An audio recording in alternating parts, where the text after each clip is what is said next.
Good evening, ladies and gentlemen. Welcome to the English broadcast of the Chinese LPL. My name is Matthew Fish Stewart. Joining me for tonight's broadcast is Zach Rusty Pie. How are you doing today, Zach? Fantastic. Great to be here. Another day of LPL, another couple of exciting cross-group games. Well, welcome back to the island here, Zach. We're not going to beat you off this time around. We'll give you that. When we did see actually two incredibly exciting matches yesterday, one of which you got to cast, which was RNG taking on EG. We also saw RNG pick up their first win. It was a very interesting and very long day of LPL yesterday. Yeah, we got to decide who the best team essentially in the LPL was this time around. EDG getting the better of it, but three very one-sided games essentially determining that through early stages of the game. We saw Italia. The weirdest things happened yesterday, but I'm going to say the biggest surprise is the fact that OMG won it all because they were struggling, but now everybody has a win. Yeah, they had very interesting games. OMG, they played JoJo in the jungle. He played his Lee Sin to phenomenal effect, got MVP for that. That was great. He was robbed on the second one as well. Oh, yeah, look, he was. He definitely was. I think he was great. And we also saw Dev pull up another performance of something like 43% damage here. So, it was a very exciting day of League of Legends, and we have another exciting day to come here with Team W taking on Game Talents as our first game, and Snake taking on LGD later on tonight. But you know what? Let's take a look at, let's take stock of where things are right now, because this is the second day of cross-conference. So Group A are currently playing against Group B, and it's also still 6.11. We've seen no iteration of carry top laners come in during the first day of the LPL. We saw Talia come in. We've seen Kindred not being played as much here. What do you take of this so far, Zach? What has 6.11 really changed so far? LPL are slow to adapt. We've seen competitive metas of this particular patch played throughout the world, except in the LPL. This is now our second day seeing it. Not only is it cross-group, so these teams haven't played each other before, we're seeing them on the new patch where LPL are notoriously slow to actually adapt and progress with the meta. Think of Worlds 2015 as the perfect example. They were stuck a little bit in the past. I will say, though, we're yet to see those aggressive top laners. We should start seeing them soon. At the moment, a lot of our top laners are just facilitators. They're just tanks. They don't really want to be those big carries, but they definitely can be. And that really shows with the gold distribution that we see in the LPL as well. We saw, yesterday with Loop up the top lane, getting the lowest amount of gold for a top laner in the LPL. We're going to see another matchup later on where we have a lot of top laners just not getting a lot of gold here, and a lot of it actually being distributed towards AD carries, like, the likes of Uzi, the likes of Dev. Seems like a trend in the LPL. They want their bottom lanes to be the ones that carry the matches. Yeah, we've seen a trend in the LPL where a lot of the emphasis is on AD carries and marksmen and actually getting them going. Junglers get a lot of resources as well, and even certain supports to an extent get a lot of those resources. I'm thinking of EDG and RNG as the perfect example of this. And statistically, you're right. Most top laners don't get anything, but that'll start to slowly shift if the meta continues in this trend. We're seeing Aurelias, Jax has popped up here and there. And if these hyper carry top laners still make their way in, everyone has to adapt because they beat tanks. And we're going to be able to take a look at the matchups very quickly later on in the night. For now, though, let's talk about the standings currently, because we mentioned already this is cross-conference. Group A playing against Group B now. They only get to play each other once. It's a chance for them to pick up those free wins to try and see where they stand in the LPL. We kind of got a glimpse of that last night with EDG taking on RNG. EDG came out on top. It was very one-sided games. Even though it went to 3 games, the games that each of those teams were very one-sided. How is cross-conference going to shake things up going further into the weeks of the LPL? Yeah, so we touched on this briefly, but the way that it works is because it's teams of 6, and I just liken this to NBA all the time. There's 2 conferences. They develop their own skill sets and things out of necessity to win games in those conferences. So Group B, maybe they have better junglers, and in which case you look at those junglers and say they're the focal point. We play around our jungler to get him ahead of the enemy one, use that as our way to win the game. Now that we're in cross-conference, perhaps the strength of the opposite group lies in the AD carries opposed to the junglers, which means you have to rethink your strategy, your pick ban phase, how you actually play the game out. It means that a lot of teams that are winning could actually start losing, and teams that are losing could actually pick up some free victories, and that's pretty key for them. So can we already see some of these differences before we go into the matches? Because it seems like there's still a lot of similarities between the teams. Lots of focus on the AD carries, utility top laners, lots of focus on their junglers. Are there any strict differences that we can see between the two groups right off the bat, or do we have to wait for those games? I wouldn't say there's strict or severe differences between both of these groups. They all have a lot of similarities. Again, they're going to scrim each other when they're not actually playing in the LPL, but I would look at a couple of teams in certain groups and say perhaps Snake as an example of the anomaly in that their bottom lane doesn't carry. They just reap the benefits of their team. Well, we'll be able to go through that a little bit more later as we take a look at the KDA rankings that have stacked up so far in the LPL. Mouse actually sitting on top of the KDA rankings for the top lane here with 957, Lupa V, and Satai just behind him. Top lane KDAs, of course, Mouse taking out Looper, and fantastically so yesterday, keeps himself up number 1. Then we take a look at the jungle KDAs. SOFM is sitting at the top there after Clearlove's game against RNG last night. Condi will be sitting behind them with MLXG and Danny right up there as well. And still decently high KDAs for most of these junglers. A lot of emphasis does lie behind them. SOFM, no exception. Let me take a look at the mid lane here. Athena still on top with Xiaohu, Xie, Tank, and Baimi sitting just behind him. Yeah, and mid laners, we have to say, Athena kind of gets a free pass into the KDA rankings list because Baimi's been playing more and more for these teams. Yep. That's one of the funny things about KDAs is there are a few anomalies. We're going to be able to take a look at the 80 carries just a bit. That is not a typo, ladies and gentlemen. That is 63 KDA for Martin, which is going to be a very unique one for him as we head into his game later on tonight. We'll talk about that a little bit more later, but Deft, Uzi, Mystic, and Endless are just behind him. Yeah, of course. Very far behind him. Martin taking on the KDA Ruiner himself as we move towards supports. In the support ranking is going to be Jezo up at the top lane. Mako as the second place support ranking there with Savoki, Mata, and Zero rounding out the roster. Yeah, we spoke towards the facilitative bottom lane. It's no exception looking at Jay-Z and Martin alike, both topping out the KDAs for their respective roles. Let's take a look at the MVP rankings at the moment. Deft sitting on top there for EDG. He's been a phenomenal marksman for the lineup. Mystic and Uzi just behind him with Scout and MLXG sitting tied up with those two as well. Yeah, and that's 380 carries in the top 5 for MVP performances. That speaks everything for the LPL right now. 80 carries are still actually carries. They're not just 80 facilitators in this league. Something that's starting to shift. We saw some Ashes yesterday. We're seeing a lot of Ezreal because he's a happy medium.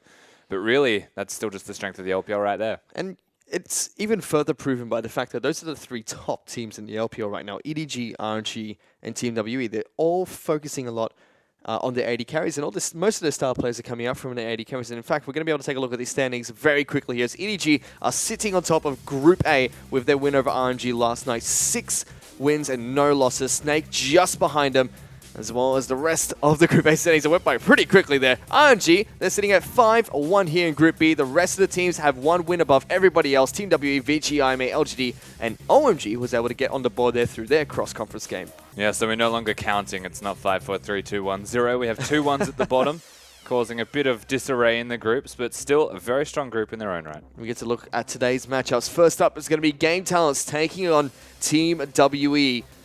You know, Game Talents had a very interesting start to this split, picking up a couple of wins and losing to some of the better teams in the region here like EDG and IG. Team WE, they've been rather impressive so far, as the last match tonight will be LGD taking on Snake Esports. Yeah, LGD against Snake, a team that you never really know what to expect against a team that has a jungler that is an absolute god. And on the flip side, he's going to be trying to take away Martin's KDA there in that game, but we'll be able to talk about that a little bit more later on tonight. First up, let's dive straight into Team WE up against Game Talents here. This Team WE iteration, they've been playing really well so far. They're currently sitting second in their group. They were able to take a game off the top dogs in their group, which was RNG. And you know, if they pick up the win here tonight, they're tied for first place in their group. Exactly. So second in the group, and the free victory, as you would define it when they're playing against the opposite group, means they're the only people to be affected in those standings when they find the win. Could put them up in that first place position. And honestly, they're a team that's on the rise as far as Team WE is concerned, even historically. Potentially the best iteration of this team that we have seen in a long, long time. And they are just the best team at team fighting that I have ever seen. Well, let's take a look at that just specifically because, you know, very good team fighting team. They have Condi, who's known as the son of Baron, and they're very good at just, you know, controlling the damage that's dealt to the team. But first, let's go through the team lineups before we dive into the analysis of those two teams respectively. First up, it's going to be Game Talents, as Gimgoon will be up in the top lane. Ushuang will be taken to the jungle. Republic will be in the mid lane, and PentaQ and Savoki will be their 80 carry and support. Yeah, so we're not going to be seeing Crisis just yet. Wushuang, a fantastic jungler, has really done wonders for this team, and it's his proactivity, his aggression, and everything that he gets done for them that's been doing that. And this is going to be a big match because he was the substitute jungler for Condi on Team WE's lineup. So he's up against the man that was holding his spot on Team WE. He's going to be able to prove himself, so to speak. You know, the son of Baron taking on the son of Baron. An interesting jungle matchup, and it is actually the biggest place you'd have to look at because both of these teams, while they have strong other lanes, will get the most done through their jungle position. If GT ever win, it's usually Wushuang getting it done. When we take a look at the flip side of the map in just a second, it's going to be Team WE currently sitting second place in their group, looking like one of the top 3 teams in the LPL right now as well, contesting for that spot with RNG and EDG at the moment. Going to be able to go through their lineup in just a second. It's going to be 957 sitting up in the top lane with Condi, son of Baron, in the jungle. Sierra will be taken to the mid lane as Mystic and Zero will be their AD carry and support. In the Korean bottom lane, Mystic and Zero should be no communication issues for this team, and that's been a thing since the last split. Ever since we've seen them together, they've slowly gotten better and better and better. Let's take a look at how Team W like to play. We mentioned already, team fighting team. They've got Sun and Baron in the lineup. They're a team that like to take it to as late in the game as they possibly can before ending the match. That's right, they're very good at consolidating. They're a damage control based team. You get a lead, you can keep that lead for the next 20 minutes or until their draft meets win conditions. They're a smart team, very cerebral play. They've even taken out the likes of Vici Gaming, who are the exact same. So they've shown that when it comes to map play, when it comes to very critical cerebral map movements, they are the elite. But we've also seen the other iteration of Team W where they try to take those fast games. You see them throw the likes of Twisted Fate into mid lane, especially to try and get the one rolling. So they do have this alternative playstyle. It just seems like they like to go into these long games against teams in the LPL. They're like a snail in the way that, like, you know how you poke a snail's eyes and it immediately withdraws within itself? That's WE. If you get one kill on the map, they will just freak out and they'll turtle until they feel safe again. And that is usually around the 30-minute mark. So this team understands how to use a lead, but if you ever get one on them, they know how to not actually put themselves in danger. So like the opposite of LGD, where you poke LGD, it's like a tiger. They're just going to keep running at you until they, try and find a fight. Yeah, LGD, if you get them angry, they will just fight you and they'll just ram you in the face until you're in trouble. Well, let's see if Team W can retreat into their snail shell heroes. They're up against Game Talents. We're already into Champion Select for game number 1 as Twisted Fate and Karma are going to be the 2 bands coming out from Game Talents to start things off, as Vladimir and Rek'Sai are going to be the bands coming out from Team WE. I am actually a very big fan of the Karma band. The Twisted Fate just makes sense. That with a Vladimir, but being on red side, WE of course have to get rid of that. Means that GT can be targeted with whatever they wish to ban, so taking away a lot of the strength and mobility that WE have. Ezreal's going to be the 3rd band coming up from Game Talents. They do not want Mystic to get his hands on that champion. Pretty sure he's sitting up quite nicely up there on the Ezreal tier list that Spawn has created. He should be. That's for certain. A very strong Ezreal player. And Rise is going to be the final band coming out from Team WE. Yeah, that is, again, red side must ban champions, Rise, Vladimir. Rek'Sai starting to become one of those must bans. Does way too much damage for being a tanky champion. This, of course, does leave open most of the jungle picks. We're actually going to see Kindred being locked in here for Game Talent, something that we didn't see much of yesterday after the nerfs that have hit the champion in 6-11. Yeah, and whilst they're nerfs, they're still not a big deal. The way I see Kindred is she is more important for using her ultimate with your AD carry or mid laner, someone to keep them alive, than she is for doing stupid amounts of damage. It's kind of just like the added bonus that you get by being a Kindred in the first place. You are fragile, you do run into some problems, but with WE having the options of whatever they'd like on the flip side. Well, let's see what Ushan can do with his Kindred pickup. And we have to see what Team W decides to pick up here. It's worth to note that they're up against Game Talent, a team that's really good with early pressure, which might force Team W to retreat into that snail shell we were talking about earlier, as Hecarim and Azir are going to be the first 2 pickups coming for Team WE. And the first big question we need to ask about this Hecarim being locked in is, where are you going?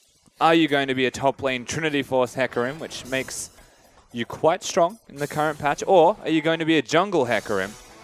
I think there is a bit of merit to being in the jungle because you can knock the Kindred away from the Lamb's Respite as well. You can cause a lot of disarray. Your jungle ganking is ridiculous, and Ghost has been buffed, which is one of the other benefits that a Hecarim receives. Still flexible. We can keep tabs on where Hecarim is going to go for Team W. It's a flex pick of sorts coming out from the roster.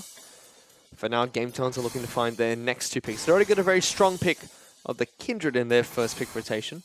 Now looking to add 2 more to the lineup. They've already seen what the mid laner for Team WE is. And they see they have a Hecarim too, and they lock in Jhin and Trundle as their next 2 picks. Jhin, knowing that there's a Hecarim, is a risk. I think it's safe to say that that is a big risk. You're not exactly a high mobility champion. but without the Ezreal on the board and not opting towards the Lucian, they decide they want a very long-ranged AD carry. It surprised me they didn't take Caitlyn either. One of the marksmen of AD carries are currently very vocal about being one of the strongest AD carries. Still runs into the same problem as the Jhin will. I think that the added bonus of being super ranged with Jhin having W and ult could help out a bit. And Siva is going to be AD carry of choice coming from Team WE. They too do not like the prospects of picking up Caitlyn. We'll have to wait and see what their next pickup is going to be here. Still missing a support and what probably is going to be a mid laner. No, they've got a Zir. You would imagine it's a top laner or jungler. And Tarek's actually going to be the lock-in, so Team WE going to be picking up the newly improved and changed support. They have just thrown a spanner in the works with their draft, haven't they? Team WE. They're either on the meta or they are so far off the meta they are just a mad scientist experimenting crazily right now. Tarek, I don't think have we seen him in the LPL? Tarek is a combination of Janna and Bard. Okay. That's all you really need to know. You can dive, can protect your AD carry. It's just a giant meat shield, really, that does nothing besides be fabulous. Let's see how fabulous he can be for Team W's lineup as Game Towns are looking to find their next 2 picks or their final 2 picks in their pick rotation. This has already been rather interesting. Jhin being picked up during first few rotations. A Hecarim, a Tarek all in the same game. It also shows where a lot of the emphasis lies for drafting here on the side of Game Talents. Pick that jungler first, but ever going for an early rotation AD carry is either a denial pick or they really want to give their top laner and mid laner good lanes. They can actually give their top laner Fizz and their mid laner LeBlanc here. We can actually see the summoner spells being switched over to Ignite Teleport. It looks like it's also going to be a jungle Hecarim with Ghost Smite coming out from Team WE. Yeah, it does look that way. Of course, he was holding onto the Ghost, rusing us until their last pick availability was there. They have actually notoriously just changed the summoner spells to troll the viewers as well in the LPL, but not this time. Well, they are actually going to lock in a Maokai there for 957. So it will be a jungle Hecarim coming out from Condi here, as these are 2 very interesting team compositions for game number 1. Yeah, Team WE, whilst the champion choices aren't exactly meta, they are not bad by any means. Hecarim very strong at the moment. Tarek has a place. I'm not sure if that place is right now and right here, but definitely still a good champion. We'll see how they put these together as well, because I can imagine a Hecarim running at you very fast with Tarek's stun in front of him. Could be devastating. Certainly could, especially when he keeps his entire team invulnerable. Wushong will be able to do the same thing on the side of the Game Talents lineup, keeping both his team and Team W alive for quite some time. Looks like people are not really going to die in this game. I think the major difference is that WE would prefer to go forward, whereas Game Talents have the availability to stand their ground and deliver. Well, let's see if they can do just that as we head into game number 1 between Team WE and Game Talents.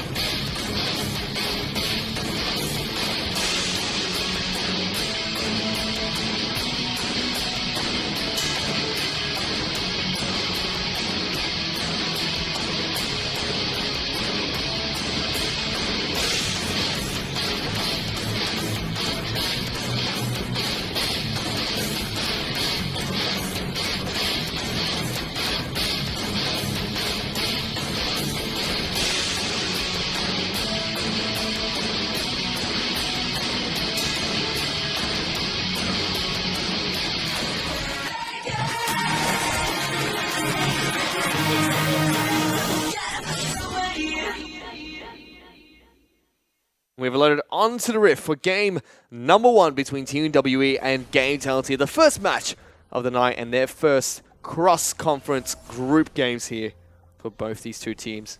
As the Observer politely was able to show us what the first dragon of the game is going to be spawning as well. It's going to be a Cloud Dragon, so maybe a little bit less priority down towards the Dragon Pit for the start of this match. Yeah, one of the least influential, you would have to say. While we're getting onto Summoner's Rift and everything pans out for our level 1, the first thing I actually want to address is that the average game time for Team WE is 41 minutes and 30 seconds. The average game time for GT is 36 minutes and 50 seconds. That's a lot of difference if we're considering averages. What that means is that GT live or die by the sword. WE play by the turtle shell. Well, let's see which one is mightier, the sword or the shield. That's Not right. quite how that metaphor works, but... Oh, well, look. That's essentially what they are right now. Like, WE just have low blows behind the shield. They just poke themselves out every now and then. Try to smash you with the shield itself. For now, let's see how these lanes are going to pan out as we start this match. Mystic and Zero seem like they want to head up towards the top side of the map here.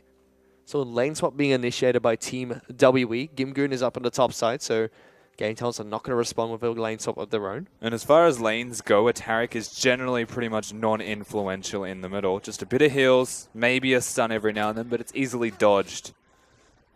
And the long range of a Jhin would make that pretty unbearable. I don't blame them for wanting to lane swap. They even revealed themselves momentarily before doing that. As Republic's going to miss all of these. All of them. That is the most devastating. Like, I would be tilted. Oh. That's an entire CS I'm actually wave tilted and I just watched deficit at level 1, and there was nothing you could do about it. That was disgusting. Savoka needs to be a little bit careful here, though. He's going to get slowed down by 957. Still being a little bit of pest. Jhin using his W there to try and lock down the Hecarim. He will still be able to take down the Gromcam. Takes a little bit of damage for it. Yeah, Hecarim notorious for getting very low in that first initial part of a clear, but he's also the kind of champion that will clear and then recall with full health and then go back. As Gimgoon still got it and Zero flashed. Flash coming out from the tag where there to get away from danger. Savoka is still trying Oh, to he got yes, it. he gets it! Savoka is able to steal the Wolf Cap away, slowing down the jungle from Condi. Not bad. That did more damage than I expected as well, so slightly delayed. Son of Baron can't take wolves. No, he's the son of Baron, not the son of Wolf. Kind of makes sense like that, right? Even logically. Like. No, well done from Savoki on that Trundle. That's the one thing that you try and get away with when you're a support. And you push your luck. But every now and then it pays off.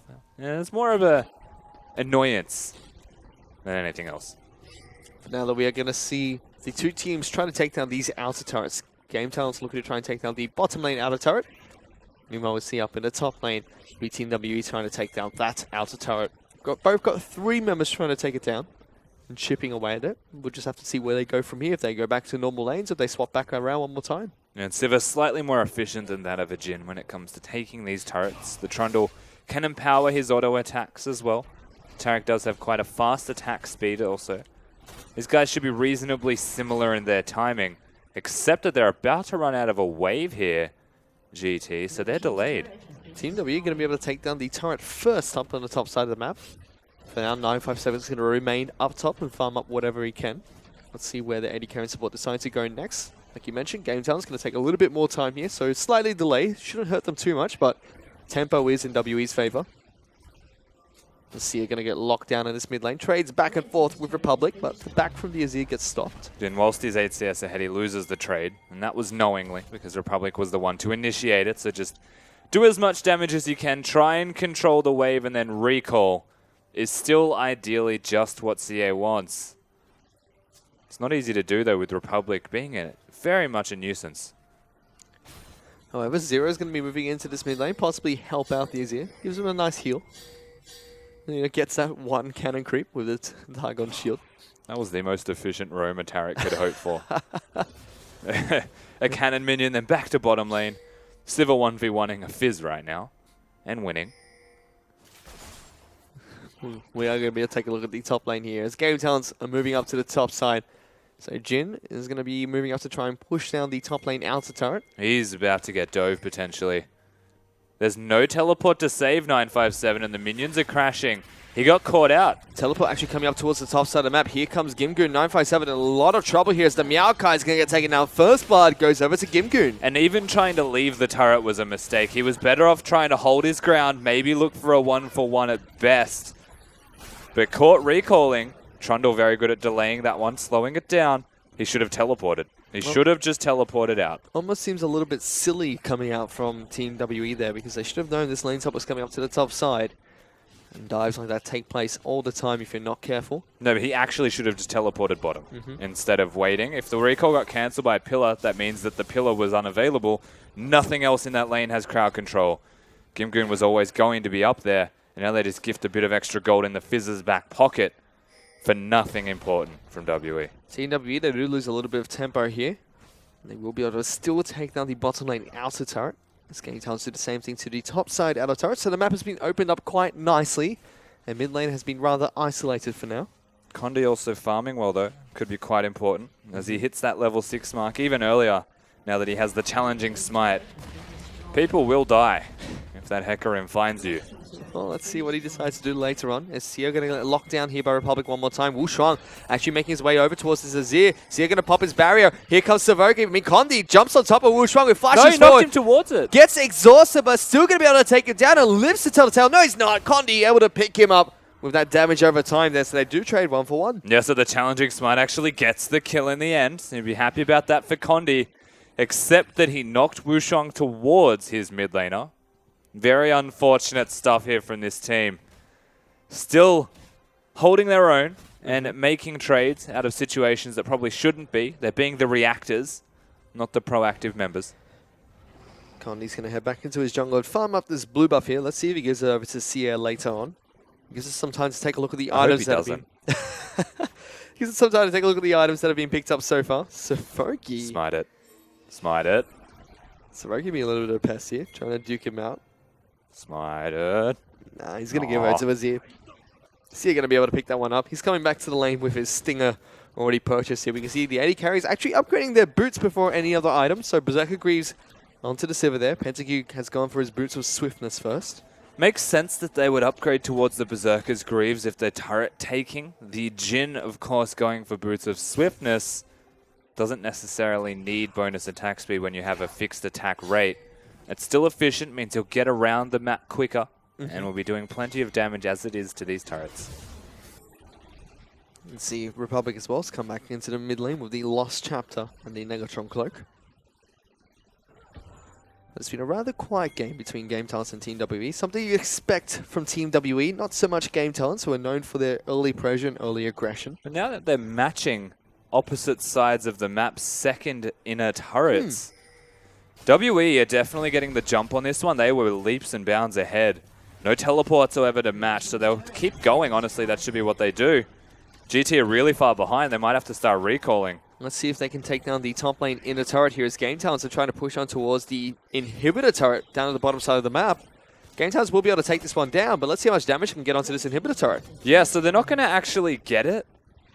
I don't think, because they need to respond here on the side of GT, and it will regenerate health. So not taking it essentially isn't worth it. But GA able to hold Republic in the middle lane allows them to do that. And they should have just recalled after they pushed it in and broke the freeze and then gotten that wave bottom. Great idea. Very cute in the execution. It doesn't pay off.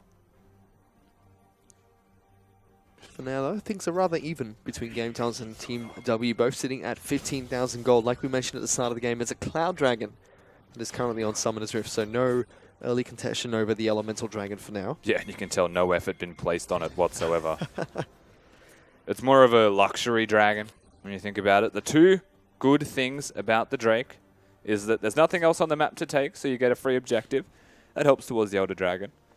And you get to see what the next Drake is, and it might not be a Cloud. And that's exciting. That's the only reason I'd take it. Savoki now trying to see if he can lock down Zero here. Pillar's going to come out. There's a Curtain Call as well, just to slow down the Trundle, who has to flash away as Game Talents. Republic and Wu Shuang trying to charge in forward, but Condi's here as well. There goes the Azir straight in. Condi's going to go in as well. Leverage Spy is being put down there by Wu Shuang. Zero trying to get a stun down as Leverage Spy ends. Misting going to be able to pick up the first kill. Game Talents now trying to retreat away from the Team W lineup. A good Pillar will stop their advances, but it's still a good team fight for Team WE. That team fight was rounded out by two fantastic Pillars. One to kick it off, one to close it out, but they don't win the fight this time around, GT. The Hecarim zoned all of them to high heaven for the entire fight. And the Azir is able to separate the team, cause problems where Wu Shuang has to pop his ultimate just to stay alive. There's nothing that really is even capable to do saving him there. It equalizes the kills on the map right now. It's 2-2. Game Talents tied it up with, Team WE tied up with Game Talents here. Team WE, though, sitting on a 500 gold lead. It's nothing too significant, but it's a gold lead nonetheless. Actually, pings going out towards that Air Dragon, so we could possibly see Team W make their way towards the pit. Yeah, I think the important thing is where that gold lead actually lies. You have to remember that Condi having this gold is quite valuable. He's going to be a tank Hecarim. You go for the challenging smite, usually it'll indicate that he's going for a Cinder Hulk build. and still will be doing ridiculous amounts of damage. The availability of his build path as well will put him quite far ahead once he finishes that one. May go for the Trinity Force, may even just go tanky with a Spirit Visage. That's a scary thing for GT to try and deal with. A Hecarim that's big always causes nightmares. Well, let's see what he does do later on this match. You can see actually both junglers picking up the hunting potion here, something we don't usually see upgraded into. Hecarim always does. I can't speak for a Kindred wanting it this badly, but you know, there's a certain value in having full health as any champion in a highly competitive game, even just high elo in general. You need to stay full health. If you're missing health, you're exploitable, and a Hecarim needs to be full health because he's naturally fragile. See, they're going to be able to keep nice and topped off and farm up the jungle however much they like to here. Condi is winning that battle at the moment. He's 20 CS up ahead of Wushuang here. So Son of Baron topping the son of Baron. This team, though, we're actually looking for a gank down towards the bottom lane. Teleports are coming in very deep behind. Nobody spots it out. There's Pinkwater. 957 is going to get the wrap around here. Good Pillar stops the advances coming in from Condi and Zero. But here it comes. Condi going to be able to find Pentakill. Mystic picks up another kill for himself. Yeah, they ensure that Mystic is the recipient of the kill. Just another proactive move, and WE showing that they can continue to branch out, catch people out of position, and make themselves happy for this. It doesn't reflect in any gold scores. The difference between these teams is really just reflected through that top lane.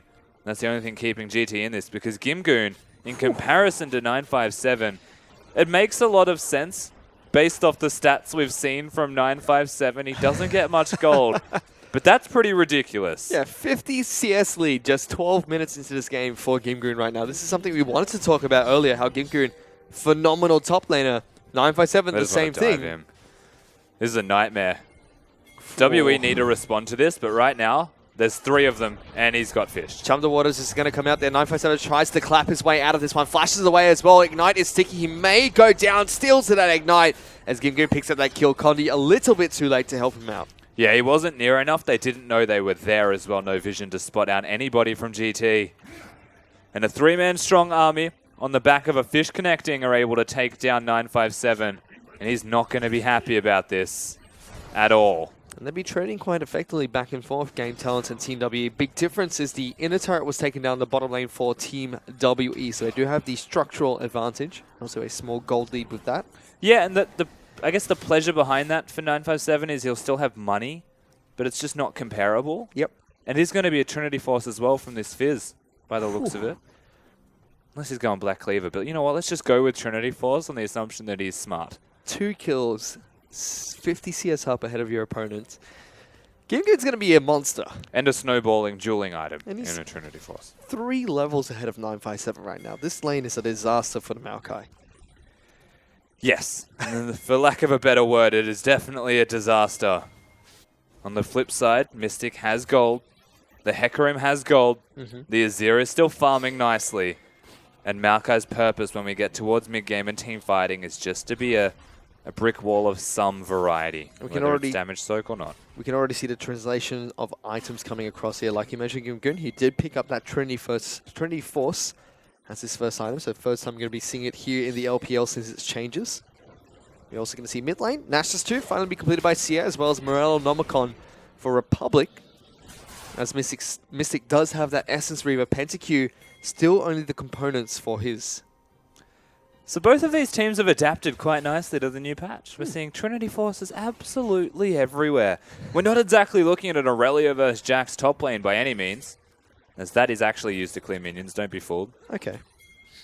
It is a possibility that he does that. Mystic actually able to freeze is causing problems, which is the only reason. But again, we've got to carry jungle position. We've got to carry Fizz. Shay's just caught. He's going to get jumped on here, but does the Shroom Shuffle to get out of here? Republic now in a little bit of trouble as Condi tries to chase him down. Has that ultimate, going to jump on top of Wushuang, who pops the ultimate rather early there. Not going to be any effective other than just healing people up as Zero gets taken down really low. Mystic tries to charge into the battle, but Team WE just successfully disengage. And Zero got his ult off before the fish came out of the water, so he manages to live with no health to his name, and Gimgoon can't afford to continue diving.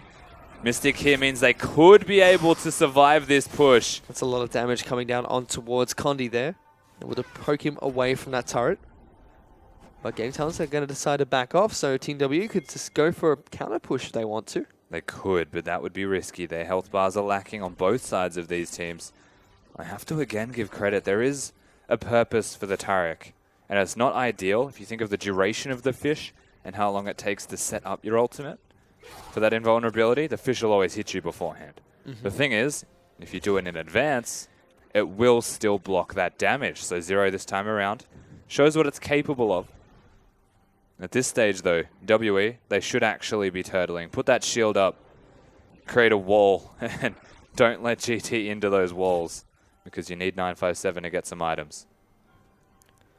For now, though, Team W are currently in the lead. They're about 1,000 gold ahead of Game Towns. As Gimgoon's just going to work his magic over here against 957. Puts down the Chum the Waters. Not too much this Meowclaw can do right now. I believe the term is 0. He can do 0. He can't do a thing. He's just going to die over and over unless somebody comes to help him or they put him in another lane. But I would not put the Sivir in that lane. The Fizz is a problem. The Fizz is a big problem for WE. Saving grace, though, is Team WE. They have their gold distributed quite nicely across the rest of the map. Sivir getting quite far ahead at the moment. Essence Reaver and Zeal already picked up. Yeah, and this game kind of just comes down to almost what we expected. WE have better map movements. They were getting these turrets, and they still have one in advantage, breaking the inners. Even with the mid lane turret standing here from WE, they're still holding on. But individual skill and laning prowess is what is now separating GT from them. Gimgoon's always been a good top laner. He's able to take people out in 1v1 situations all the time. Now they're sieging. Turret is getting sieged here as the ultimate actually going to be coming out from Jin there, trying to tag as many members as possible. Gets the crit onto Mystic, not dealing too much damage as he's at full health. 150 damage. Not much. Nothing. That's barely a crit. For the first time, though, Game Towns have taken the lead in terms of gold, and this is with a turret in advantage for Team W here. Shortly to be 2 if they siege this one successfully. Yeah, the gold's been always relatively close to that even mark. I guess Drake is the next thing that they want to look towards. Baron's not going to be considered for quite some time. We actually saw the Cloud Dragon taken earlier by Team WE, which spawned the Infernal Dragon, which was snuck away by Wu Shuang. The next Dragon's to spawn is going to be another Infernal, so Game Towns would definitely have their eyes set on that one to stack up Infernal Drakes later on in the match. Yeah. And the thing is, like, EDG are like the second Drake team. They always fight around that second one. The third one you would say is usually WE. Even the fourth one to an extent. As the game gets later and later, they start setting up and making decisions better for big objectives. And this is 19 minutes into this match, so Baron's going to be spawning in a minute here. Game Talents do have a composition that can do it rather quickly with Kindred and the Fizz there. Instead, they're going to be working on trying to take down the Rift Herald to start things off. Savoki puts down the pillar there just to spot out some vision inside of Team W's jungle. This Rift Herald does fall down. Gimgoon's going to be one that picks that one up, making him even stronger than he was previously. Have mercy on 957's soul. Not a religious man, but I'm going to pray for him. It's horrible. It's actually horrible. He is not living a good life. They just want to scale WE, and Gimgoon's trying his best to not let that happen. I actually like the point that you raised as well. The 20-minute Baron, 100% a thing. A Bloodraiser Kindred getting those marks up and Gimgoon being Fizz means that they can two-man sneak it whenever they'd like. Let's see if they do, because right now Team WE and Game Talents are completely even. Big difference, like we mentioned time and time again. Gimgoon is a monster up top lane, whereas Team WE, they're taking down 2 more turrets than Game Talents at the moment. They spread out their gold quite nicely throughout the rest of the team. So Gimgoons really have to come out really far ahead in these next few team fights or skirmishes to pull it back for Game Talents.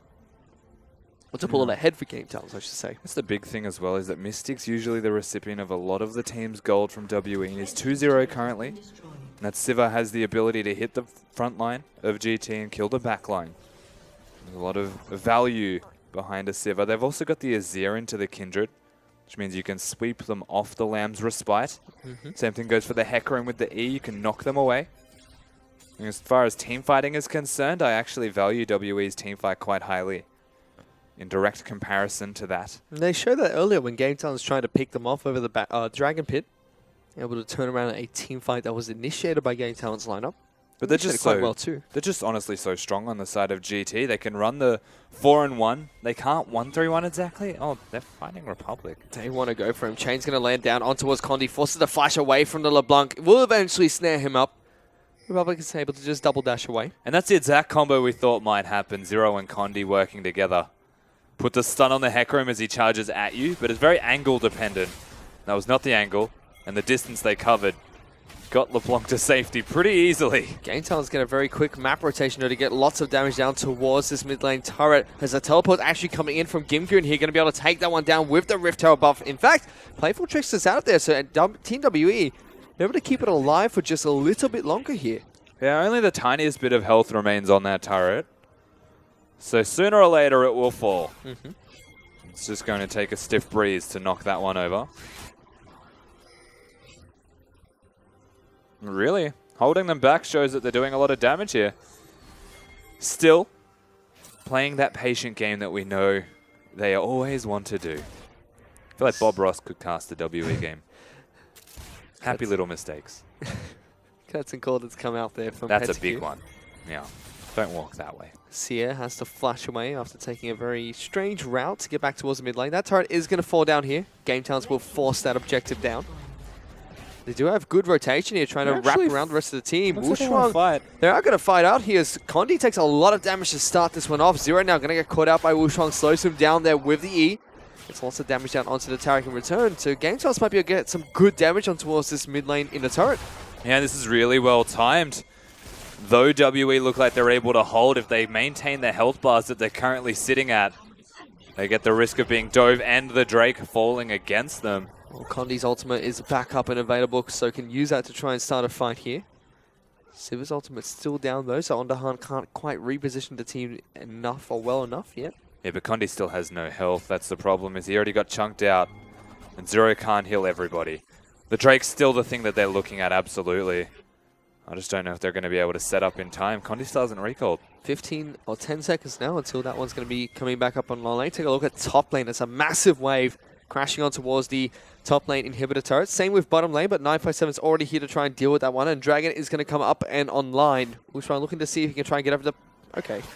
Pit. He, it's a void fish, and he was aiming for space, right? And he got void space. I have no idea why he did that. I was so dumb. Well, it was avoided, definitely.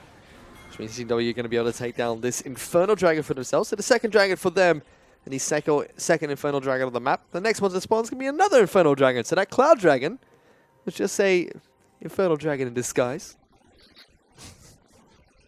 I guess so. Hiding all the luxury goods. Yeah, there's going to be a lot of focus though on the next Drake. Once again, these teams now matching with their scaling buffs. 8% increase to AP and AD. Having a Hecarim on your team again, that helps. You have that scaling damage. Siva also does unreasonable amounts of damage, and I'm going to say is pretty much due for a shop again. It's been a little while since we've seen that man return to base, since he's had his 2 items. You can actually see Pentakill picking up a nice CS sleeve for himself as he's gone for the Essence Reaver and Rapid Fire Cannon build.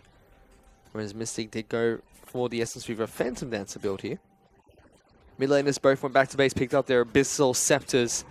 We actually see Condi went to pick up his Spirit Visage first. Didn't opt to complete the Trinity Force.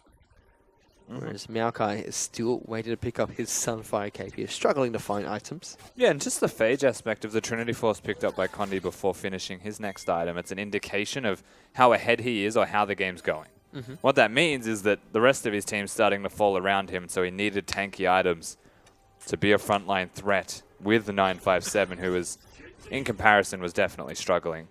You'd have to think as well.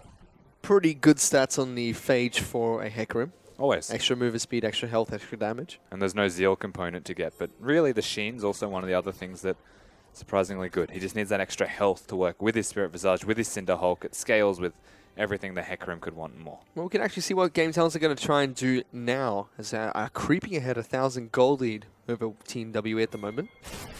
They're going to be sending Gimgood down to the bottom lane to try and deal and pressure with 957, while the rest of Game Talents are sweeping out this Baron pit, so they want to try and control this pit against Team WE. Yeah, remember the Kindred takes it way too quickly. WE have to put their resources with teleport on the bottom side of the map, so leaving 957 on an island with Gimgoon. Could honestly just outright spell disaster. Sounds painful. Doesn't sound like you want to be there. Well, we've seen that a few times here. Is Condi going to get jumped on here by Republic? Puts a little bit of poke damage down. Just gets healed up, or topped up quite nicely by Zero. I've always loved Hecarim when he gets hit. He just like accelerates, puts on afterburners and pieces out. It's always been slightly amusing to watch. Not Team W are doing what they do best. As soon as they fall behind even the slightest margin, start to turtle it up and farm up whatever resource they can without fighting the opposite side of the map. Yeah. The game of trades, I suppose they are looking at. Damage control has begun for Team WE. They're in a bomb shelter, currently hiding away. Game Talents are really trying to find any avenue of attack to break the shield coming out from Team WE. And right now, can't find it yet. Fizz should be the one to help break that. They've got a LeBlanc that does a lot of damage, which complements their 4-man sieging. And Kindred's able to protect people at close ranges. Yet they haven't put their resources together. They haven't even won the side lane. Gimgoon's just farming and 957 doing his damage control. You can see how spaced he is on the map. Well, the map has been opened up quite nicely from the initial lane toss here. Republic going to be able to dodge out the stun coming from Zero, but Condi turns this one back around, trying to charge in towards LeBlanc. Good pillar comes out to stop them. Savoki putting in work so far with these pillars, I will say. Still, Baron control is not entirely theirs. Ooh, poor Walked a Condi. long way. Has to go around that pillar. I like this Taric pick with the Hecarim. I definitely think it's pretty cool. It's not like a Lulu Hecarim composition that we're used to seeing a fair bit of, where you empower the Hecarim to be unreasonably large and carry. But Condi being a tanky build now, and just having the challenging smite means that Zero is more of a complementary stun for a carry tank in a Heck. We haven't seen too much of fights breaking up between Team WE and Game Talents. Don't blame them. Team WE don't really like to fight you until about 35 minutes into the match. Next dragon's going to be spawning in a minute 30. It's the third Infernal Dragon of the game. It'll be the second for each of these teams. Not a creature was stirring. On Summoner's Rift. Just farming. Agricultural League of Legends. Sometimes it's like, I appreciate WE. I understand how they win games. But as a spectator, sometimes you're like, I wish they'd just win it.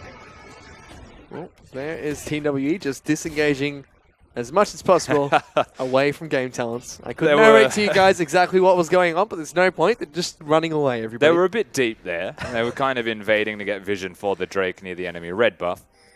Jin with the zoning tool. Gimgoon also just unreasonably large with 2.5 completed items. Well, I tell you what, I feel your sentiments about Team WE's playstyle. I respect the way they play, but as a play-by caster, I only understand how they win in about 40 minutes into the match. Well, it's the only really way to tell me. You can still play-by-play what they're doing. It's just not a team fight.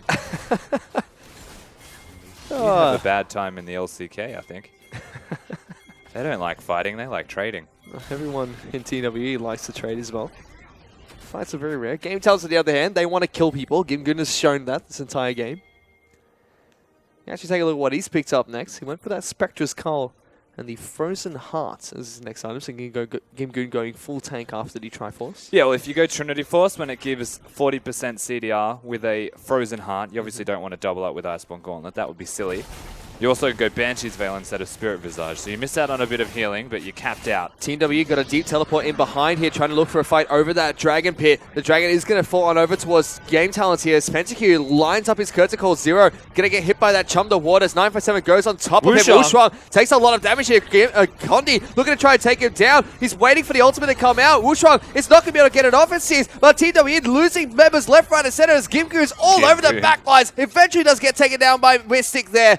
Team WE do lose one member in comparison to the two coming out from Game Talents. Yeah, they do well here, Team WE, in a situation that looked like they shouldn't have.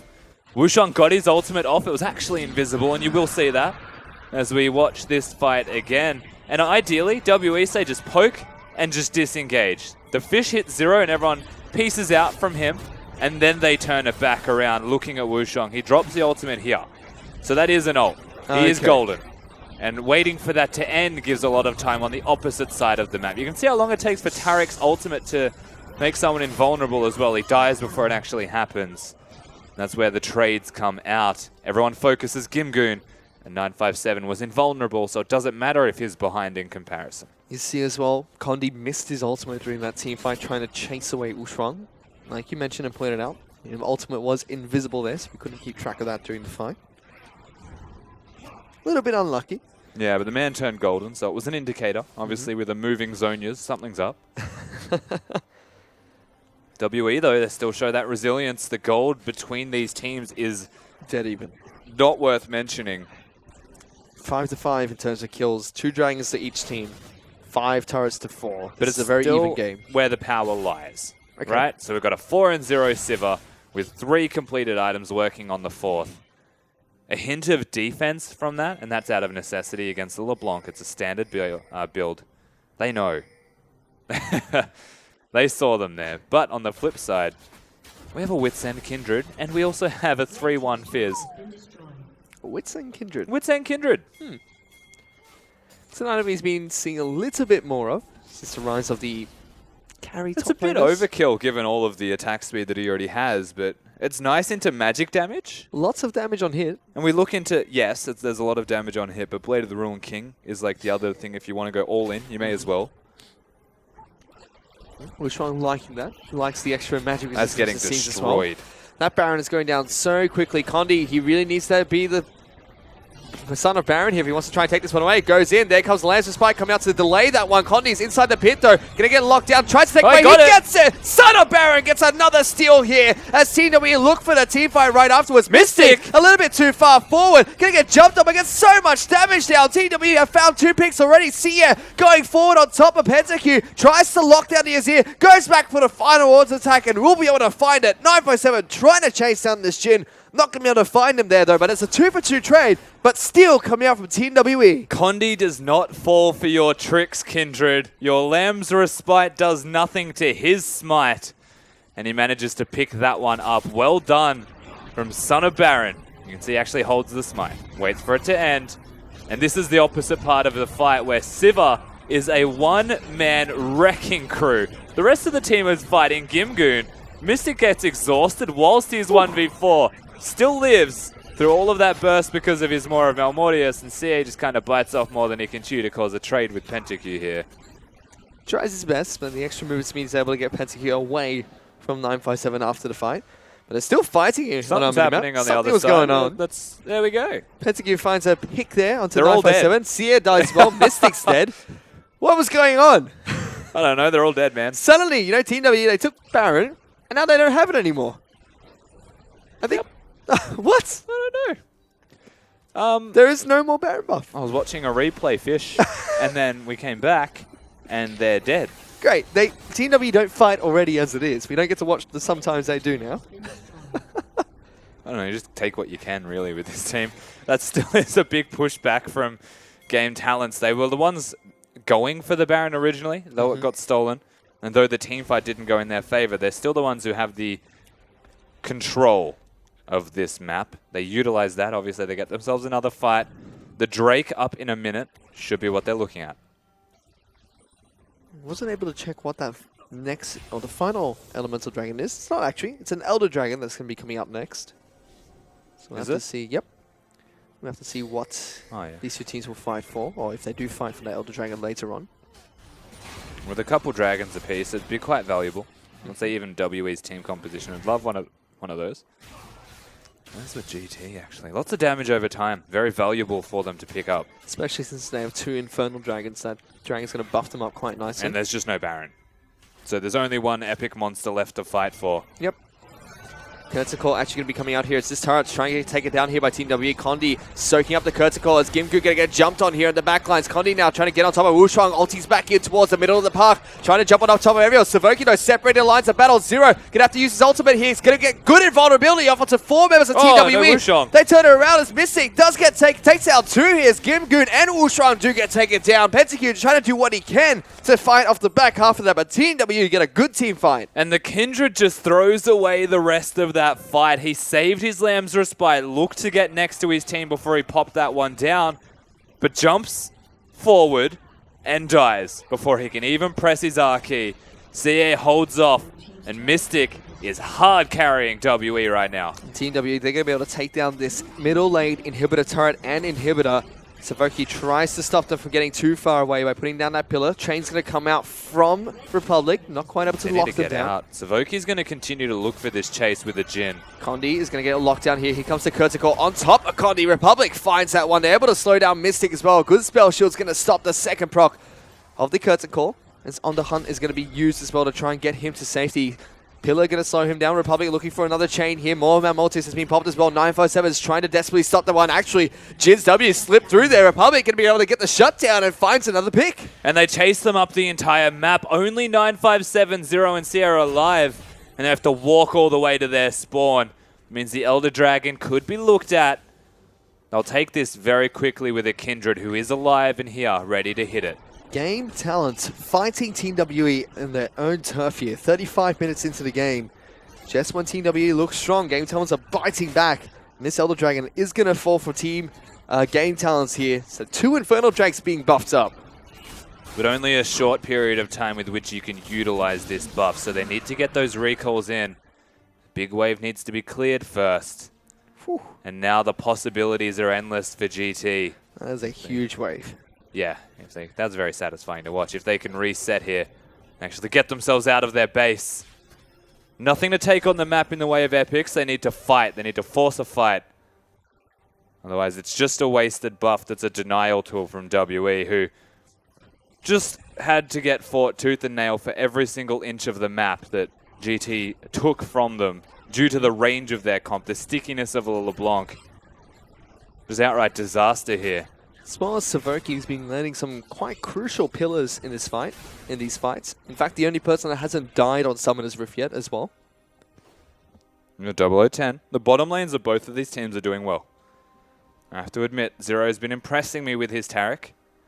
It's not something you're often used to seeing, let alone saying. Because every time you see a Taric, usually they just feel lackluster. Because we called it a Bard-Janna hybrid. Well, why not be Bard or Janna, depending on what your purpose is? And against a Fizz and a LeBlanc, if you can time it and deny burst, that's pretty damn cool. Yeah, he got a pretty good ultimate off in that last fight for Team WE. Yeah. Let's see if he can continue to do just that. It's Republic already dashing aggressively forward there on top of Condi, tries to lay down whatever damage he can. That's a very big Hecarim. Yeah. And also a point that you raised off air is that Taric's ultimate can be coupled with a Kindred ultimate, so that by the time hers runs out, you're invulnerable. So you can kind of pick and choose whichever target you'd like on your team to become invulnerable with you. So far though, we haven't seen that coming out from them in this game. As Kurtzgol gets popped one more time here by Pentakill. Republic actually tries to jump in as well, takes some damage in return. Just poking out Team WE here, but they don't lose too much health. And this Dragon buff is going to be gone in just a second for Game Talents. Yeah, they ran it out. They don't get a lot from it.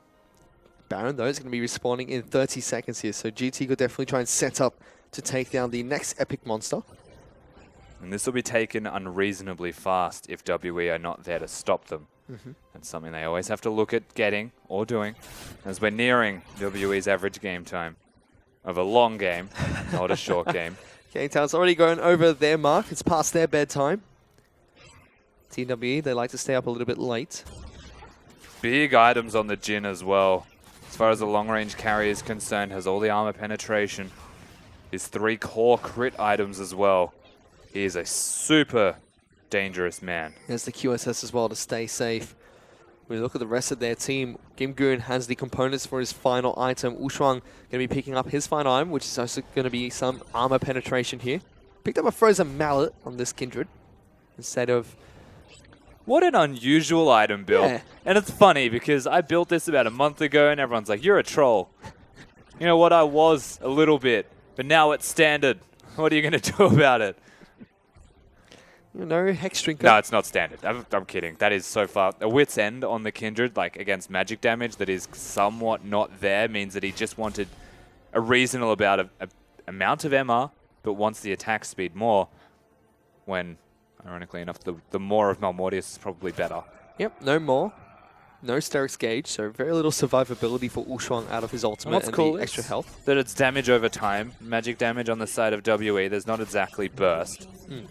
So if it was a LeBlanc and he was playing Kindred, so if Condi was Kindred, you'd still get a more of Melmortius. Is Condi going to get chunked out a little bit there by Republic? Not too worried about LeBlanc's damage. Chunked? He looks like 100 For a health. Hecarim. Are you looking at his health bar? Yeah. You know every single red dot's 100 health. Yep. What do you call a chunk? Well, in comparison to how much he had left after, Oh. as a Hecarim. Oh. Oh. All right. Rusty's officially tilted. It's not a chunk. All right. It's like a chunk, back Rusty. scratch. He didn't really like it, so I don't think you can call it a back scratch. You don't have to like a back scratch. It's just a back scratch. I still think that the Baron's just going to be something the GT are looking towards as well. The question's when they pull that trigger. WE assumed vision of the area. And as such, are able to try and mount a defense. As yes, Siva auto-attacked twice and cleared like 12 minions. She's also got her final item being built here. Last Whisper has already been picked up, waiting to complete that into the upgraded version of the armor penetration 80 carry item. Yeah, I'm waiting for whichever one he prefers, as we do get to have a look at the increased stats. As Condi thinks it's funny that we are doing that. It's not that funny. It is. Still a big Hecarim. He's got a lot of tanky stats, all of them contributing to what Hecarim does best. And he left it at Phage. Which means he doesn't have a lot of CDR to his name. Which is not a bad thing, because Hecarim naturally has low cooldowns as he levels up. Game Talent still have control over this Baron pit, but there are wards from TW to spot out if it's going to get taken. Yeah, and they know it's warded, but they just don't have enough vision denial at present to deal with that. To reassess, maybe go back to base or replace pink wards, and WE now have an opportunity. Because at the moment, Gimgoon is bottom, and whilst he has teleport, they can still try and catch somebody out. Smokey was toying with danger there. In fact, got Condi's actually going to Condi. get caught out here. That is a chunk onto the Hecarim. It is, and Gimgoon's looking. Kurtzicle's going to be popped down there as That well as the pillar. pillar going to separate the team. Force the flash coming out from Mystic and Zero to get away here. So good initiation from Game Talents. Get some key summoner spells away from Team WE. Yeah, flash from Mystic is really important. Condi also has no health to his name. If he wants to steal this Baron, he's going to have to put in work. Well, he is the son of Baron. He's already done it once this game. Let's see what he can do here. Is 957 actually going to get locked down? That's a lot of damage down towards a Maokai. The whole team of TW is going to get invulnerable just a second, but Game Talents, they back off as soon as that happens. Now looking for the re-engage. Maokai gets taken down here really low. There goes the guy. He's able to keep him alive. PentaQ finds that first pick. Sia trying to separate the fight as Gimgoon's gone straight into the back lines. Game Talents looking Mystic. strong. Mystic trying to do what he can, but gets taken down by Gimgoon. That's an ace that's going to be coming out from Game Talents. It's a triple kill. Comes out from PentaQ, and it will be Savoki that should eventually be able to go toe-to-toe against 957. In fact, maybe not. Just going to duke it out against this Maokai, but PentaQ will be able to push down the lane. We'll just let those two have it out. I don't actually think, yeah, he's not going to kill him. That is like hitting a brick wall with an inflatable baton. But 957, he lives. That's not an ace. 4 people strong means that they won't get a whole lot from this. That is really greedy from PentaQ to push instead. And the result is potentially the inhibitor. Well, 957, he's here to try and stop this, but that's a lot of damage being put down by Legend, and they're still chasing him down. PentaQ trying to lock him down, not quite able to find the Savoki, W. no mana. This tower taking a lot of damage here. The mini crits coming out from Jin should be able to take down the mid lane inhibitor turret. So they don't have a lot of time to push, and I think PentaQ prioritized pushing with what is a lack of wave clear that he has present, and they only get a turret for it, as we do get to see this again. Condi overextending because their purpose is to keep Mystic alive. And the re-engage after the Tarek ultimate finishes was fantastic. Condi body blocking. He is still a tank, but when that many people are hitting you, you're not really a tank at all. Mystic lives for an awful long time. You have to give so much credit to the way that they played this fight, WE. But GT just had their number at every single outlet. PentaQ with the flank. The damage they were doing was ridiculous. And sooner or later, they start to crack. Gimgoon as well, that entire fight. Dodged Condi's ultimate. Stayed alive. Got onto the back line. Found a couple of kills for his team too. He's got 6 items as well. He was massive in that team fight. Yeah. And Shia was very close to knocking them all off the Lamb's Respite, which could have changed the outcome of that fight, but it didn't. See what they're possible to... On the hunt, Whoa. coming in. Condi wants to try and initiate this one. Jumping back in. Republic takes a lot of damage. There's that lance of spy, but Misty takes so much damage in the backline. It's going to try and stay alive. Gimgu jumps straight on top of him. Guardian's head going to be popped for the Fizz. Gametown's trying to re-engage here. Zero taking a lot of damage. Fizz eventually does come back alive, but on the wrong side of the map. Team W now in full retreat. Good spell shield comes out from Mystic there to stop the lockdown coming in from the Jin. These pillars from Savoki really damaging Team W in these fights. And Mystic still wants more because he knows that after all is said and done, Republic was too low to assassinate him and Gimgoon's GA was popped. The confidence that he has is almost enough to get WE over the line. And we just saw what happens when a Taric gets the stun off and a Hecarim is running at you very fast with that stun on him. Whew. Unfortunately for them, both teams can disengage well. It looks like we're going to the distance in game number 1. We certainly are. Game Talent's really taking it to Team W, playing them in that at their own game. We know that Game Talents like to play their games very aggressively early, putting on a lot of pressure at the start of the matches.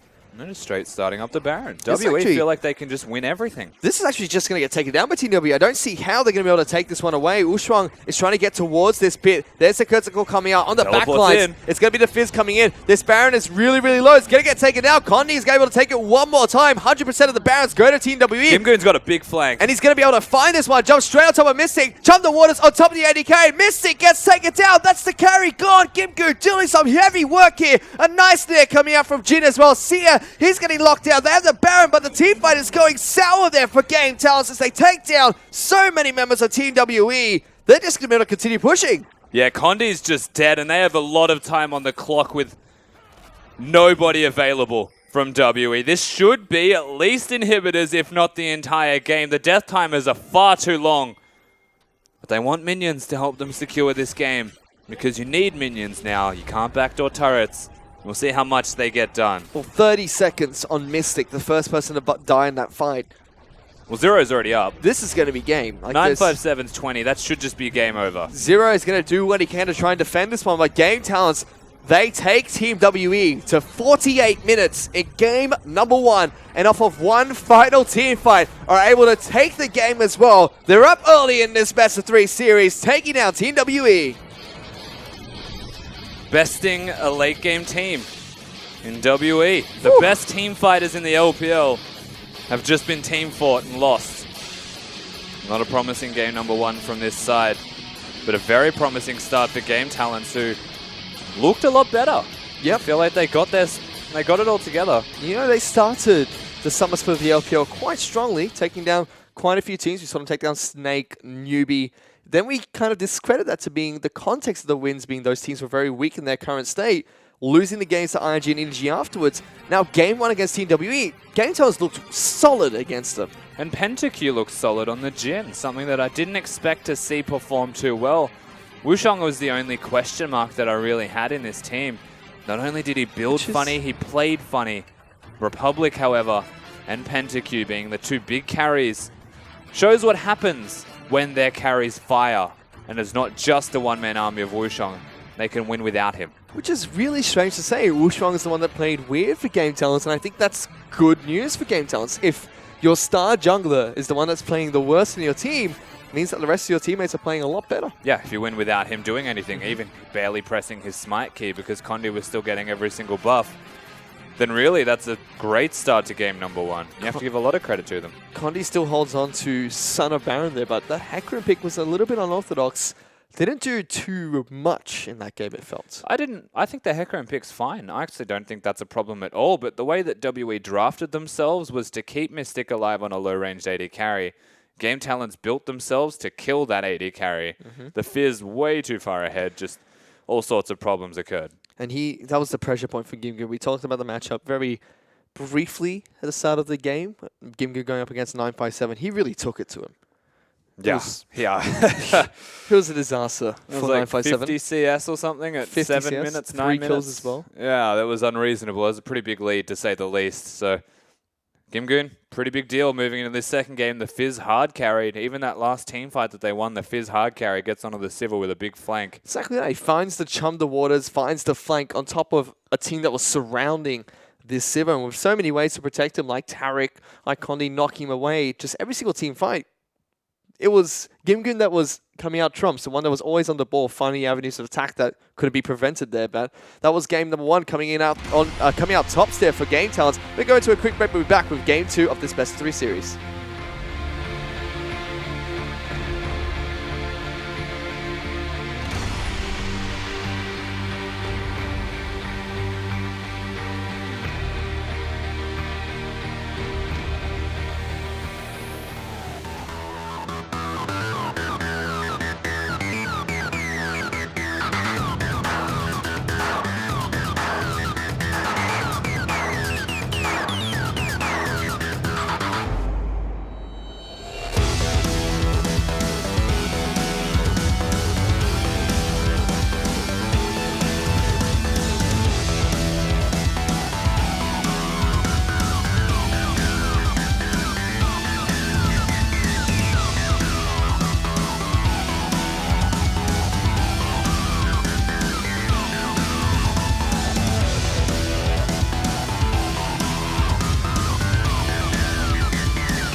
Welcome back, ladies and gentlemen, to the English broadcast of the Chinese LPL. We're going to take a look at the MVP for game number 1. It's going to go over towards PentaQ.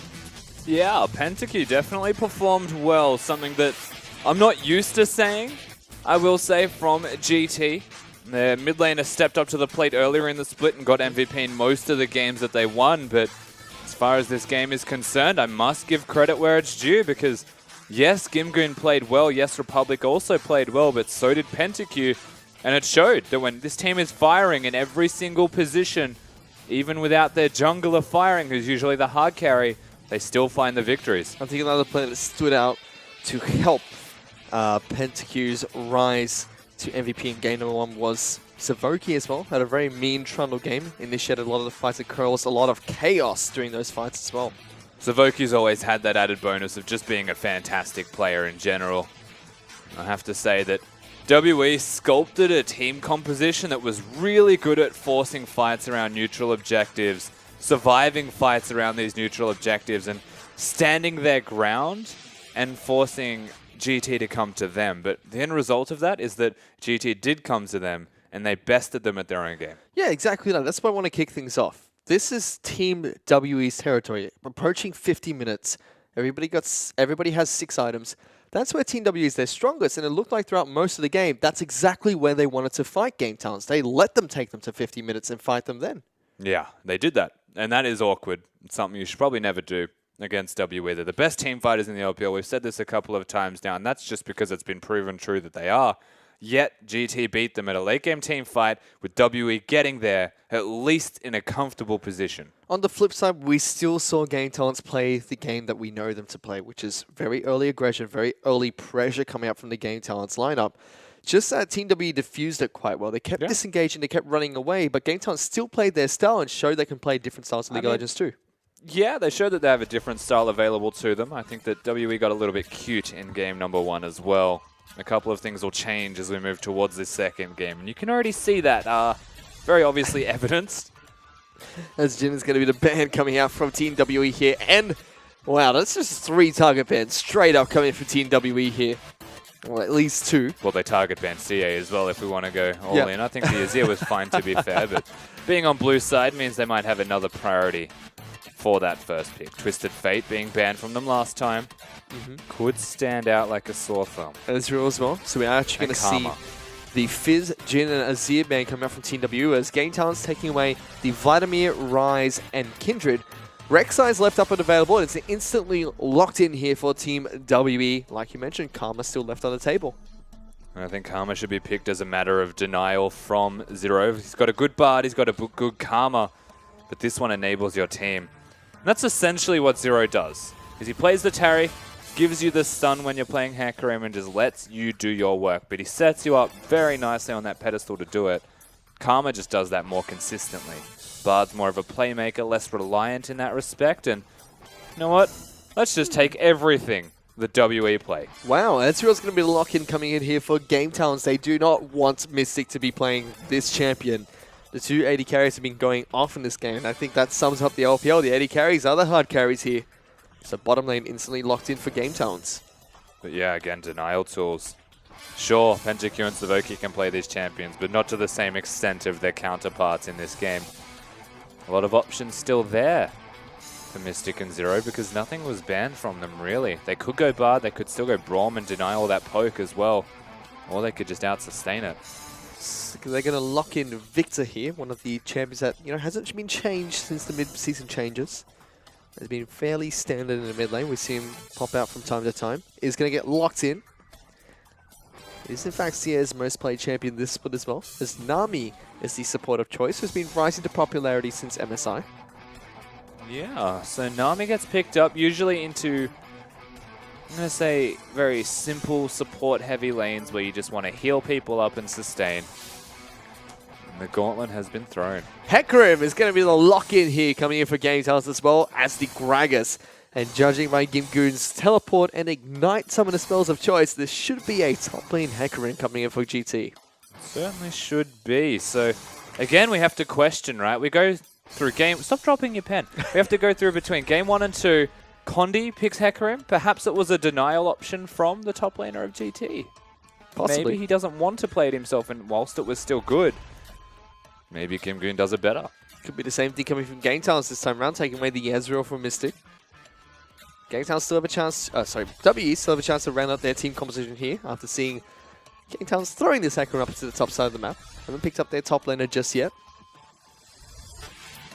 But for now, they look like they want to go with Ashe and Trundle here.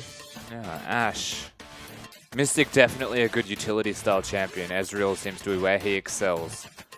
This should be no exception. And Ashe is the lock-in of choice. They're not going to go with the Trundle. Instead, they pick up the Maokai for 957. One more time here.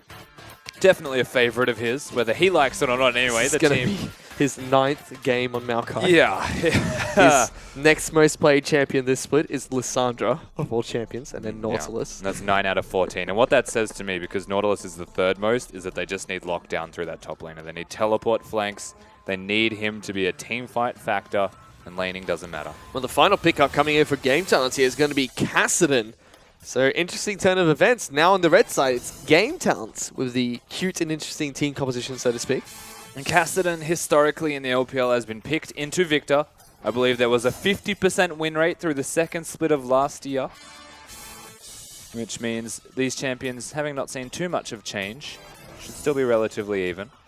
We'll see how they play that one out naturally. Republic, all of GT throwing the gauntlet with their champion choices. Wushuang onto the Gragas. Karma getting through champion select here as well. These are some interesting picks from the two teams one more time. And the biggest trend we've noted is that bans on blue side are always targeted. It leaves open strong choices for them. Well, let's see how these drops are going to affect game number 2 of this best of 3 series.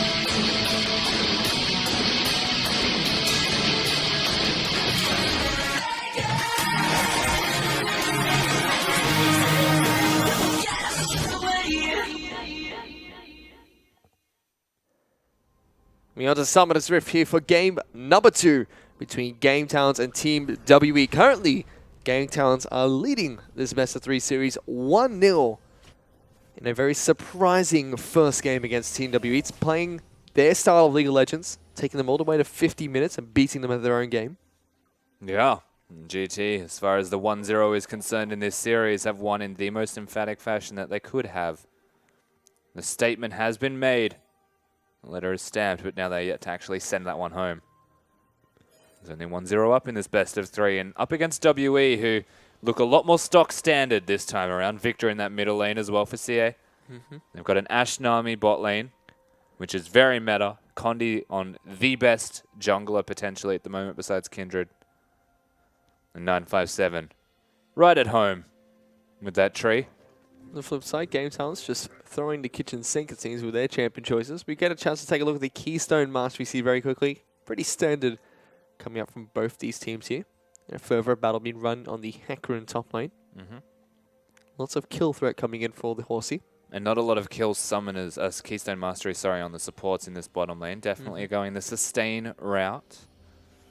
As Kim Goon is the big question mark. He played Fizz.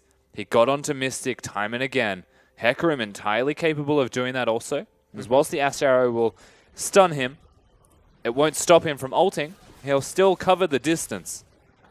And so they need to actually show some respect to what that pony can do. Otherwise it could run away with this game. This match in particular, though, we are actually going to see no lane spots coming out from Team WE or Game Talents. Both bottom lane duos working on taking down a camp at level 1 instead. Starting with the bubble to try and be more healthy with that clear means that PentaQ could look to be aggressive in that bottom lane. As this is the one that we said was a 50-50 when we look mid. Republican CA, Victor and Kassadin. Notorious lane for the LCK being Victor-sided. And the LPL being Kassadin one-sided. But yet they always seem to want this matchup. So we can already see Republic getting some good trades in the mid lane. Trying to farm wherever he possibly can. Team WE, though, they're the ones that hit level 2 first down in this bottom lane. Already forced PentaQ towards the turret. Miss a little bit of CS here as well. Yeah, and trying to beat WE with the team composition they've compiled this time, not going to be as easy to do. Early game pressure that they have just from laning phase causes some issues. And Wushang not exactly firing in this series. Needs to start showing up. He's got a Kassadin in the middle lane who doesn't have a lot of lane presence. A Hecarim who needs to start ramping with items. And the bottom lane against an Ashe and anybody is usually tough to win. Well, let's see what they can do on this Gragas pick here. A very lackluster performance on Kindred last game with an unorthodox item build. So we are going to take a look at the mid lane here quickly. Republic taking quite a bit of poke damage coming out from Seer, but Seer has run out of mana. Both mid laners are running teleports. He could potentially go back to base and teleport back in. As Mystic and Zero being rather oppressive in this bottom lane against an Ezreal Karma. Yeah, this is pretty standard. The Ashe has a lot of control of lane. And whilst Karma does a bit of damage, Ezreal has a fair chunk of poke.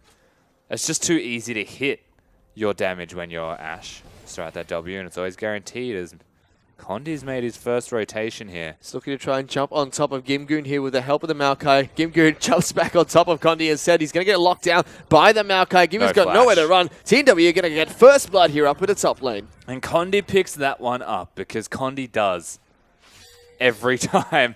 And the first blood early rotation, remember, no flash available for Gimgoon. No way to get out of that one alive. And the best case scenario for WE, because not a single summoner spell was burnt. And the top laner from GT goes down. Immediately we see Gimgoon use his teleport to get back into that lane. Clears out the tunnels being created by Rek'Sai. Just goes back to farming it out with 957. All of the precautions were taken there from Gimgoon. Place the ward, make sure you're not being ganked. Clear the tunnel so that there's no flank. And pray that he's not still here. Thankfully he's not, because on the bottom side of the map is an Infernal Drake. And you don't want to overstay your welcome top side. Otherwise you could lose that one. You don't usually want to. It's the most important. So we check in with bottom lane really quickly here. CS is rather even between PentaQ and Mystic, although it's slightly in Ashe's favor right now. Now PentaQ and Zaboki are pushing out the lane. We'll have to deal with the extra range and poke that will be coming out of Mystic and Zero. As mid laners have returned to the mid lane, opting not to use the teleport, instead walking back in. We see the Negatron Cloak coming out from Seer, whose Republic has gone for the components of his Catalyst. Yeah, so instead of going for magic resistance, he's looking towards the Catalyst. Definitely still a viable strategy for Kassadin given the changes to what the Catalyst provides. More sustain instead of just getting resistances where a Victor doesn't build Rod of Ages. He should be going for the Negatron Cloak so he doesn't get pushed out by a level 6 spike the Republic will get sooner or later. 9.7's actually gone back to base as well here. Gimgoon's not exactly where he wants to be. He's got to be a little bit careful because he's going to get locked down here. Condi's going to come up to the top lane as well. Gimgoon going to try and run away. Hecarim is really low here. Like we mentioned earlier, no flash available on the horse. He's going to get taken down for the second time up in the top lane. And they are picking on Gimgoon. Just tick 6 as he died as well. Wushang finally making something happen perhaps, but he was spotted. Chaos Storm was being put down there by C as well. Did not want to get jumped on by Republic and Wushang. Wushang still hasn't checked the push, and he's about to waste his Raptor Sense on it. Meanwhile, the bottom lane, PentaQ taking a lot of damage, trading back and forth with Mystic and Zero. There goes that Raptor Sense, taking away the pink ward. Yeah, the thing you don't need the Raptor Sense for, so very unfortunate for Wushang, but didn't check the bush before he cleared the camp. And still, whilst he's 10 CS ahead, Condi's getting further ahead. The top lane has completely changed direction from game number 1 to 2. 957, he's arrived to play. Certainly has, especially with the help of the Rek'Sai. Probably they're going to be able to take up his blue buff from Wushang. This mid lane has been rather quiet here. Kassadin has been surviving, so to speak. Has hit that level 6 mark, only being about a wave behind Seer. Yeah, and one of the things Kassadin usually goes towards in this lane is a couple of extra levels in his Q. Of course, increasing the shield that you get in the way of magic damage. Quite important against the Victor's burst. what you'll see is that they do that until they feel content. This is cheeky coming in from Condito. Finds Wustrong inside of his own jungle. Gets a lot of damage down towards this Gragas, but will be forced to back away. Yeah, and the Smite battle begins. Condi will win the fight, but maybe not the Smite battle. He just concedes. Wustrong gives it away. Does not want to go toe-to-toe against this Rek'Sai. And Condi's just going to continue to be a pest inside of Game Talon's jungle. Yeah, not with a Maokai winning lane and being able to roam around, and with a Kassadin that is constantly being pressured and stuck under the turret. There aren't a lot of winning scenarios as Savoki's caught. Asher going to come out from Mystic as Savoki has to try and run away. Will flash out of this one. So lives to Telltale's True Shot Barrage comes down. Clipped 0. But not enough to trade or turn the tides of that fight. No, but it clips somebody who has a heal as well. And realistically, Savoki burning both summoners and having half health, he's not a champion that can sustain himself. And that speaks disaster, plain and simple, for what was the bottom lane of GT. They're still scaling. They just want to get towards those first big items, and we're only 8 minutes in. But until that point, WE have control. And that's the thing with WE. As they get control, they just keep it for 40 minutes, and then they try and fight. The 2,000 gold head, just from the 2 kills they got up top lane alone, has created a CS discrepancy between the top laners. And mid lane slightly in favor of Sia right now. Bottom lane also a small CS lead for Mystic, so they've just got really good winning lanes at the moment. Yeah, marginal advantages.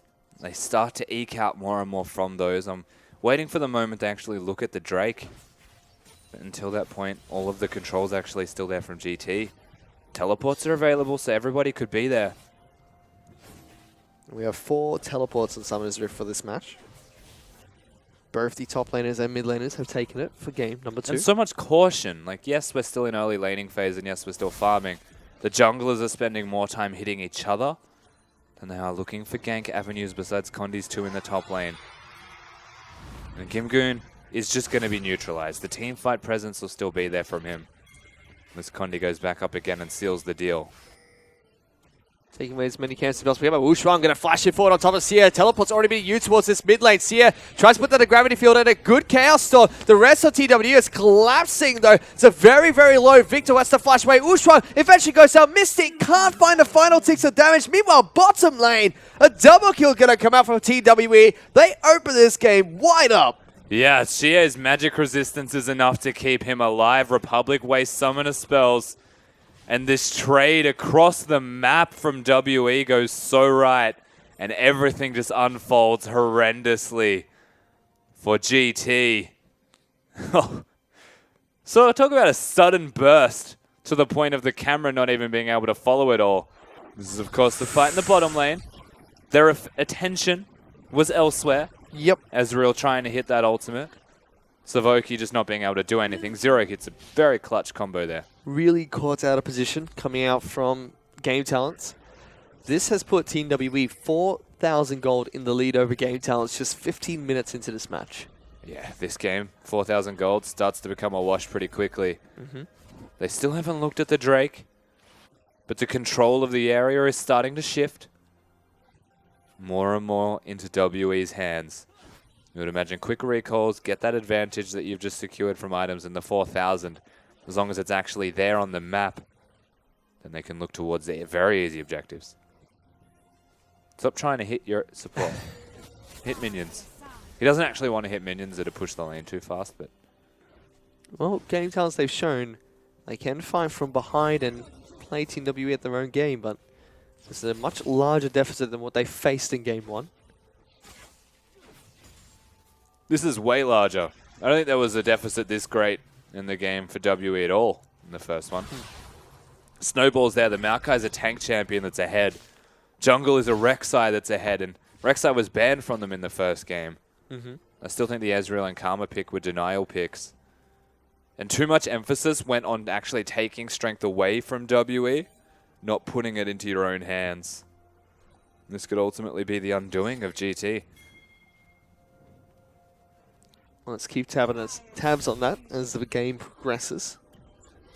For now, though, Team WE looking to try and further their advantage just through small increments in the laning phase. Mystic just has so much control. That's the funny thing about this scenario as well, is you don't have to stop laning phase.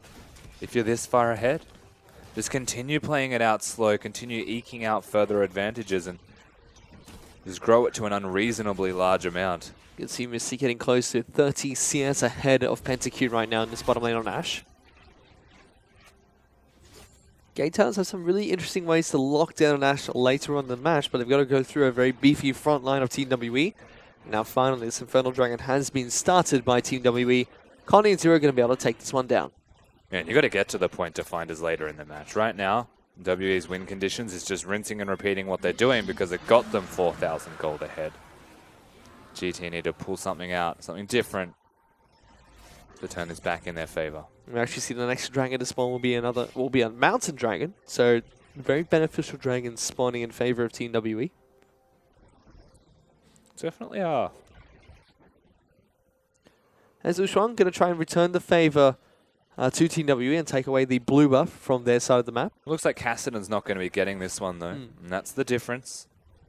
As the jungler getting the blue buff does not help the mid lane unless he helps the mid lane himself with said buff. Still, falling further and further into a hole. His game talents in number 2, and it's just so clean cut and methodical at the moment. We can even see the bottom lane outer turret is going to be falling shortly as well for Team WE. Seems like they're keeping alive a little bit longer, just to deny more minions. So the first structure is going to fall down, which puts Team WE 5,000 gold ahead of Game Talents. Yeah, and this is a sizable lead. Like without structures actually falling down, they were 4k up. Means it's going to grow further if they utilize those advantages. Mid lane turrets against a Cassidy. Cassidy doesn't have a lot of wave clear, so they'll need to actually start rotating the Ezreal and Karma towards the middle. Yep. To damage control what is a giant lead already established.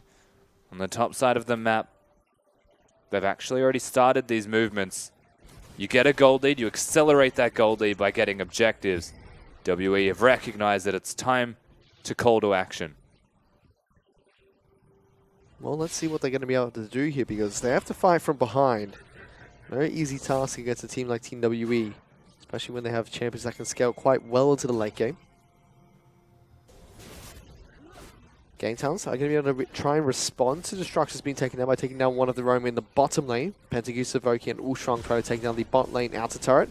But Team WE do the exact same thing, just on the top side of the map, with Mystic and Zero moving up towards that side of the rift. Yeah, and they've got the Runan's Hurricane as well on the Ashe, so they'll be pushing the wave pretty fast. They've even got 2 people down here from WE looking to defend this one. It'll be a 5-man dive on them, though, if they keep at this. Well, let's see what's going to happen here. So Ushuang actually looking to try and dive into 957, tanking the turret a little bit there. Ginkgo just runs around the back. Yeah, Victor was already here as well. Diffusal well and truly in place. And they're teleporting top lane to try and defend it now. Republic actually looking to try and take down Mystic here. Another teleport's going to be coming out. Mystic has to be a little bit careful. Rift walks his way out of danger. The Republic can't afford to 1v2 them. He can still hold. So the end result's a trade. Good damage coming out from the two-shot barrage as well to stop them from pushing any further. Look at Condi. In the face of Wushong, just goes to those Raptors. This is mine. Yeah, and takes them away from him. This no longer belongs to you, Ushuang. And the top side of the jungle did just belong to WE. So just taking what he can for free from this. No Drake to be seen, no Rift Herald to be seen. Just gold wanting to be earned. It looks like they're going to try and siege up the mid lane outer turret here. Republic's going to move back towards the mid lane and stop that one, though. And going bottom as well from Mystic. No turret to take and the minions already pushing. It's going to be a lot of time wasted from him down there, but because Victor doesn't want a side lane either, only has magic resistance to his name, and perhaps this is the route that they take. The Mystic, the turret taker. GA, the farm clearer.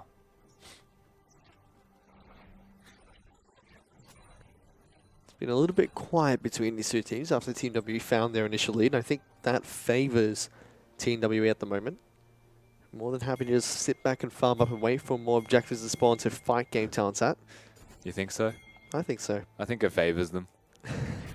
6,000 gold. I think it favors them. Plus it's just WE. I'll see you in 40 minutes.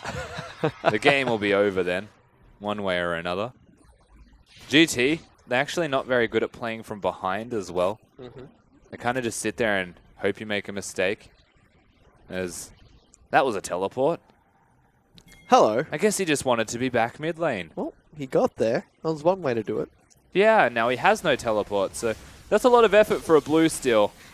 I don't blame them for doing this. Getting blue on that victor is quite valuable. They don't have one of their own. They have to play this next part by ear. And they're able to take it down. Sia gets that. 4 people on the bottom side of the map. Dragon is going to be spawning in a minute, so having 4 people down there does make a little bit of sense to try and siege the objective. There's a window for Victor to drop his Chaos Storm. If he wants to just harass them and look towards the objective, but Karma's wave clear, Ezreal's wave clear could help them out a little bit in situations like this. So it's a slow play from Team WE, looking for the Drake primarily, but just pulling GT around the map, trying to force them to respond and defend things, not actually giving them gold advantages at the same time. Gimgoon, though, meanwhile, was able to get some decent damage onto the top lane outer turret and force 957 back up top. His teleport is still down, so Gimgoon has a window of opportunity to use his, while 957 can't. He's just so tanky. Gimgoon is not having a great time. Nope. Did go for the Phage, so it seems to be the consensus that at least the Phage is optimal. And here's the push mid lane. Mid lane turret's going to get taken down here for Team WE, increasing their gold advantage as an Ash Arrow does come out, looking to try and pick off one of the members of Game Talents. Yeah, looking for that Ezreal. Hasn't got his 2 items completed yet. And the Drake now available with that Ash Arrow down. Unfortunate stuff. I don't think that means, though, that GT decide they can fight for it by any means. They don't. They just concede. Team WE going to be able to take a mounted dragon for themselves and put themselves even further in the lead. This has grown to a 6,000 gold lead for Team WE. And so it grows further and further in their hands. 20 minutes in as well. And we're yet to see a single thing from GT besides losing this game in slow motion. I'm not a big fan of situations like this. You know you're against a cerebral macro team. They're going to chase you around the map. They're going to draw you to certain places that they want you to fight them at. And they'll beat you at it. You know, this is honestly not the Wushuang that we normally see. He's been passively farming, getting wound up by Condi, and hasn't had much of an impact this game or last game. Very questionable series for the Game Talents jungler. It definitely has been. Feels a little bit out of sorts. Less invading than we're used to seeing. Yep. Gimgoon had a great game 1 on his Fizz. Game 2 on this Hecarim has been neutralized by Condi, it seems. Yeah. As one more time, Team W going to send Mystic up towards the top side of the map to push out that lane. We're about to see the Titanic Hydra also in the hands of Condi. A very good snowball-y item for the tank jungler. It means he'll be doing a lot of damage, have a lot of wave clear, and can even participate in clearing side lanes with his ultimate to get there. Yep. Effectively the teleport tool. Wushuang actually looking to jump on top of Condi there, puts some damage down, but the Rek'Sai is rather huge. Gives him a tickle. Walks it out. WE still looking towards the top lane though, and that's why 957's hitting him. Republic trying to do what he can to hold this wave. He does have that Rod of Ages being completed there. True Shot Barrage does come out. Not going to get enough damage down to the members of Team W collapsing on towards the turret. And one of the big strengths that Game Talents have is the teleport flank from a Hecarim. Now that we're at 20 minutes, he has home guards naturally. So if they get that teleport off, they can look for it. There are flanking wards. You can even see one of them just got pinged out by GT. Feels like now might be the time they try and make a play. We're going to have to at some point, or this goal is just going to grow further and further for Game Talents. They're desperately trying to wave clear here up at the top side of the map. And they decide not to. Gimgoon's been neutralized in this bottom lane by Maokai, which is not something you want to see when you have an Ignite top laner. They just don't know what to do. Very stark contrast from last game. Like last game, Team WE, they were ahead across the bottom lane, mid lane, and jungle. It was really Gimgoon that was holding it together. This time, though, neutralizing him has had a huge effect on the map.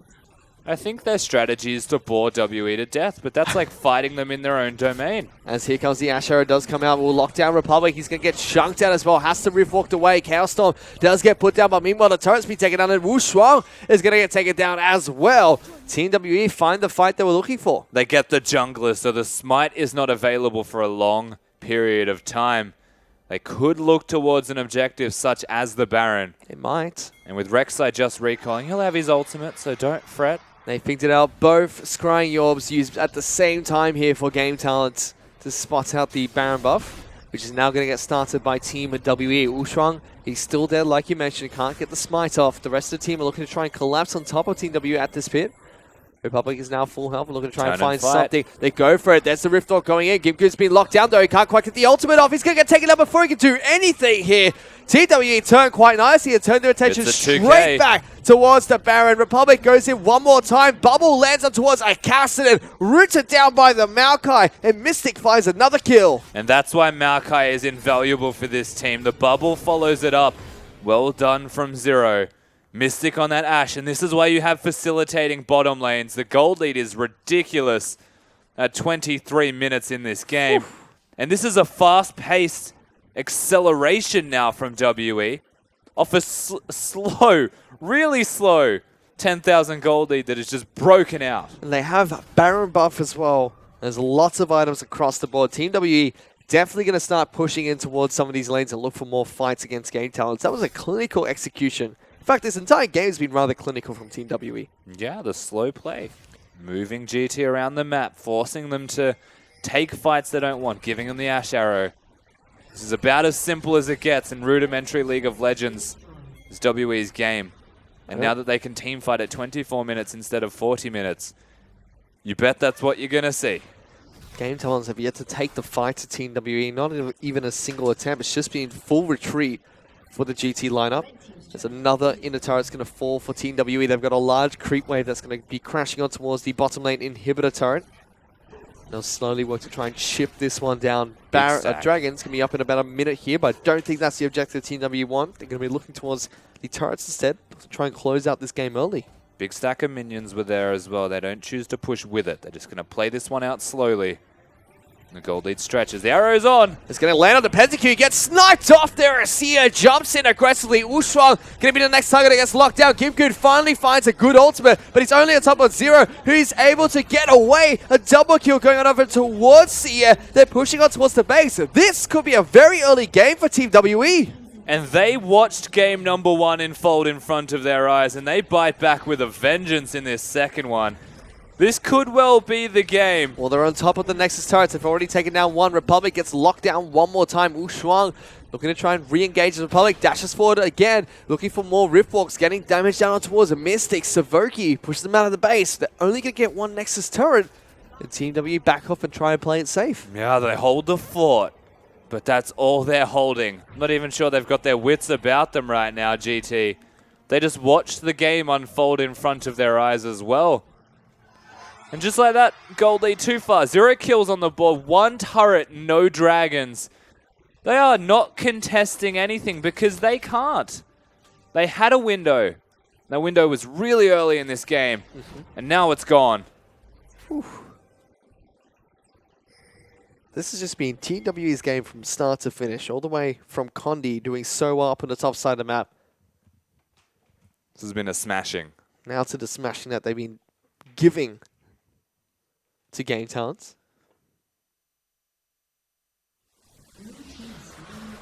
So Cloud Dragon is going to be falling for Team WE here.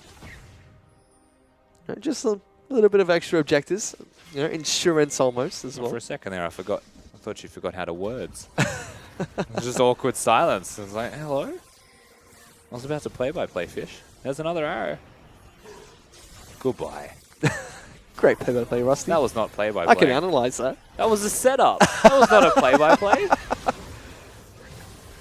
Well, the arrow does not connect, so Mystic's not going to be able to find a pick for Team WE. But they're still definitely in the driver's seat with a massive gold deficit. Yeah, they can rotate between mid and top now. The bottom lane's got those minions pushing naturally. 14,000 gold lead. The only thing that separates Team WE from a perfect game was the single turret the Game Talents took down earlier. Yeah. And now the game just waits on another Ash Arrow or a Nami bubble to connect. Yep. I think that Ash Arrow is back up and online. No, That's halfway there.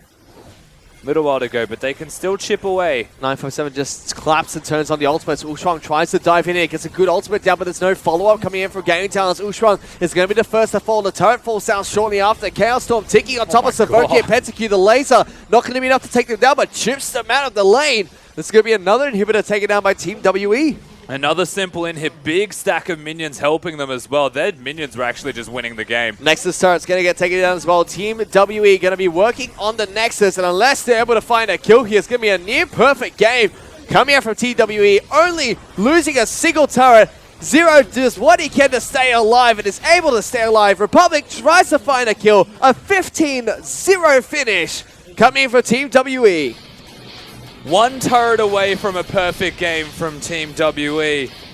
I'll tell you what, you beat them in game number 1, they come back strong. That's a dumpstering. This is opposite day. That should be how Game Talents wins games. Game 1 should have been how Team WE wins games. I'm not quite sure what's going to happen now in game 3. That was plain surgical from Team WE. That was such a convincing victory that I'm not sure GT can bounce back from that, plain and simple. That was such a clinical win. You know, this time around we saw in that match, Gimgu didn't get the advantage we saw from game 1. Wasn't able to snowball that. It was a very, very good job by Condi to shut him down. And bottom lane from Team W just really stepped up too. Yeah, and the name of the game here was hit the Ash Arrow, hit the Nami bubble, assassinate somebody with the Victor Burst. 957 and Condi able to play those tanks in the front line. And we call it stock standard, and that's what they drafted. A lot of these champions played in game number 2 were banned in the first game. Yep. GT picking up the Karma Ezreal. They didn't feel the same.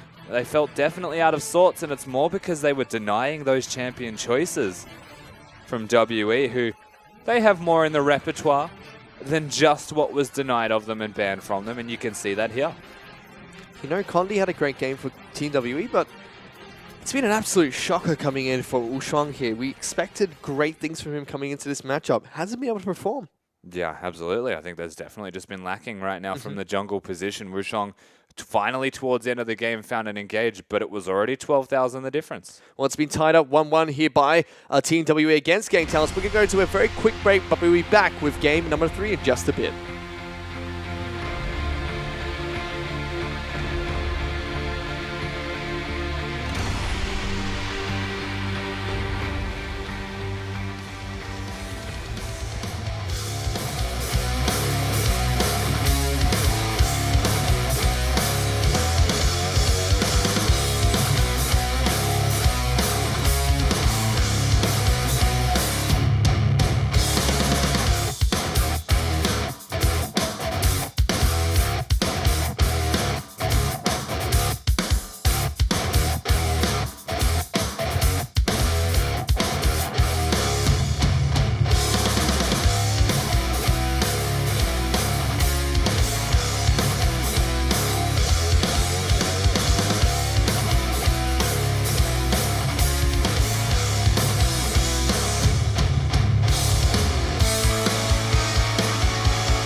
Welcome back, ladies and gentlemen, to the English broadcast of the Chinese LPL.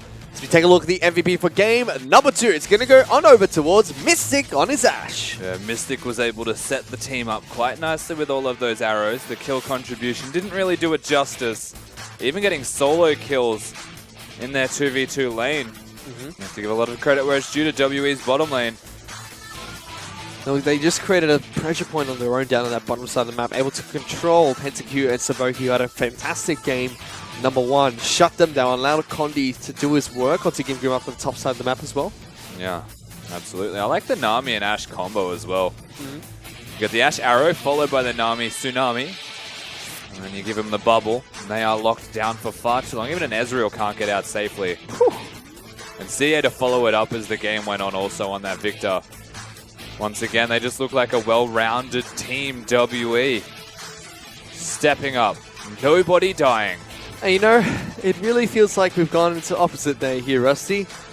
As Game Talents, they are the team that we kind of expected to put up this early aggression and win very early on into the games. Team WE, on the other hand, they're the team we expect to take it to the long haul and win in the long haul. What's going on? Because it's just flipped around. So people keep saying, like, because the average game time of WE is long, right? Yep. But that doesn't mean they sit there and just watch the game pass by. Like, they're not counting or meditating until 40 minutes or something, and they feel like they can fight suddenly. Like, they get early leads. They can still get early leads.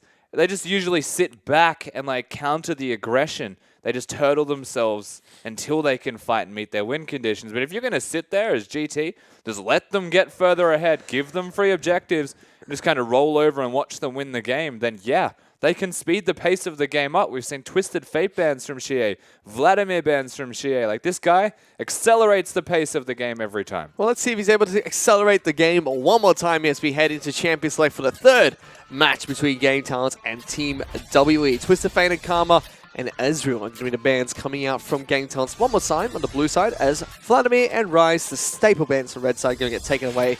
And Azir is the 3rd ban coming up from Team WE. This does leave Rek'Sai open. Yeah. Rek'Sai should just be straight up locked in, but we'll see how the priorities lie here on the side of GT. They had this available last game, I think. They banned it themselves, so they've got a lot of value towards it. But over the Rek'Sai is a big question mark. Rek'Sai is Wushuang's most played champion this split of the LPL. Let's see if he does pick it up. And Kindred has been hit with quite a few nerfs here and there. It's also historically one of Condi's most successful champions as well, so I don't understand the preface of even looking at the Kindred over the Rek'Sai. It's even his most played champion this split as well. It is for most junglers at the moment. Let's see if they do lock this one in, if they change it in the final few minutes here. Or final few seconds, sorry. That's just unusual. That is an interesting one. Giving PentaQ his Jhin, locking it as their first pick. WE banned it from them in game number 2 after it beat them in the first. Yep. And we are looking at very much similar drafts to the first game based off what's available. Wonder if we'll see a random Hecarim picked up again. Azir no longer available means that Victor will probably be the easy go-to middle lane choice. This leaves Rek'Sai open. I'm surprised Team W have just not decided, yeah, we're locking this one in straight away. And they're still not going to. The Victor Braum probably is the first draft that make the most sense if they're going to go for Braum. They don't necessarily need to, remembering the Bard is there. They had a successful Nami game. They know they're against the Jhin though, which would be why they're looking at that Braum. And they're probably going to lock this one in, like you mentioned. It's going to be the Braum Victor. Rek'Sai not going through either team's first pick rotation. Which is simply because the priority of WE lies with that support denial role and the mid lane getting the only major option available besides perhaps LeBlanc. But the Victor is just very highly prized for Xie. And denying that one from Republic. The Jhin first pick is just outright confusing. It worked well for them. Yep. Game number 1. Yeah, Game 1 was pretty had good. A great game. But as a first pick? Really? Like, the Braum has just been locked in on the flip side specifically to deny that. Well, they're putting their eggs in the PentaQ basket. Let's see how it pans out for their team. Got another 2 picks coming up here for Game Talents, taking a lot of time. We're deciding what they're going to be picking up. Trundle Kindred makes the most sense. They're actually just picking their game 1 composition all over again. Well, if it's not broken, don't You don't have to fix it. Yet they tried to in game 2. They did. And it's Kindred and Trundle are going to be the two pickups coming in here for Game Talent, opting not to go for the Rek'Sai. So knowing that their last rotation is probably just going to be Fizz LeBlanc, we'll see how WE respond to this one. Because basically, what we've got now, and I'm actually expecting this to happen. Game 1, GT won with this composition. Game 2, WE responded in kind and won with their own. Game 3, let's just watch the two worlds collide. Let's just mesh them all together and see how it pans out. Well, Team WE have decided not to go for the Rek'Sai. So they're going to lock in Graves here. So some more switch-ups coming in here. Just confusing me slightly. Missy's going to get another repeat performance on his Ashe. And there's that little Blanc cover. They do have the Ignite teleport onto Gimgoon, so it could possibly be another Fizz here. Or they could try and take it away. You best not. Where is my Fizz? He's going to take Maokai away from 957. He'll just go back to Lissandra. Shocking. He'll pick up the Nautilus. It does take away a big tank tool. So, you know what? In all seriousness, I think the draft in the Maokai here is smart. Okay. Because Condi's gone towards Graves. Braum's their support. Braum can tank in intervals, but they won't have that hard tank option unless 957 goes back to his Nautilus perhaps and locks something like that in. His second most comfortable pick has always been that Lissandra.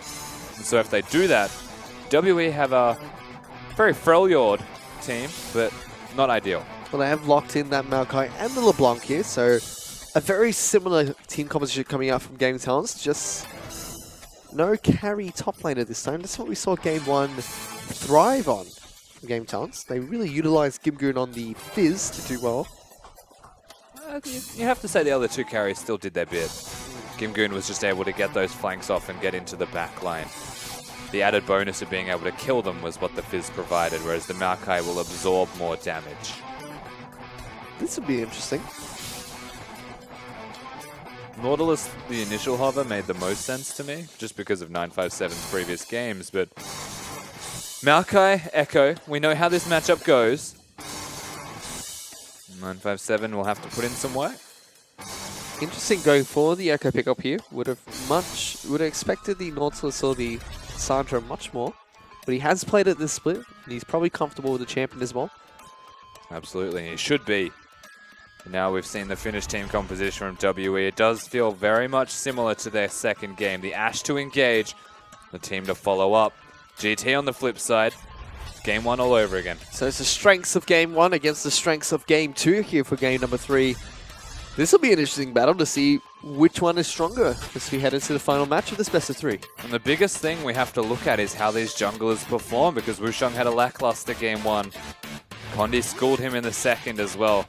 If he shows up to play in Game 3, the tables could turn once more. Well, let's see if he does when we head into Game number 3 between Team WE and Game Talents.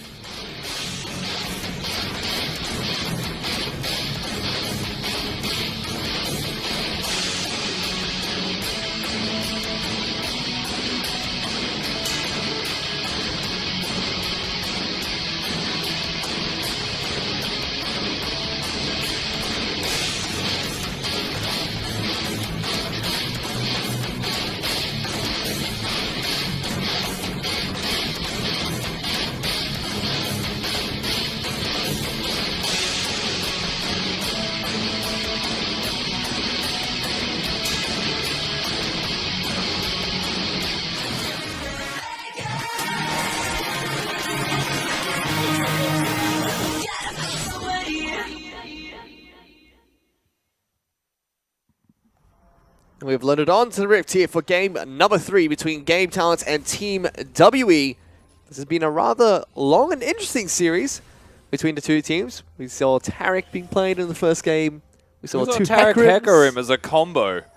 That was amazing. This game, though, is much more standard if we want to consider the previous two, simply because we know that this is tried and tested team combinations. Now they want to play these games out are akin to how they actually won the games, respectively. WE, not exactly surprised to see them drop a map. The set, however, they usually come back with a vengeance and strike swiftly. When we take a look at the Keystone Masteries very quickly there, nothing too surprising. Condi going for the Thunderlords over Strength of the Ages on Graves. It's a little bit more damage orientated on this Graves. Yeah, there's no Darius. We did see him once. Yes, we did. That was unusual. He had his 15 minutes of fun. Yeah, he did. Thankfully, no Darius. It's a Maokai Echo top lane. Condi, though, playing the Graves. Stands out as his second most played, I believe it is, Fish. Has a lot of games put in on this champion and something that's kind of slipped out of the meta. That is correct. Condi now has played 4 champions this split with that Hecarim pickup in the second last match. And this is his 6th game on Graves, just one below the Rek'Sai picks that his team has been giving him. He's very comfortable on it. As we are going to see a lane swap coming out from Game Talent here. Nice work from 957 to ensure he gets those minions. Gets the stock standard 3. We'll see how he plays this one out, because occasionally top laners, when they're playing Echo in particular, will actually help out the wave, deny the 1v2, pushing speed, reduce the tempo that they get the turrets, but instead, he's going to go join his friend. Savoki actually made a mistake, didn't check the red buff at all. Which means in fact, he warded Raptors. Which means Condi's going to be able to pick that one up as CN Republic trade back and forth. But in fact, Team WE opting to swap back into the 2-on-2 lane. They do not want the lane swap coming in. But guess who does want the lane swap? Game Talents. They're going to send Pentakill and Savoki straight back down towards the bottom side of the map. This is smart from Team WE. They're not showing their hand just yet. They just saw the top lane go back. Actually just anticipated the recall. And they started to posture towards the bottom lane, but I think there's too much that'd go missing if they committed to it. So they look like they're going to end up. Look at the way GT are moving. Yeah, they haven't showed themselves until going mid lane. WE showed themselves. They haven't. We go bottom now, quick. Kim Goon, recall, quick, go top lane. This is your land now. Good luck. No, I think they'll actually stay down here. If they go 3 strong, then they look towards the turret sieging. We'll see how they play it out. Well, Kim Good trying to do what he can to zone out 957 here. He's actually hit level 3, jumps on top of the Echo. He's actually going to get snared down by the Jhin as well. Lots of damage going down towards 957. Has to be a little bit careful. Yeah, well, being level 1 against level 3 means that he is just outright zoned. Condi even working his way in to help out in this situation so they can't dive him. Quite clever. 2-on-2, so this is very similar to what we saw during the early iterations of lane swaps when teams were experimenting with it. Jungle would go and help out the top laner. They only do it for so long here as they immediately back off. Wushuang has not been seen on the map, so threatens them a little bit. Yeah, and no teleport on the mid lane means they can't immediately rotate if things start to go bad and they actually get dove. So the respect of the Kindred, you're right, is enough to push them off. The slowdown, however, of that is 957 should be teleporting top lane, but doesn't opt into it. Really curious early start to this game. In terms of macro play, this is the opposite of refined movements. They're all reacting. Well, now there is a cannon wave that's pushed on towards the bot lane outer turret, and Wushuang has made his way down to the bottom lane. So that turret's going to be falling down. But even 957 just couldn't make his mind up. He walks through mid lane to get top. They're going to be about a wave off actually getting that turret, which means they're now behind GT. Which means Game Talents, they could potentially go and try and take down the Infernal Drake here, which is the first Stranger to spawn in game number 3. Game good. Not quite able to take it down, but will deny another wave for his troubles. As Republic jumps in, gets exhausted immediately by Sierra, immediately puts the damage back down in return. That was pretty good from Victor. It was good, but he wasted exhaust. Auto attacks him. Republic is overstaying. Wushuang might actually even die if they don't stop tanking it. Well, finally, the top lane turret will fall down for Team WE. A little bit slow there, but Game Talents in response, we were to take down the Infernal Dragon. Doesn't look like that top lane turret's fallen down just yet. No, it's not. And a teleport's going to deny it. Disaster. WE, what has happened to you over the 3-minute break? Whew. Where did your lane swapping go? Early pressure being put down by Game Talents already. Something that we thought we would see in this series, but didn't get to quite see much of it in game 1 or 2. The contrast to this, though, and something that you do have to note, is how far ahead Mystic is. in comparison to PentaQ and how that contrasts with top laners, because Gimgoon, big experience advantage, slight CS advantage, still makes him zone 957. And so now the strength lies in different areas of the map for both of these teams. How they play it out is important. Well, PentaQ is currently about 10 CS behind, or 20. Was close to 20 CS behind Mystic. See how much he can farm back up. As Mystic's going to head back to base now and pick up his first items. We'll have to see what those are in just a second. CN Republic, this has been a very isolated lane. Both have gone back to base already. Both picked up that Negatron cloak. Yeah, defensive to stop each other's all-in potential, but they're still going to harass and poke each other out. Victor always going to be a threat with his ultimate. Well, we did see Mystic go back to base, pick up his BF sword, so a big spike coming in. As there is that Chaos Storm coming out from Sia just to clear out the wave. Yeah. Republic tanking minions doesn't feel too great, so he'll use his own, you would imagine, to clear it. And everything is neutral. Quiet. Very quiet between these two teams. I don't know, have you heard Victor's ultimate? It's pretty loud. It is pretty loud. That is fair. The dubstep skin as well in particular. That one is just ridiculous. As Ushuang finds Kondi in the jungle, tries to invade him here. The Graves has hit level 6 though. Ushuang still sitting at 5. Kondi has been slightly out farming him in his jungle. Once again, going for the upgrade to the Hunter's Potion. Yeah, so whilst we're looking at the map once again, evening out the pace back to what you would expect from a WE game against GT, who really just haven't been getting anything done with their jungler lately, which is surprising. We've now found ourselves in a crossroads where Kondi and Wushang need to try and start making something happen. Still game talents after their early plays at about 1,000 gold ahead. Republic, though, does get jumped on here by Kondi, who flashes aggressively forward with the ultimate. Red buff's ticking, but it's not going to quite be enough to take down Republic. And he didn't get the smite off either. Very unfortunate stuff here from Kondi. Lots of burst. Will still push the LeBlanc out of that lane. Yep. Remember that he doesn't have a teleport. It's an Ignite LeBlanc. And that's still pretty big. Nice work from Kondi. Right on time with that level 6. It's able to force him out of the lane. GT, and they're still slightly ahead here as PentaQ and Savokia now going to be matched against Mystic and Zero in the bottom lane. And there's 3 people up here. So this fight could actually be really bad. They want the turret and the kill. Gimgoon just used his ultimate as well, so can't use it to soak up any more damage. This turret is going to fall down. Kondi takes it down. Sia moves up as well, picks up first blood for Team WE. And you see what happens when their turret is low health but still standing. You actually get baited into trying to fight for it. 3 people strong, and that's Kondi's gank in the middle lane, pushing a LeBlanc out, giving them time to move. And a proactive map play gives WE not a big advantage by any means, but an advantage. Yep, they're about 1,000 gold ahead of GT, who were ahead for most of that game. Asher actually going to land on top of Ushuang. Zero now trying to lock him down. He's tanking the turret. Ushuang has to pop his lance despite to try and stay alive. We'll be able to get out of here for now. Flashes forward, tries to hop away. Good pillar because that's Savoki, but Zero flashes forward. The Bloodthirsty support picks up the double buffs as well. And Mystic kicks it all off with an Ash Arrow. He's shown already that he's entirely capable of connecting these. And from downtown, Mystic hits the 3-pointer for a very long stun duration. He's lucky that he even got the ult off at all, Wushang, because he almost just straight died. You've been watching a lot of basketball here, Rusty. Oh, not too much. The finals are on. I've seen your Twitter feed. Yeah. There's a bit of basketball. Meanwhile, though, with Team WE taking the very early lead, looking to try and put in some more pressure down the bottom side of the map, is Mystic and Zero pushing out this lane towards PentaQ's turret. Mystic still hasn't not got back to base after picking up his BF sword. So he should have a little bit of gold in his back pocket. Yeah, he should.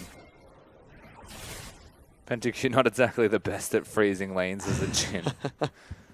But with the difference in farm and how they're trying to control these waves back and forth, he's in a better position. As Wushang kind of just wastes his time being down there. I think the movements now from WE is what's important and what could set them apart in this series. Where Zero and Mystic go and where CA goes. Well, and how they try and grow a lead. Well, Dragon's going to be coming back up in 40 seconds here. It's going to be an Ocean Dragon as well. It's not quite the Infernal Mountain combo that we've been seeing in the past few games. Not quite. Not quite. But still, a good dragon to contest for. Game Talents currently have the only dragon buff. It's more of an opportunity to just fight in general, as these two, they know. Ushuang's being caught out. He's going to get taken down here. Goodbye. Mystic finds a very easy kill for himself. And that's the best thing about the Ashe Braum combo, is they can kill you before you can press a button. Knocked up by the Braum ulti, stunned by the Ashe, and then the Braum passive to couple that. And that's 3 times that you are unable to move. But 957 is going to get jumped on here. Game Time's looking to try and find a return kill. Doesn't get the Parallel Convergence shield. That Ignite is ticking. Flash actually comes over and Gimku gets the same. No, he doesn't. He's able to get out of that for now. Republic is still chasing. Does have some decent mana to try and chase. There's no way. Does get the slowdown. Republic will find that final auto attack and is able to get the kill. Yeah, so they lock him down, but that took way too long to do. A lot of resources burnt. Gimgoon with little to no mana in his back pocket. LeBlanc with no teleporter mana as well. They'll give over a big objective for 300 gold on an overextended Echo. And it's not best case scenario. 957 almost even lived. So Dragon does fall for Team WE. They pick up their first Dragon of the game and the second Dragon of this match. They're currently sitting about 1,000 gold ahead of Game Talents and definitely looking like they're in the driver's seats in terms of aggression on this map. And still we're yet to see the Kindred do anything. Ushuang's been having a shocker of a series. I mean, honestly, all he's done is get caught out of position. And yeah, like, it's really good proactive movements from WE. I have to commend the way that Zero and Mystic are laning together right now. It's something that you've come to expect from these guys. Always a fantastic duo. And the Ashe, something new that even got banned from them in the second game. Sorry, yeah. Picked up by them in the second game, won with it. Team WE looking to move towards the utility focus bottom lanes with this Ashe pickup, and it's been going well for them so far. But a teleport actually coming down to the bottom lane. There's a critical being popped by Pentakill. They're missing. Actually stuck by that pillar being put down by Savoki as Gimgoon going to be able to lock him down. This Ashe is going to get taken down by the Maokai. Zero getting chased down by Ushuang as well. Should be able to get the slowdown. He's able to hop forward here. He's able to slow down the Kindred for now. Gets that third proc of the auto attack. The pillar is going to lock it down even further there as Gimgoon slams the ground and finds another kill for Game Talents. Yeah, Gimgoon locks it up. 2 big kills once again for GT onto the bottom lane of WE. Doesn't look like they're going to be able to push with that advantage, though. And so 2 more kills amounts to gold in the back pocket. But nothing more. It's going to go on over towards Gimgoon as well. The man who Game Talents trusted in game number 1 to carry them to victory. Did a good job of doing that. He was on a fizz back then, though. Now on the Maokai needs to soak up damage instead of dishing it out. And, like, realistically, yeah, they both died, but they died so far forward into GT's side of the map that it actually just doesn't mean anything. Public taking a lot of damage from this Chaos Storm and the full combo coming out from CF. As Victor has once again been able to push the LeBlanc out of mid lane. Yeah, he's doing work now. He's going to be able to continue with farming and just chip away at this mid lane outer turret. In fact, forces Pentakill to come up here. Savoki, though, he's going to get caught out one more time. Condi puts so much damage down with the help of Zero. Team WE find another pick from the Braum. It's a lot of damage coming out of Condi right now, and Zero is putting in overtime for this team. Playing around vision, working out where everyone's going to be.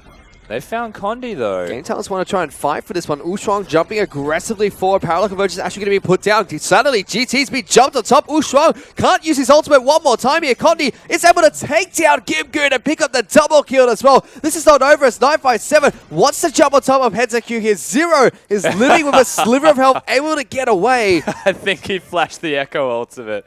Zero is on the wrong side of the map, but WE... they need to play dodging now. Curtical is going to come out. 957 gets the Parallel Convergence, but the Curtical finds that single kill. Public still looks like he wants to chase here. They're inside of the brush, though. Condi is not in vision range, so he's able to trade 1-for-1. Pentakill needs to be a little bit careful. Savoki, he's going to rejoin this fight. He's respawned here. Seer has to try and kite this one backwards. Is going to get taken down. A double kill going on over towards Pentakill. The dancing grenade double kill. Fantastic stuff from Pentakill. Even from Republic to ensure that this happens. And with no Ashe on that side of the map, they don't get anything. This is turning into a bloodbath. 7 kills for each team here, Rusty. Yeah, and this is super prolonged fighting. And the combo, once again, Republic chains him, locks him down. Makes it easy for that 4th hit to connect with Pentakill. Condi plays around his pink ward vision, does a lot of damage, and they do get a kill. But this is where the problems start to lie. PentaQ presses Q and gets 2. This is actually really satisfying. As far as kills go, nothing really beats that unless you get 3 of them. Literally the way Jin was designed to kill people. That was great. It was. It was fantastic. And once again, GT is still showing resilience and signs of life within this team. Minus their jungler, who really just does not have life. And I'm still certain that Zero flashed 957's ultimate. Oh no. I still think that's what he flashed. That's good. Not quite what you want to be doing as teammates here.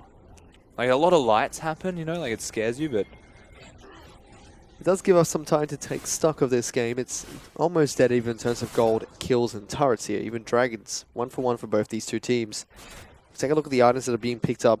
PentaQ this time round, opting not to go for the Essence Reaper first, did go with the Yomu's Ghostblade as his first item pickup. Republic has got the Morello Nomicon, as well as the Negatron Cloak picked up on his LeBlanc. And Mystic finished a full Infinity Edge instead of the Runan's Hurricane, so changing up item build slightly to just have a lot of damage. Structure taking as well, and boots of swiftness for map movement. It's WE. WE doing pretty well so far, tying it up, but here's another curtain call coming up from PentaQ. We've seen this from him all of the games that he's played Jin so far. Used the PentaQ to start the fights instead of finish them. Oh, he's actually in a bit of trouble here, Gio. Sia's going to get locked down by the chains and PentaQ as well. He tries to trade it back with PentaQ, but it's not going to work out. Republic finds that kill. Jin LeBlanc is actually one of the coolest combos for 2 carries on a single team. Republic can hit you from so far away. Use the double distortion, even just hit you with an auto attack or a Q. There's an ultimate coming up from Zero, though. Just simply separates the team. Savoki gets another good pillar down. 957 does get locked up by the Jin Q here. Republic, though, is going to get taken down by the collateral damage. Mystic doesn't have his Ash Arrow, though, so can't start up another fight. No, but that's still a lot of damage. Republic is a fragile champion on Summoner's Rift right now. And Graves is a monster. Gold is still dead even, but the Dragon has respawned here. It's another Ocean Dragon, so Team WE would definitely like to start stacking these Oceans up. Game Towns are still sitting on the single Infernal Dragon they took from their early iteration of the lane swap. The next Dragon to spawn is actually going to be another Ocean, so Team WE could definitely get 3 in this match. Yeah, and you would imagine that's something they 100% look towards, and the same thing goes to Game Talents, who don't want to give over 3. 2 is not ideal, but if it comes down to it, acceptable. Meanwhile, Gimgoon looking to try and trade the Dragon for the Rift Herald here. Ultron's going to hop on over and try and take down this buff with the help of his top laner, something we saw from him in game number 1 as well. Yeah, of course, this time around, the Maokai instead of the Fizz, is the damage reduction is definitely valuable for him. 957 was being a bully. He's a bit of a brat when he plays that Echo. I still think Condi is honestly just so large. He's 5, 1, and 2, has completed his Warrior's Enchantment as his jungle item, and now has a Yomu's Ghostblade as well. That's a pretty big Graves, looking towards his Hex Drinker as the next item. Opted not to go for the Phantom Dancer, which we see a couple of Graves pick up as their second item. I've already touched on this fact, but when you're against the LeBlanc, generally you want a more of Malmortius. If you're a champion building some kind of resistance that isn't a Spirit Visage or Banshee's Veil, and as a Phantom Dancer supplement, the Ghostblade active will do its bit. Sia, though, actually going to get taken down here. Here comes the Curtain Call. Doesn't even need it there. As the Deathfire Touch and the Ignite coming up from Republic is enough. They find another pick for themselves. Mystic, though, looking to try and re-engage. Republic has taken a lot of damage here. Mystic is getting sold out here. Here's Teleports coming in. Zero does get taken down. Mystic looking to be the next target here. 957 tries to jump into the fight. Has to use his ultimate to get away. And TWE, they lose 2 members, and now they're getting sieged by Game Talents. Yeah, Echo's auto attack, followed with the distance Republic covered, put him so far into the backline he had to ultimate to safety.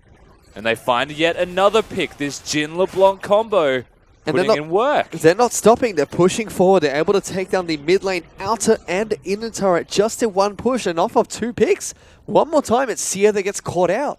Small details mean large deals when you're looking at this GT team composition. Even in games that they were maybe on the back foot, maybe struggling with, you get one small engage. A single chain connects and it's followed. And they just couple their spells together so well. As we are seeing the Jin build that I suspected we might be. It's going to be Yomo's Ghostblade and Dustblade of Drakthar. This is something you talked about with us, Rusty, earlier in this week. Yeah, so one of the benefits that a Jin has is that when you press your Dancing Grenade, your Q, it will proc the Duskblade of Drakthar, similar to Misfortune, the Korean build that people are seeing right now in solo queue. It has the same principle. It's a armor penetration build. One of the big questions around it being used on Jin is the fact that you don't have crit. And you kind of are a crit-reliant champion, so Infinity Edge, Rapid Fire Cannon, Essence Reaver not to be seen, means he's a spell slinger. And that's only good because he's got a LeBlanc on his team setting him up. So Pentacu's purpose right now is to press his Dancing Grenade and his ultimate key and his W and not auto-attack as much yet until he has 3 items. He's looking for his next item. He does have the Brawler's Gloves, so he does have a little bit of crit, and we'll be looking towards more later on in the game. But yeah, cool item build, because you can imagine the way that Dancing Grenade works with Jin is every time you kill a minion, the next bounce does more damage. Well, imagine that 3 times on a minion wave bouncing to you and then proccing the Duskblade. Whew. Same thing with Misfortune's Q and last hitting the minion bouncing to you. Lots of damage coming out from the AD carry. We've already seen what Pentacu can do on Jin in game number 1. Had a good game on the champion. Game Towns in general had a really good game 1. This is really cute. They know the minions are pushing and someone will have to respond. The question is who will respond? And are they going to be waiting for too long for it? It's actually Ashe. That will be an They easy... ping it out. Oh, they left. They did ping out the brush that they were waiting in, so Team W did have a suspicion of where Republic and Wushuang would be. LeBlanc does show himself into the lane and just clears out the remaining minions. Mystic then moves up to take them down.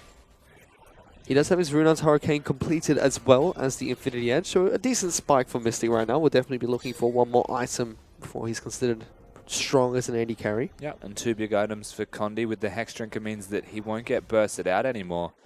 The Braum has the most work in the world to do in this 3rd game. If he can't block the Jin autos, can't block LeBlanc's burst, it could be the undoing of WE in this game. Difficult to execute on, honestly, for their team composition, but if there's one thing they can do, it's hang out until late game and try and execute on that. Well, we've seen that quite a few times from Team WE. We're definitely in here for the long haul, Rusty.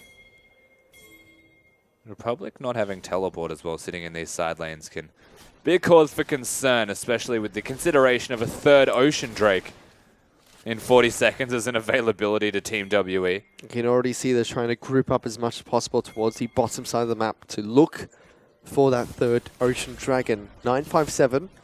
He's moving up towards the top side of the map with his teleport available to try and push out that wave and join his team if they need him during this Dragon fight, which will be up in 20 seconds now. Yep, so lane assignments are right from Team WE. The response now in effect from Game Talents. They actually have Maokai already grouped up.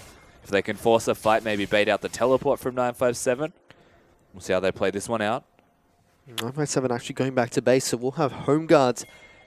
If he decides to teleport in now, Spectator just show us the ward that was placed deep into the back line. Kicks it off. Pentacu. He's moving in towards the bottom side of the Teleport's map. coming. The teleport is going to be coming in. The Dragon has been started. There goes the Cursor Core coming in onto Condi. Gets 2 good shots down. Zero tanks up the rest. Still waiting for the shield to go down first before finding that final ultimate shot. Will actually land onto Condi. The crit gets the Graves, forces him out of the fight. Suddenly, Game Tellers just turn on their edges and look to try and engage themselves, forcing Team WE away. They were able to take the Dragon. I think they're pretty happy with that result. Pentacu actually bends the bullet on that last Jin ulti. 700 damage to the face of the Graves. And yeah, they don't get there in time, WE. That was their opportunity to secure 3 Oceans or a fight on their terms. Whew. Instead, they're now the ones running away. Flash being forced onto Condi as Republic and Savoki chase him down inside of the blue buff portion of the jungle. As we take a look at the gold swing in this game, it was heavily in favor of Team WE around 15 minutes, but as we approach 25 minutes, Game Talents is a nice plateau of a 3,000 gold lead. Yeah, they definitely have. They've turned this one completely on its head, and it's through this mid lane AD carry duo. Wushuang's one job right now is to press his R key. And to be perfectly blunt with you, we barely did that right in game number 1 on this Kindred. But if you can do it, be good. That'd be pretty good. I'd actually like to see what his third item is going to be, because he's got the makings of another Wit's End, not another Hex Drinker. In a very unusual man. He had a very unusual item build in game 1 Frozen as well. Mallet after his Wit's End, I believe, rounded out that build. And Yep. look, it's not bad. And if we consider what WE have got as well, it's a bit not of great. prolonged. Yeah, look, it's just it's a thing. Meanwhile, It is a thing. we can see Condi does have that Hex Drinker for himself, as well as a BF Sword for his next item, looking towards a major attack damage item. Potentially a Bloodthirster there for Condi. That could go any direction, however. Means he's not getting the QSS build, which is unfortunate. He might want Overshield against a lot of poke and siege and sustain, most importantly. But it could just be an Infinity Edge because Condi's fed. But once again, damage control has started for Team WE. They're trying to turtle up as much as they possibly can against GT and just trade wherever they possibly can. Penguins in the cold. Huddle together. And just circle each other until it's warm again. You always have a new That's metaphor, actually just Rusty. WE. The more I think about that. Do you actually research these before you go into cast? Like, Why would I research? That would be forced. I think the analogy for RNG was like sharks as well. I like that one. RNG or sharks? Always moving forward or they die. Isn't that LGDs? Yeah, they're both like that though. One's a good shark, the other one not so The much. one's a hammerhead shark. That's LGD. They actually just ram their head into you until it works or they break their skull. Like they're just, oh. Oh, we get to see them. We get to see the hammerhead sharks in the next game. I love them. They're the best. For now, though, this has been a very stalled out game by Team WE. Game Town's definitely the team with the driver's seat right now. It is a Wit's End being completed by Ushuang. He's very content with this Kindred build.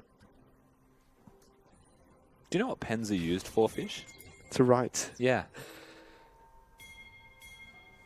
For reference, he keeps dropping it. I don't know how you managed to do that. I don't know either, to be honest. This game has slowed down a lot, and that's basically what you expect when WE aren't winning. And they're very good at that damage control. GT have shown that they aren't entirely capable of just outright ending games with leads either.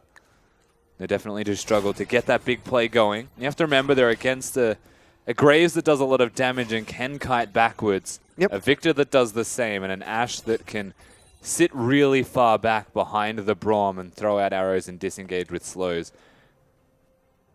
They have to play it carefully. If they don't get in right, they will struggle. There are big item spikes coming out for multiple members of both teams. We can see Jun has picked up his rapid fire cannon here. So he does have a little bit of crit now in his build. Also a little bit of extra range coming out with that item. I think that's the primary focus of that rapid fire cannon as well, is just to have extra range so that you can get auto attacks off and not one-hit people. The utility that a Jin has usually at the later stages of this game is just the amount of AD that he actually has. Arrows out. He's going to try and land on towards Savoki. Sidesteps Teleports one in quite response. nicely. They're going to try and find this fight. Savoki flashes forward, gets the pillar down. Gimgood, he's on top of Mystic. That's a lot of damage being put down there. But suddenly, 957, he's on top of Pensacola. He has to be a little bit careful here. This is looking great for Game Talents, but Team WE, they're able to take down Wu Strong before he can get out of that ultimate in time. The rest of TWE trying to do some damage control. Great Q coming out from Pensacola one more time. As two members from each team have fallen. Sorry, 2 for 1 right now, as only Wu Strong has fallen for Game Talent's lineup. Yeah, LeBlanc got out safely towards the enemy red buff here, but WE, they stand and deliver with Victor and Graves burst inside the Kindred ultimate. It destroyed most of the health bars of GT. And to no surprise, Wushuang gets bursted with his build that's not really designed to deal with it. I like the counterintuitive play though. The second they see the Ashe arrow come out, they're just like, we have to go in. The perfect opportunity to do so. But then they just clump. And that's 3 people clump. Wushuang actually just jumps into the Victor stun and decides to join his team. But Mystic was caught inside that respite, and Gimgoon can lock him down. Republic, lucky to be alive.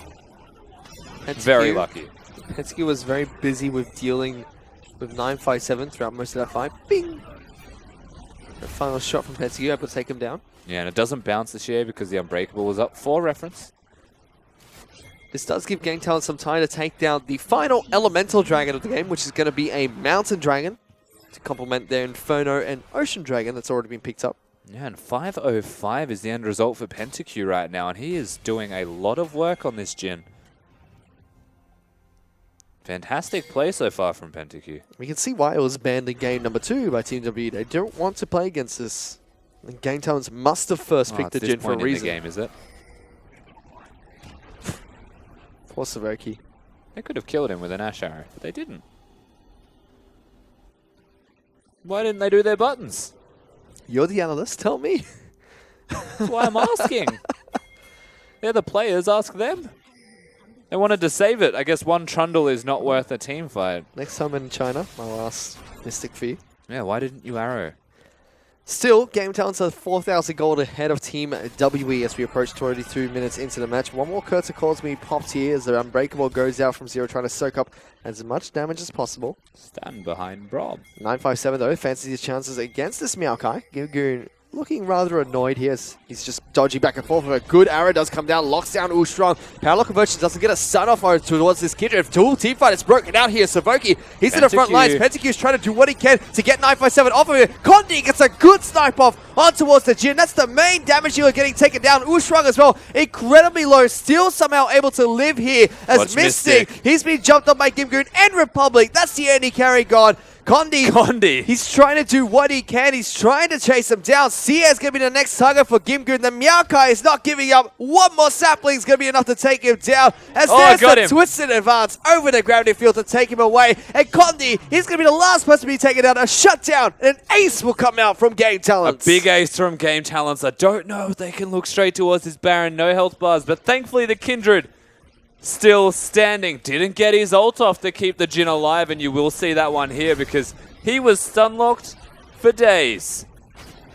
So much stun. But unfortunately, Gimgoon was standing in the middle of all of them throughout the entirety of this. And it doesn't actually look like he was ever going to die. Mystic hit one person. And yes, Wushong missed it. He was slow. He does well to even get back out of this alive, because look at it again. Like, Ash hit one target that entire fight. Duskblade of Drakthar also procced on Xie from Pentakill, so whilst he went down, he did a lot of damage, and it was enough to secure this. Gimgoon's a beast. Yeah, the Glimpse of the Void actually enough to get him the kill here from the Rift Herald buff. Meanwhile, Condi, the one-man army, is not enough. Meanwhile, we saw during that replay, Baron was taken by Game Talents, which gives him a 7,000 gold lead over Team WE after the ace they got and only lost Pentakill throughout the entire team fight. This is now Game Talents' game to win. It's 35 minutes into the match and Team WE, they haven't come out of that turtle shell yet. They're trying. I think you'll find that they have come out of that. They're just losing the fights afterwards. This is... Again, we're touching on WE as the best team fighting team in the league, and they're doing that exact opposite thing to what is team fighting. But that's because they're doing it from behind. Newbie are known as the team fighting from behind team.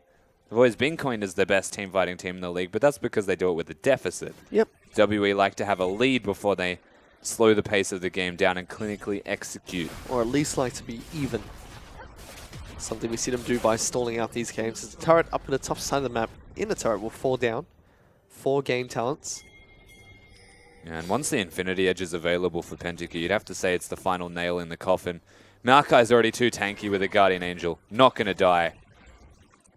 Only the basic Last Whisper for Mystic. He needs to reduce that healing with the upgrades soon. Well, now we're going to see Game Talents move on towards the mid lane in the turret. Sia actually taking a lot of damage from the burst that LeBlanc just put out. 0, able to soak up lots of the Curtain Call one more time here, and dodges out the final bullet.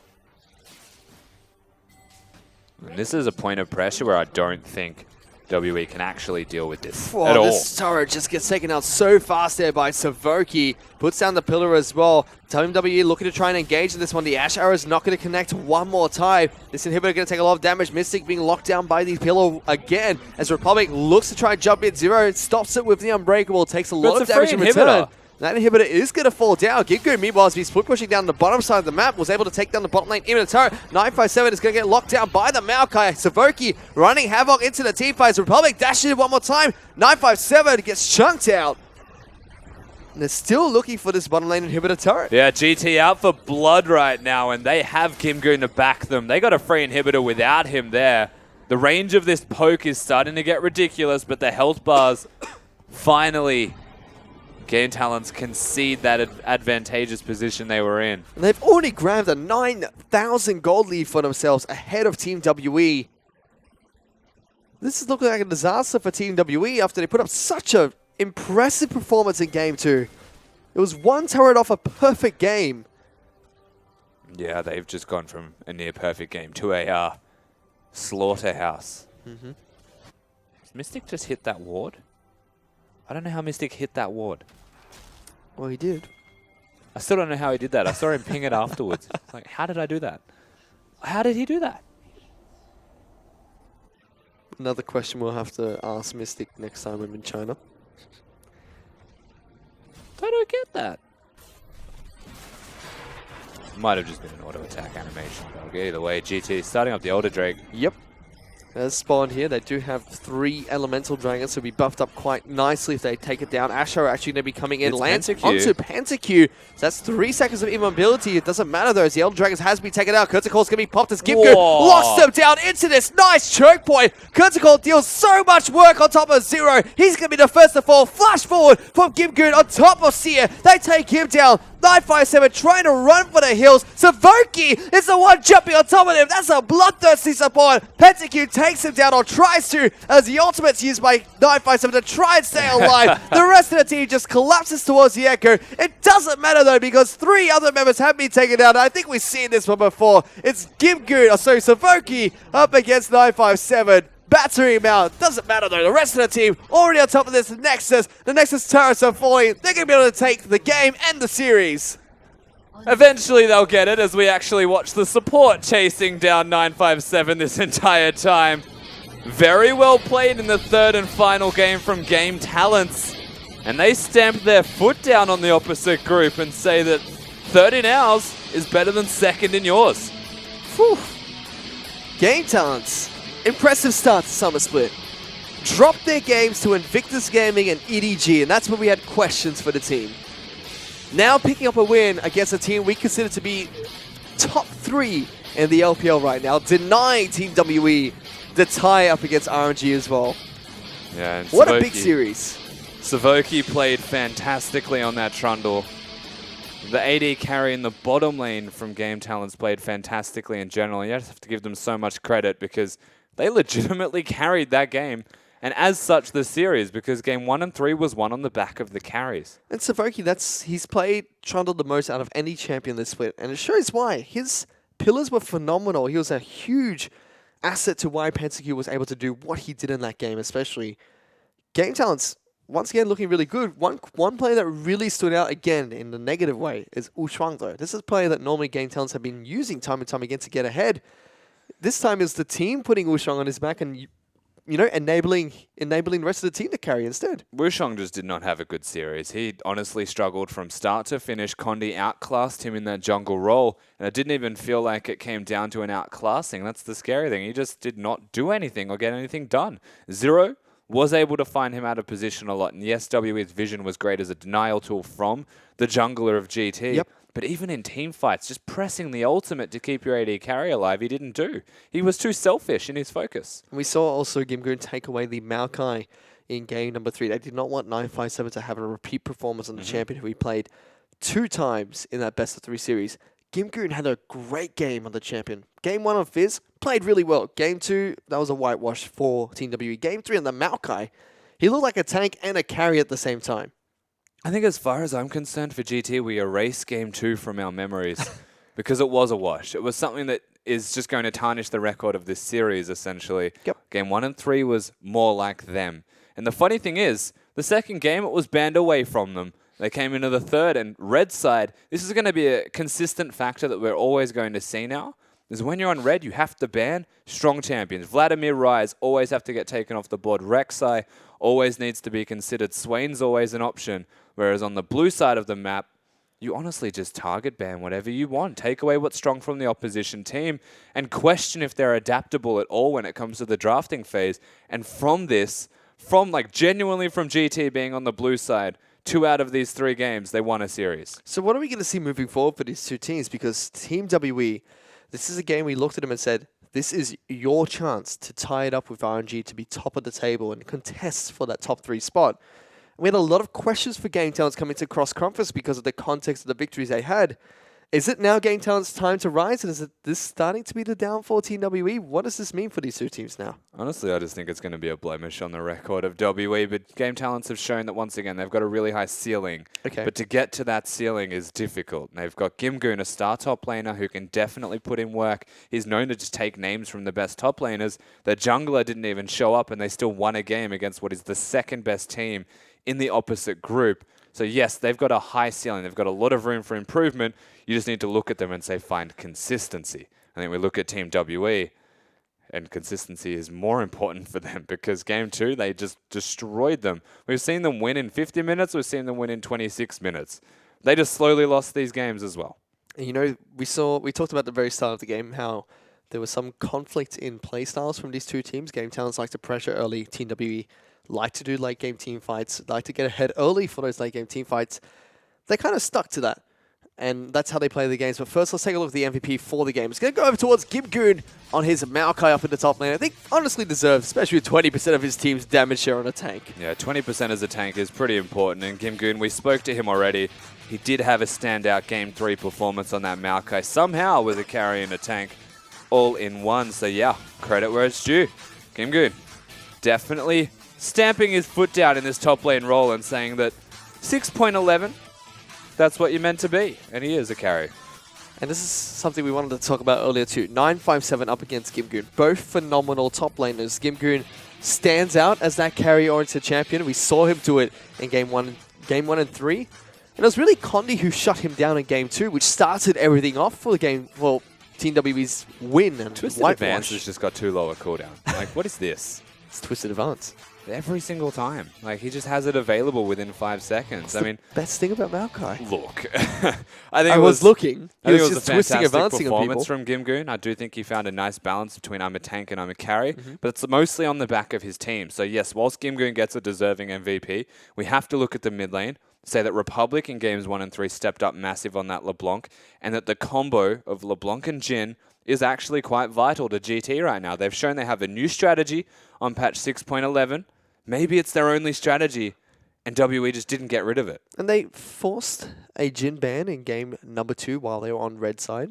And they first picked Jhin in game number 3. That was something that was a little bit unorthodox. In fact, Rek'Sai was completely slipped through picks and bans as well for game 3. I had an initial thought about this, and I wasn't sure if it was why they went for it. But you go for the early pick Jhin, and WE's immediate response for Zero was Braum. But Trundle actually excels into the Braum matchup because you're playing melee into melee. You usually run the Grasp of the Undying type of mastery and just get your team going. But your laning phase is better simply because you're into the Braum. So by picking the early Jhin, they respond with Braum. You then get the Trundle to counter it, and your laning phase is better. But instead they hit it. And I wasn't too sure as to what the strategy was. But I can tell from Savoki, honestly, those pillars were everything. Like, he just straight up caught people out. And the way that it works is, I'm not entirely sure. I think the pillar doing 1 damage is enough to get the Jhin W off, as well as having a 60-70% slow area. Means it's even easier to hit. LeBlanc can engage from long range. I don't think draft-wise, GT outclassed WE. They certainly did. That was a very interesting draft from Game Talents, and they use it fantastically to pick up their win here in the best of 3 series. Team WE had a few interesting things as well. We saw a Hecarim jungle coming out from them. We saw a Taric from them as well. You know, Hecarim's a champion we talked about we thought might return to the current, return into competitive play due to the current patch.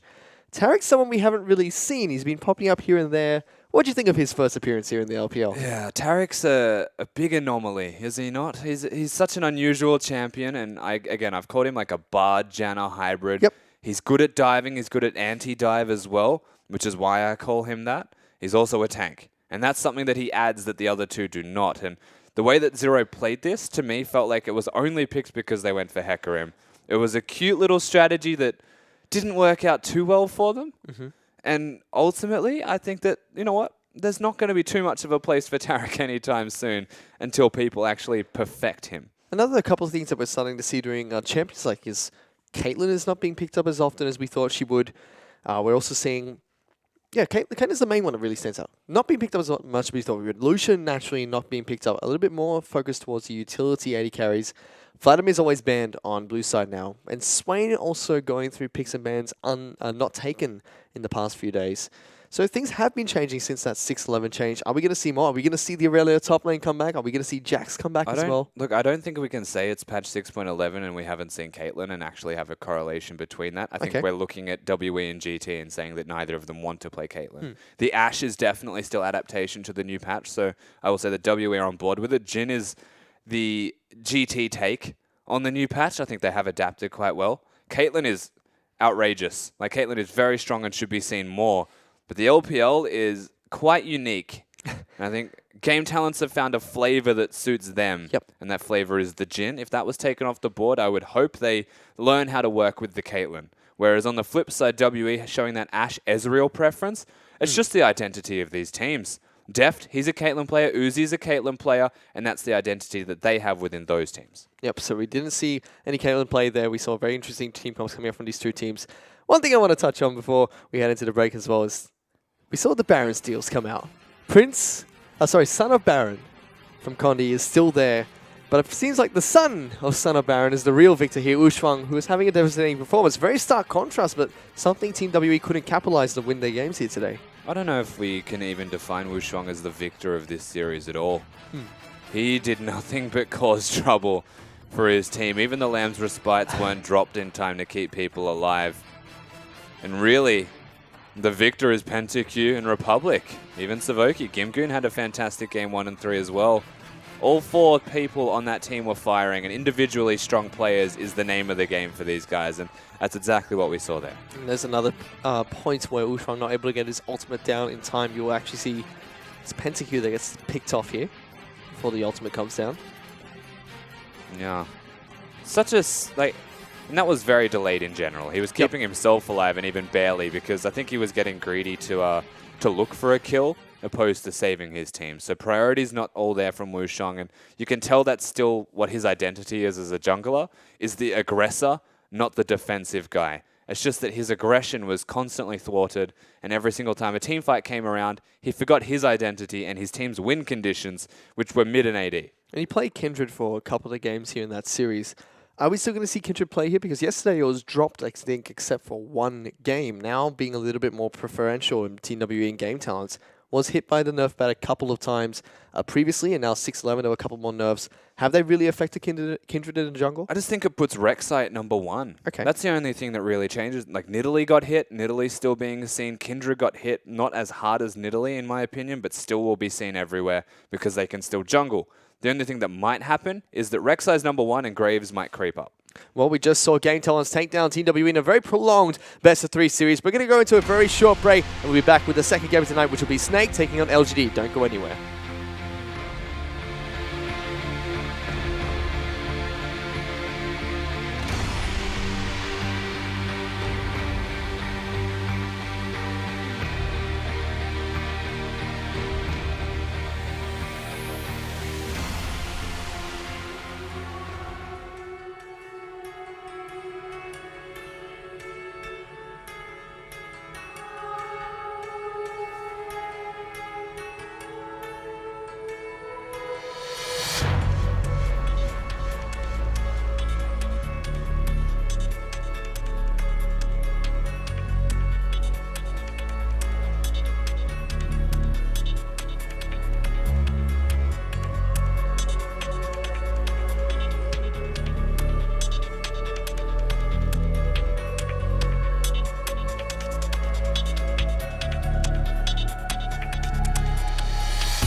Welcome back, ladies and gentlemen, to the English broadcast of the Chinese LPL. I'm still Matthew Fish-Stewart, and joining me is Zach Rusty Pie, and we're going to be heading on into game number 2 of tonight's broadcast. It's going to be Snake taking on LGD. First, Rusty, we just saw a very long and extended series between Team WE and Game Talents. What did you make of that? Blue side OP.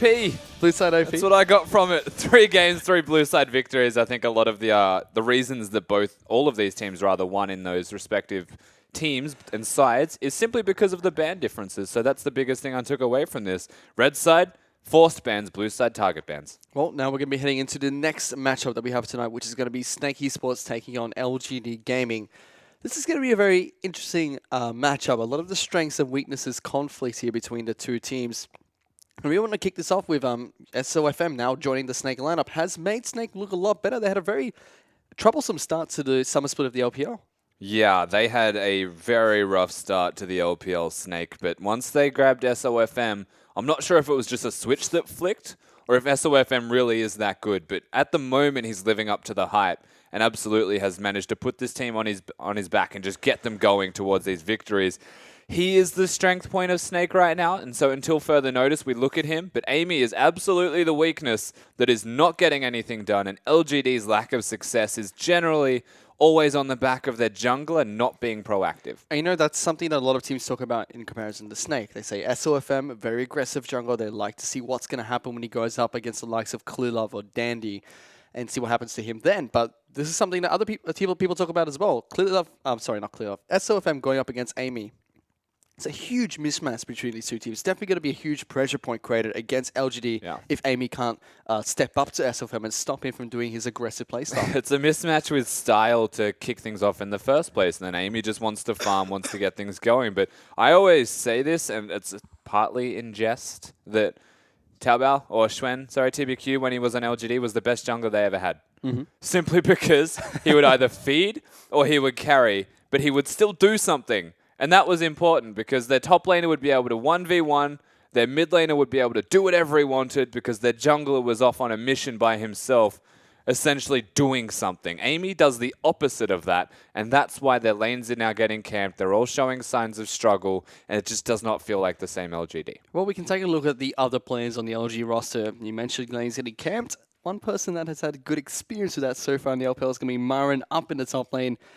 Junglers don't really quite like him. They like to make sure that he's constantly under pressure.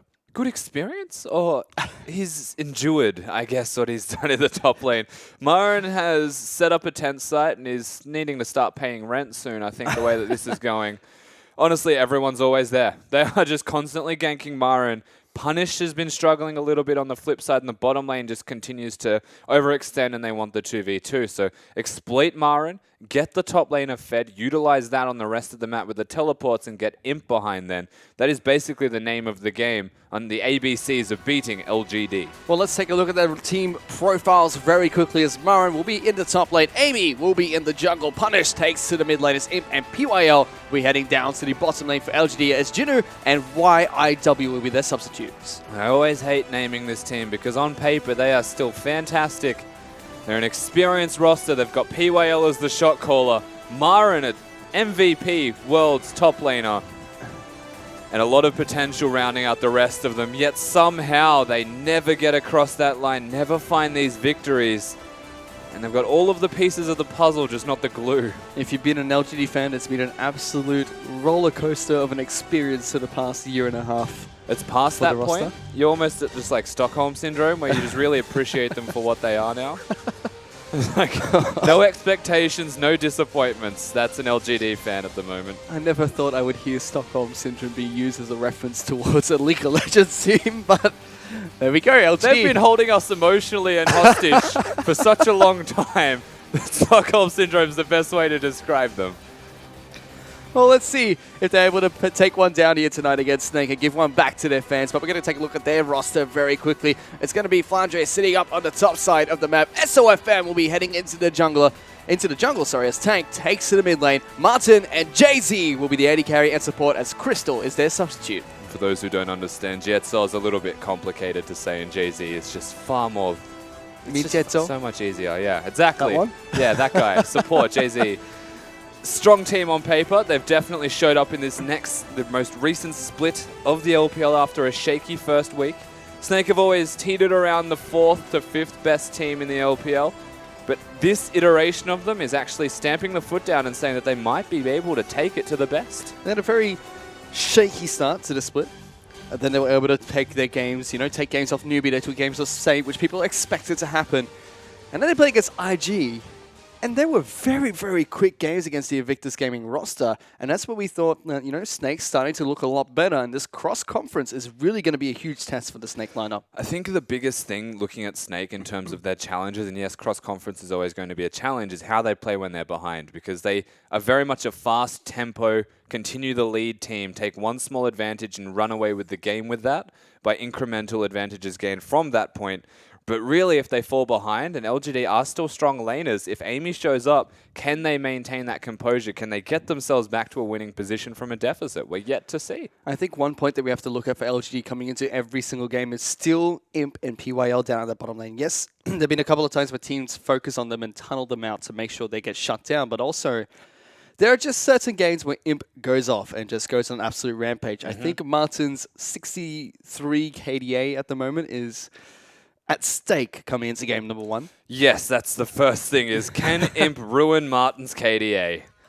At a surface level, you would look at both of these teams and say Martin's KDA might be the only thing that Imp gets based off current performance, but LGD, always a wild card. You never know which iteration of them will show up. Will it be the superstar team that went to Worlds, or the superstar team that before they went to Worlds won games? Well, LGD, Saving Grace will be starting on the blue side, which has been a little bit OP at the moment. As red side bans going to be coming out, it's going to be Rise and Vladimir being taken away by Snake. They also take away the Rek'Sai. Meanwhile, LGD, lots of target bans coming out. Lissandra Bard and Azir will be their bans of choice. Yeah, Lissandra Bard, Azir from LGD. There is a ridiculous amount. There's a plethora of shared champions between both of these teams. Yep. Could run down the list and say Echo for top lane, Rek'Sai for jungle, Lissandra for mid lane, Karma/Braum for the support position, and then the AD carries is the only difference, where Imp is just on another playing field with the champions that he plays. He has Vayne, there's the occasional Twitch, you never really know what to expect, and realistically, all of the champions that I've just named off should all be looked at as potential first drafts. Well, let's see what they do pick up here as LGD decide to lock in Karma as their first pick of choice. Snake now have a wide variety of options to go for as their next 2 picks. Yeah, and whilst we were touching on champions that could be looked at as a pick, remember the jungle bans are only seeing Rek'Sai on the table, and that is SOFM's most played, I believe, or most comfortable champion at the very least. He's still going to have a Nidalee. There's a Kindred available that he's performed on as well. Anything SOFM could want. Still lots of options for the Snake lineup. You can see the coaches are taking their time talking to SOFM here. Let's see what he's going to be picking up as their first pick, during their first pick rotation. If they do go for this Nidalee lock-in, would make a lot of sense. He's able to pressure Amy out if he does pick this champion. Very aggressive jungler. He clears quite fast. And it'd be mostly denial from Amy, I think, in terms of draft order, because Sivir Echo would be the better of the combo. Never mind. You know what? Just, yeah. Do you want me to keep going? Sivir Echo has been locked in, Rusty. Sivir is a denial tool from the Sivir Karma combo, as well as Echo being the biggest contested champion between Marin and Flandre, which we didn't really touch on too heavily. That is a ridiculously heavy-hitting superstar top lane. Flandre taking on Marin in a 1v1. Both of them known to be superstars up top. Marin, unfortunately, has had the worst end of that top lane. Lots of junglers don't really like him. And for what like it's worth, introduction to the SOFM doesn't like enemy junglers Yep. more than he doesn't like top laners. So there's an opportunity here for Marin. Tell you what, SOFM, I don't think he doesn't like enemy junglers so much as he hates their camps. He loves their camps. Raptors don't like SOFM. Neither do Krugs. They just disappear from the map when he's on Summoner's Rift.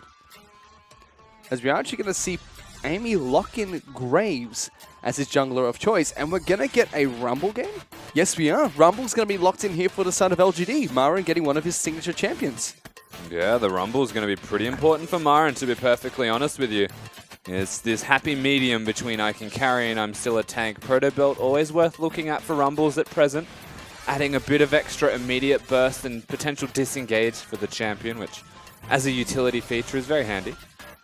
As we are actually going to see Kindred locked in on the side of Snake, as well as the Nami pickup that has been resurging in popularity as a support champion. Oh, it's so good to have you back, PYL.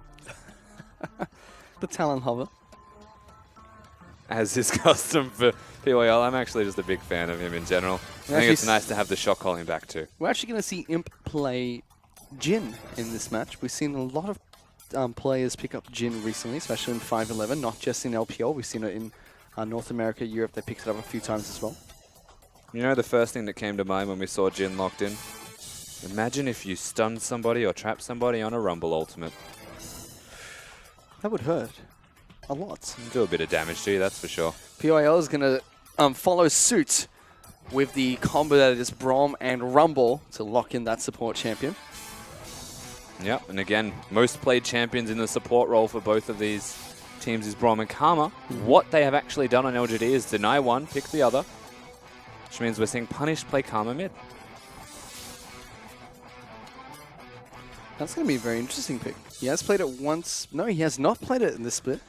Yeah, and it's still... It's actually Tank that has. Yeah, it's pretty cool. I quite like the Karma mid. A lot of wave clear, a lot of lane control. No one can really bully you around. It's effectively the Orianna of the current patch in what you want to get done. You're just missing a big wombo. You're just relying, when it comes to late game, on your team doing damage, and that's where the Graves and the Rumble compensate, and even the Jhin to an extent. You actually make tanks out of people that aren't tanks because of the amount that you shield as well. And Snake are going to lock in Twisted Fate as their final pick to head off to Summoner's Rift for game number 1. Another champion that has not been played in the mid lane by Tank. So we're going to have to see what he can do on this one. Tank? In this split, sorry. Really? Yep. He It has must be not banned played. from him all the time then. He has not played Twisted Fate this split, summer split of the LPL. Okay. No, you don't have to pass me the notes, I'll believe you. But Tank is a good Twisted Fate player. We've seen it in the past. I'd have to imagine it's been banned from him a couple of times. Have to go check those out. Standout performer, honestly, when he plays TF. So he's going to get it in this game here. That's going to add to a lot of the pressure that SOFN can dish out with this Kindred against Amy. But he is playing Graves this game. So Amy might be able to stand his ground with the champion that, you know, clears to the jungle quite healthy and quite safely. Yeah, and we see a lot of Graves played into Kindred. It's got a decent amount of utility if you save your ultimate for the Kindred ultimate. Yep. You can burst them after it tries to heal them. I think that there is, as far as jungle matchups are concerned, the 1v1 is okay, but both players picking not ganking junglers, usually a worse thing for LGD than it is Snake. Well, let's see how this matchup's going to pan out as we head into game number 1 between Snake Esports and LGD Gaming.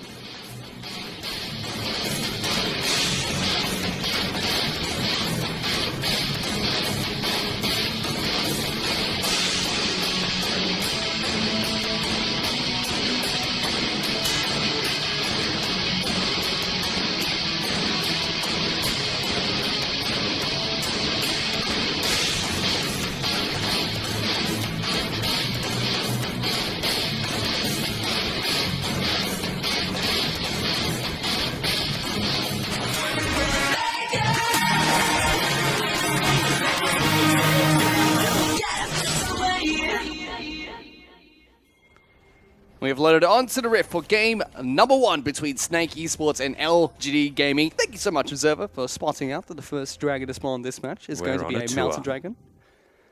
As we get a tour around Summoner's Rift, and we get to see where the Snake lineup pan out across the map. Yeah, so the 5-point, the standard defense for most teams in competitive play we'll be seeing right now. And now that we're finally into the game, Flandre up against Marin is always going to be the first thing that we draw our attention towards. Reason being, Tank, Twisted Fate, has teleport, can be up there very early and very efficiently. Martin and Jay-Z as a bottom lane are enablers as well.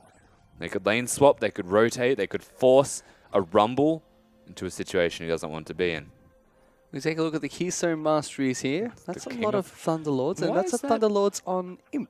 Yeah, it's not a Deathfire touch, and Yeah.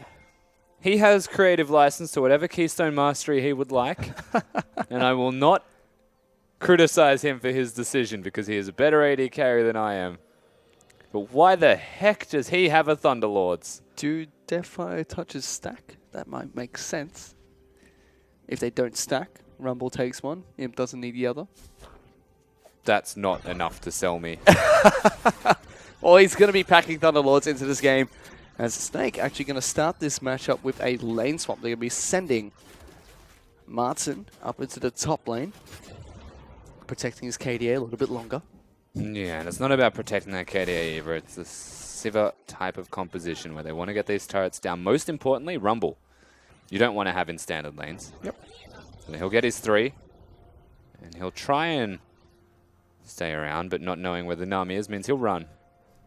Or he won't. You know what?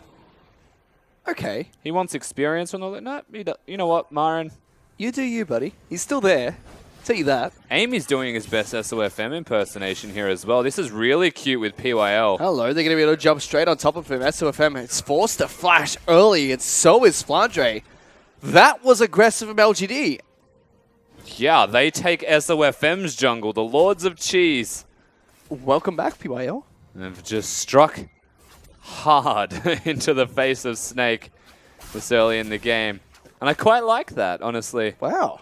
Marin as well is hanging around longer than he should be in this top lane getting experience. That's big criticism that we give towards Amy. He doesn't do much in the jungle, just farms out. He's not helping lanes, not doing anything. That's a very proactive play this early into this game. It's still farming the jungle, Of and course. PYL is the one enabling that from happening. But that's Still too flash. it's still it's still a positive sign because what we just saw was PYL controlling Amy in that jungle position, telling him where to be and when. On top of that, very small detail is the fact that Rumble was able to hit level 2 here. And hello, this is interesting coming in from LGD's top laner. Marin actually trying to stay up at this top side of the map, whereas POL gets chased out of the jungle. Now he's going to be in a little bit of a trouble spot as there's 5 members strong up at the top side of the map here to try and take down this Rumble. He's going to get dived on. Turret being tanked here by the rest of the Snake lineup. First blood goes on over towards the Sivir. Now they're looking for PYL. He's trying to take down SOFM. Will be able to pick up that kill, but that's 3 kills going on over towards the Snake lineup. Yeah, I don't think I need to express too much what just happened there, but LGD decided they can defend a turret that they can't defend because they don't have a numbers advantage and their mid laner doesn't have teleport. Marin's back at it again. What? They Okay, want, he oh, does- no, Flandre's dead, yeah. He does have punish up there, so Flandre is going to be taken down. Not sure what Flandre was doing there. Welcome to the League, Pro League. What is this? All right. Let's just take stock of what's happening, Fish, because I can't use England. Oh, we can take some of where we're at. Snake do have a small advantage from that dive up at the top lane. That was a... No, okay. Marin should not have been there. Yes. They tried to rotate to keep him alive because the idea was they defend that and they hold the fort. Marin got a bit of experience from the wave before they crashed and it was delayed. But Tank has teleport. Punish does not. And they have a lot of crowd control and early damage with a Kindred Twisted Fate. So realistically, they shouldn't have been there, but they were. And that feels like it would have gone really heavily in Snake's favor if they backed off early And enough. That that's- overcommit. Yeah, but like the stupidest thing about this whole thing, and that's what makes it good, is that Marin has farm and Flandre doesn't. Well, we're not going to see Amy now jump over the wall here to go on top of Tank. Not going to get that final auto attack off to take him down. Punish forced to use the shield to stay alive from the minions. Yeah, but Punish lives and Twisted Fate has to recall. This is still a very proactive Amy that we're watching in Summoner's Rift here. This is a constantly moving Amy, and I do like the iteration of this jungler that we are seeing, even gone for boots early, but just helping Punish to clear now. As we'll see how he continues to move. Flandre has caught up as well. We're going to take a look at where things are at now as Snake. They've moved back down towards the bottom side of the map. That's a red buff. On towards Jay-Z, the baller support himself. As Martin has actually gone back to base and picked up a BF sword. Got a 66 KDA right now, Martin. Total. Throughout all of his games, and we'll see how that progresses because Imp wants to rain on his parade. SOFM's found the way in again. He's been waiting up on the top side of the map here for quite some time. He's on top of a pink ward. He's even like, SOFM's an invade jungler, but he's camping Marin. Well, he's going on top of Marin here. He's able to slow him down. Here comes Flandre. Well, not going to be able to get the parallel convergence to lock down the Rumble. Gets a little bit of damage down there. Yeah, and the reason he's up here is because they're not having a great time with Flandre after he died, teleporting back in. So unfortunately for Snake, they do force SOF them there, but it's also a proven strategy that works, is camp the Marin. We can take a look at where or what items have been picked up so far after the initial chaos that we saw. You know, just a couple of components being picked up by the top laners and mid laners. Lost chapter coming out for the Karma in the mid lane. Another hunting potion coming out in this game. This time we're going to see SOFM pick that one up. It means you can hang around the jungle for longer, get more clears done if you want to sneak in a cheeky gank. Yep. It's not a bad strategy, but SOFM, of course, a very unique jungler. Has his own pathing that he always sticks to. Amy not opting to go for the hunting potion makes sense, being Graves. He's able to knock back those minions quite effectively in the jungle. As hello SFM, he's making his way down towards the bottom side of the map now. Yeah, and it's not that he's going to get anything, unless they want a straight dive. Oh, he's looking for it. He's got a Teleports. teleport coming into the back lines here. Oh, So that's is Twisted 5 Fate. bottom. This is not going to look for LGD here. Power Convergence right on top of the turret. They try to go for Nami. Martin actually taking out the turret. Juggles the aggro quite nicely. Flandre flashes out of the SOFM. Picks up the kill. What great turret aggro coming in for Sake. 5 members against 2. They don't get both kills, though, because Imp walks it out. So 1 kill and pressure onto the turret is all they actually secure. Meanwhile, top lane and mid lane, the carries of LGD are farming. And that was honestly not the best case scenario for Snake. I like the initiative, good moves.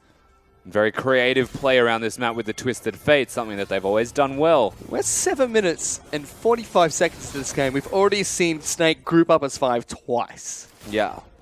And welcome to Snake with a Twisted Fate. Yep, this is...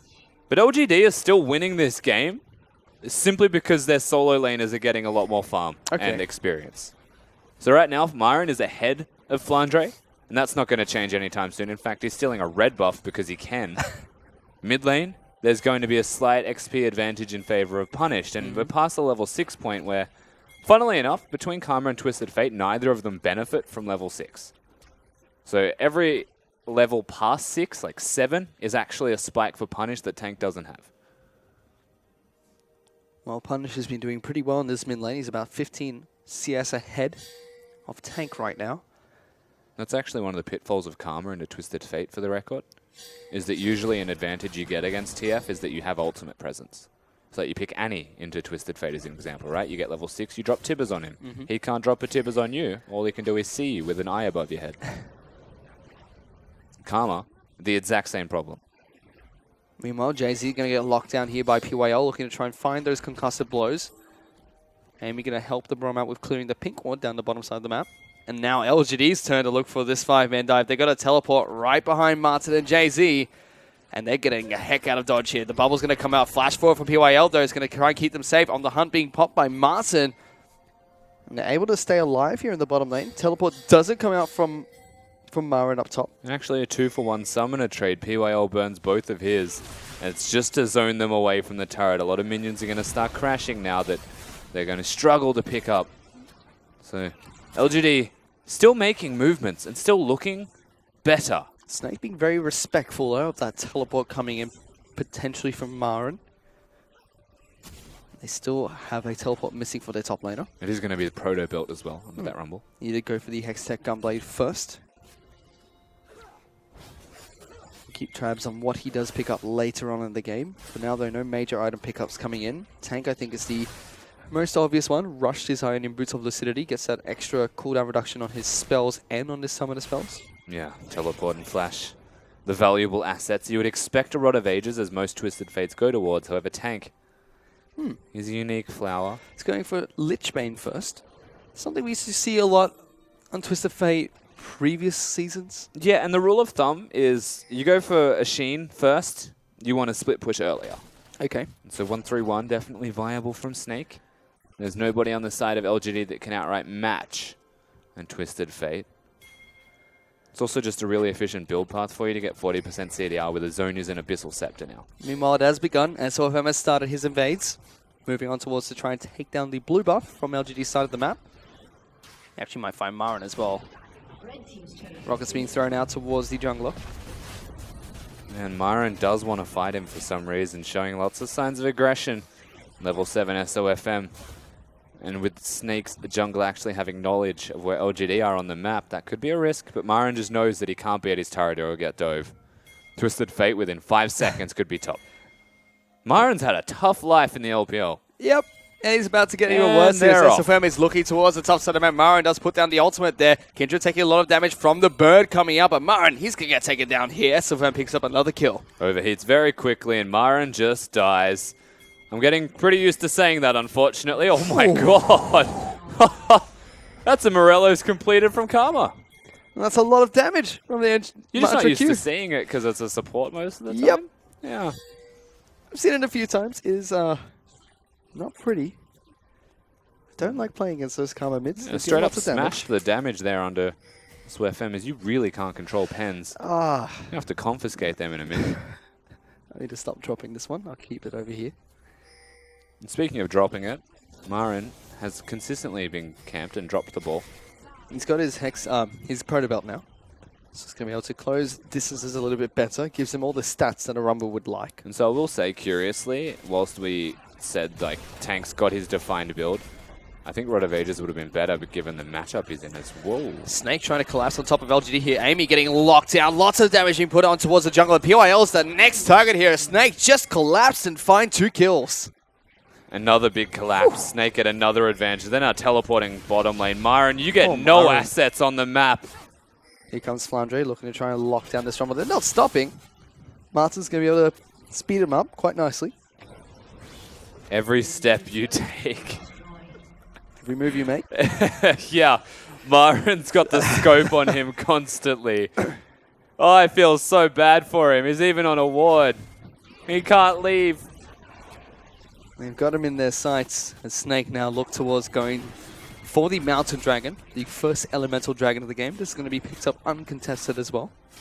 They've got a 3,000 gold lead for themselves, which was what started out to be a very even game, if not proactive game from LGD. Oh, yeah, like results aside, you have to say LGD is still making moves. And it's always a pleasure to see them do that. Imp's getting farm. He's still just 3 zeros on his score. He's working towards his items. He's got that Yoma's Ghost Blade, so we'll have to see helps. if he goes for the Dust Blade of Drakthar build, or if he goes for something a little bit more conventional, like an Infinity Edge next. And Ghost Blade's still just a good first option. Yep. Regardless of the rest of your build. Gives you a nice spike in attack damage when you use the passive. And again, Myron yet to use his teleport for anything other than getting back to lanes, and I don't blame him given the amount of camp that he always gets. But still, if LGD want to get something done, they need to look for a teleport influence from a Rumble. Work around Drake's, honestly. Be your best avenue of attack. It's a Rumble composition. Something he always excelled at is zone control. Along with Gangplank, champions like that who can place in a set area or amount of damage that... Fighting in the jungle and the river. Yeah, enemies want to avoid. So forcing objectives is the best way to utilize a Rumble. Snake have been the more proactive team for now, as we are going to see where they send their AD carry supports at the moment. For now, Snake sending it up to Marin and Jay-Z up to the top side of the map. LGD just don't quite know where they want to put Imp just yet. He's moving down towards the mid lane for now. Yeah, I think putting him mid's good. Come on, Jay-Z though, has to use his ultimate straight into the Unbreakable. A good bubble does come out though, stops Amy. That was impressive. That was a good bubble. I think Amy expected the tidal wave to hit him, however, PYL blocked it all. SOFM is going to get locked down here by Imp. Here comes the Curtical on towards the Vietnamese jungler. He pops down his own Kindred's mark there to try and stay alive. But that's a huge ultimate coming out from Marin there. They're going to be able to take down Tank as well. LGD get 3 kills from that pick. And they just get thrown into the LGD team composition gauntlet. Snake have no way to deal with that. SOFM has to blow the early lands respite, and that backfire is huge. Jin's duration on the ultimate is long enough, and Rumble just rocks up at the same time as I believe a Karma empowered Q. And you can just see these health bars. Tank just watches his team melt in front of his eyes and then realizes that he's zoned from the Rumble ultimate and joins them in the death pit. That was nasty. That was absolutely nasty. That was so good. Well coordinated from LGD. Pulls them straight back into this game. The gold is now dead even. And we spoke to what was required of LGD. Yep. And that was using a Rumble ultimate in a situation where they're forcing either an objective or a choke point, something that favors them properly. They do that, and look what happens. So now I'd really like to see what Snake are going to do, because we saw them move 5 men top, 5 men bottom. Once they open up the map, they've just been juggling farm back and forth, not so much making those proactive moves anymore. I'd like to see if they have any more tricks up their sleeve with this team composition. I would imagine they definitely still do. But there's now a very even game between Snake and LGD. Yeah, the immediate adaptation as well from Tank. We spoke towards him potentially rushing that Lich Bane, left it at Sheen. Went towards his Abyssal Scepter, which again does give cooldown reduction. Also helps with the damage coming out from both Marin and Punished. Yeah. And so he's going to be slightly tankier. Zonya's usually the next item unless he wants to finish his Lich Bane. That's entirely up to him as to when. But he's getting enough items now that he can look towards being a split push threat. If he were, though, he'd be dealing with Imp and PYL, or he'd be dealing with Marin. And I don't favor him in either of those.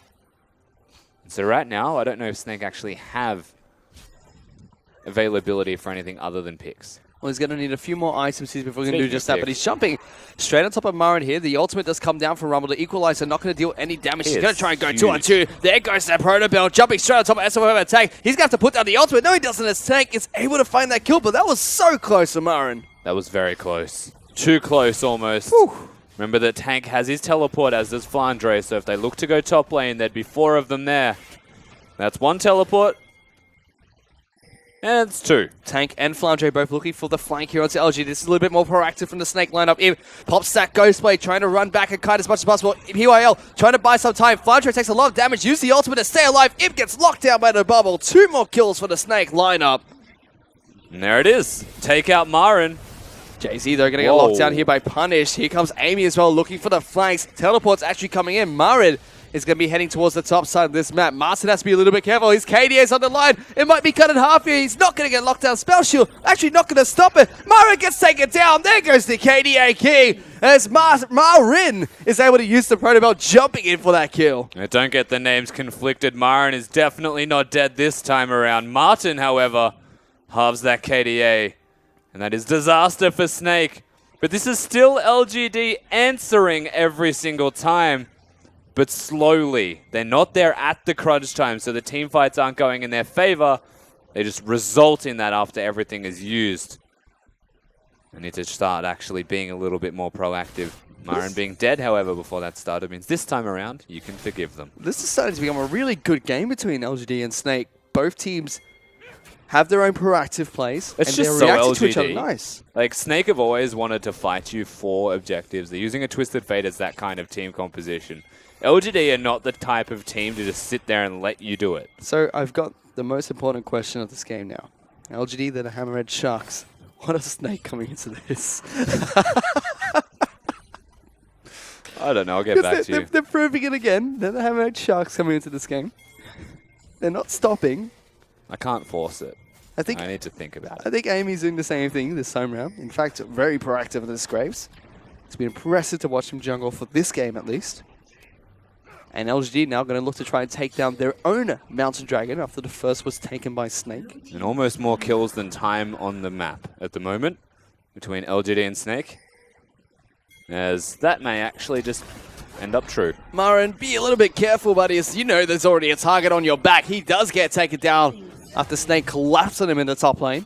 And he was trying to ward. How dare you try and ward, Marin? There's obviously always 4 there. LGD. Punish will actually one-hit you. Cecil going to take a lot of damage. Pops down the lens fight very early there, being afraid of that karma. PYL looking to try and find more. We'll get locked down by the bubble. The Mantra Q from Punish will kill people. That was a good spell shot coming out from Marta, but does get locked down by PYL's ultimate. Punish trying to chain him up as well. Amy's up here, and Amy picks up that kill. And once again, Marin dies, but LGD are ready. And this Karma actually doing a lot of work from Punish right now. Certainly is. It's been a joy to watch in the mid lane. Yeah, I have to admit, I'm pleasantly surprised with what's happening so far. Punished has always been good, and he's getting better with LGD as time goes on. Yep. And so credit where it's due to Punished. Everyone from LGD here to play this time around. Once again, big criticism of LGD was always towards their jungle. Without TBQ, things just looked a little bit lost. Amy has stepped up to this game. Fantastic. He's up against SOFM as well, who we thought to be a little bit more aggressive than that. He's not having, frankly, one of his best games here. Still doing well for the Snake lineup. And he's still going to be a threat, especially with the Baron up now, and it's a reasonably farmed Kindred. 2 big items completed will shred Epic Monster's health bars. He's looking towards a Phage as his next item. It could be a Trinity Force, yeah. Or it could just be a Sterix Gauge type of item. Well, let's see what he does decide to pick up instead. I mean, those 2 components build into anything. Would like to see a Trinity Force on Kindred. He actually went for the Berserker Greaves. on the Kindred. They get buffed very slightly. Better than a Wit's End. Trinity Force would be pretty cool. Like Even- 20% CDR. Yep. Pretty rad. Even Imp, he's going for Berserker Greaves on Jin. So getting that little bit of extra attack damage from the attack speed. And he's going for a more of Malmortius as his second item build, so not a Dustblade of Drakthar. See, Marin doesn't even have a ward, but still knows something's up. He doesn't know what's up, but because he's currently 2 and 4, he knows something is. He can't put down wards because they kill them for that. He can't lane because they kill him for that. We can't do anything. Marin just understands what his job is right now. This is his life now. If you look at those minions funny, you die. That's basically what the team should tell Marin at the moment. Teams are like the overprotective brother over minions. So let it sink in that nobody's here. Yep. But look at the way he's playing. The Rockets. Now he knows. He'll take a chance. It's usually where he gets 5-manned. But he's fine. Snake actually looking to get out of this middle lane, honestly. What they should be doing is looking at top and bottom, work on that 1-3-1 with their double teleports that are up. You see mid lane punished. He's 1-0-7 with 200 CS. 30 CS ahead of Tank right now. He's got that Rabadon's Death Cap picked up as well as the Morelnomicon. So a lot of ability power for this Karma. Yeah, and that is a lot of damage that you'll see coming out of him. Of course, if he is caught out of position, he could die quite easily. And that's why he's gone for the Mercury Treads opposed to any Sorcerer's Shoes or Boots of Lucidity. I can see Marin looking towards his next item pickup as POL takes a little bit of damage from SOFM. It is a Sterix Gauge for reference. It's going to be the next item pickup coming in for Kindred. Here's punished. Oh, that's a lot of damage to be put down on towards Martin there. Teleport into the backlights covering Marin. Big. That's a big equalizer coming out. Separates Tank from his team. He's trying to run away. Good bubble does come out from Jay-Z to keep him alive. SOFM is going to get locked down. PYL should be able to tag him with the Winter's Bite. He's able to hop away. Flandre is here as well, trying to stay alive. There comes the ultimate coming in there. It separates SOFM. Flandre wants to fight. Does get locked down. Flandre is looking to try and find an avenue of attack. Throws down the Time Miners. Does get locked down by the Karma as well, but they just simply disengage. Tank is teleported back into this fight. Yeah, Flandre was looking aggressive, and I believe the call was to re-engage, but they can't get back into it. Marin, in terms of teleports, was not ideal. He hit the right ultimate onto the people disengaging, but he had to run away because SOFM's damage is starting to get pretty unreasonable. And everything resets. Finally, we see a team fight where nobody actually just outright dies. Even Flandre was trying to look to engage it one more time there. So that was good disengage coming from LGD, from Snake, sorry, but it's a worrying sign for them if they have to disengage every single time LGD look at them funny and they don't find a pink before the fight starts. Yeah, and they didn't find Flandre napping there either. And once again, LGD, they know they fight fire with fire every single time. They're ready for this. We can also see the item pickups coming in for these two teams. Mentioned Kindred looking towards the Sterix Gauge as his next item. Tank, he's picked up his Lichbane as his second item pickup. Moving towards what could be Zhonya's Hourglass, possibly for the Twist of Fate. Yeah, it'll be a Zonya's. I don't think he'll go Morello's and get 50% CDR. It's the only other item I think that's left. It builds out of a Fiendish Codex. Top side of the map, we see Martin Marin. We see Marin pick up his Rylai's Crystal Scepter on the Rumble. Possibly going to go for a Void Staff to get the extra magic penetration next. Flandre does have some good tank items though. In this combination, again, we've got Jin and long range engage. And the reason there is long range engage is because Jin can hit a W on somebody. Q from Punish, not going to connect that time round. As SOFM being rather aggressive here. It takes a lot of damage for it. Does get locked down by the Jin one more time. But Snake, they want to try and fight for this one. PYL does get locked down. Jay-Z takes a lot of damage. They do find that first pick though. Kurtzakor is going to be coming out. SOFM puts down the Lance to Spy. Trying to run away. That's a good snipe that gets straight into. SOFM going to flash straight into the board as well. A double kill comes out for Imp. Showing one more time why he is a god as the AD position. And Imp is absolutely that right now. I'm not even sold that he was aiming for a flash. He was just trying to hit Tank with it. Gets himself 2 kills off 2 bullets on that curtain call. Whew. LGD with an Infernal Drake to boot at the back end of this. They put themselves ahead against Snake. Take us through this one, Rusty. This was an interesting fight. Yeah, well, Tank actually puts himself into a really deep position and just works out simply because PYL is not tanking. But this is one. Oh, he actually threads the needle. And this one, Dodges, then realizes he has to flash. Yeah. Yeah. That's what we call bending the bullet. Like, he should play soccer. Imp is good. Get rid of one of the O's in that. Imp is God. Imp is a god. 3-1-3. Armor penetration build. Might be another one of the Duskblades. Let's see what that is. He does have that BF sword picked up. He's already a huge carry for the LG lineup at the moment. Amy even stepping up to the plate 4-2-6 with the Yoma's Ghostblade as his second item on Graves. And LGD actually in control at the moment. They are in the driver's seat. Tank, at this point, should probably look to just continue splitting. They've got Sivir for wave clear, Nami to keep people alive. But we're really yet to see that happen because every time he tries to disappear, he ults in for a fight. So many kills. So many kills here on this map. It's 11-12. 23 kills in this 28-minute game. It's been a bloodbath between LGD and Snake. They've been fighting from level 1 after a 5-man turret dive up in the top lane for Snake and then back down to the bottom lane. Yeah, honestly fighting all over the map, looking for objectives. Scrappy first game here, but now the first real objective focus from LGD has actually come into place. Forcing a TF ultimate simply for vision is a sign. LGD is going to wait it out. Give Snake some time to recall and regroup. But it is a sign that there's no vision there.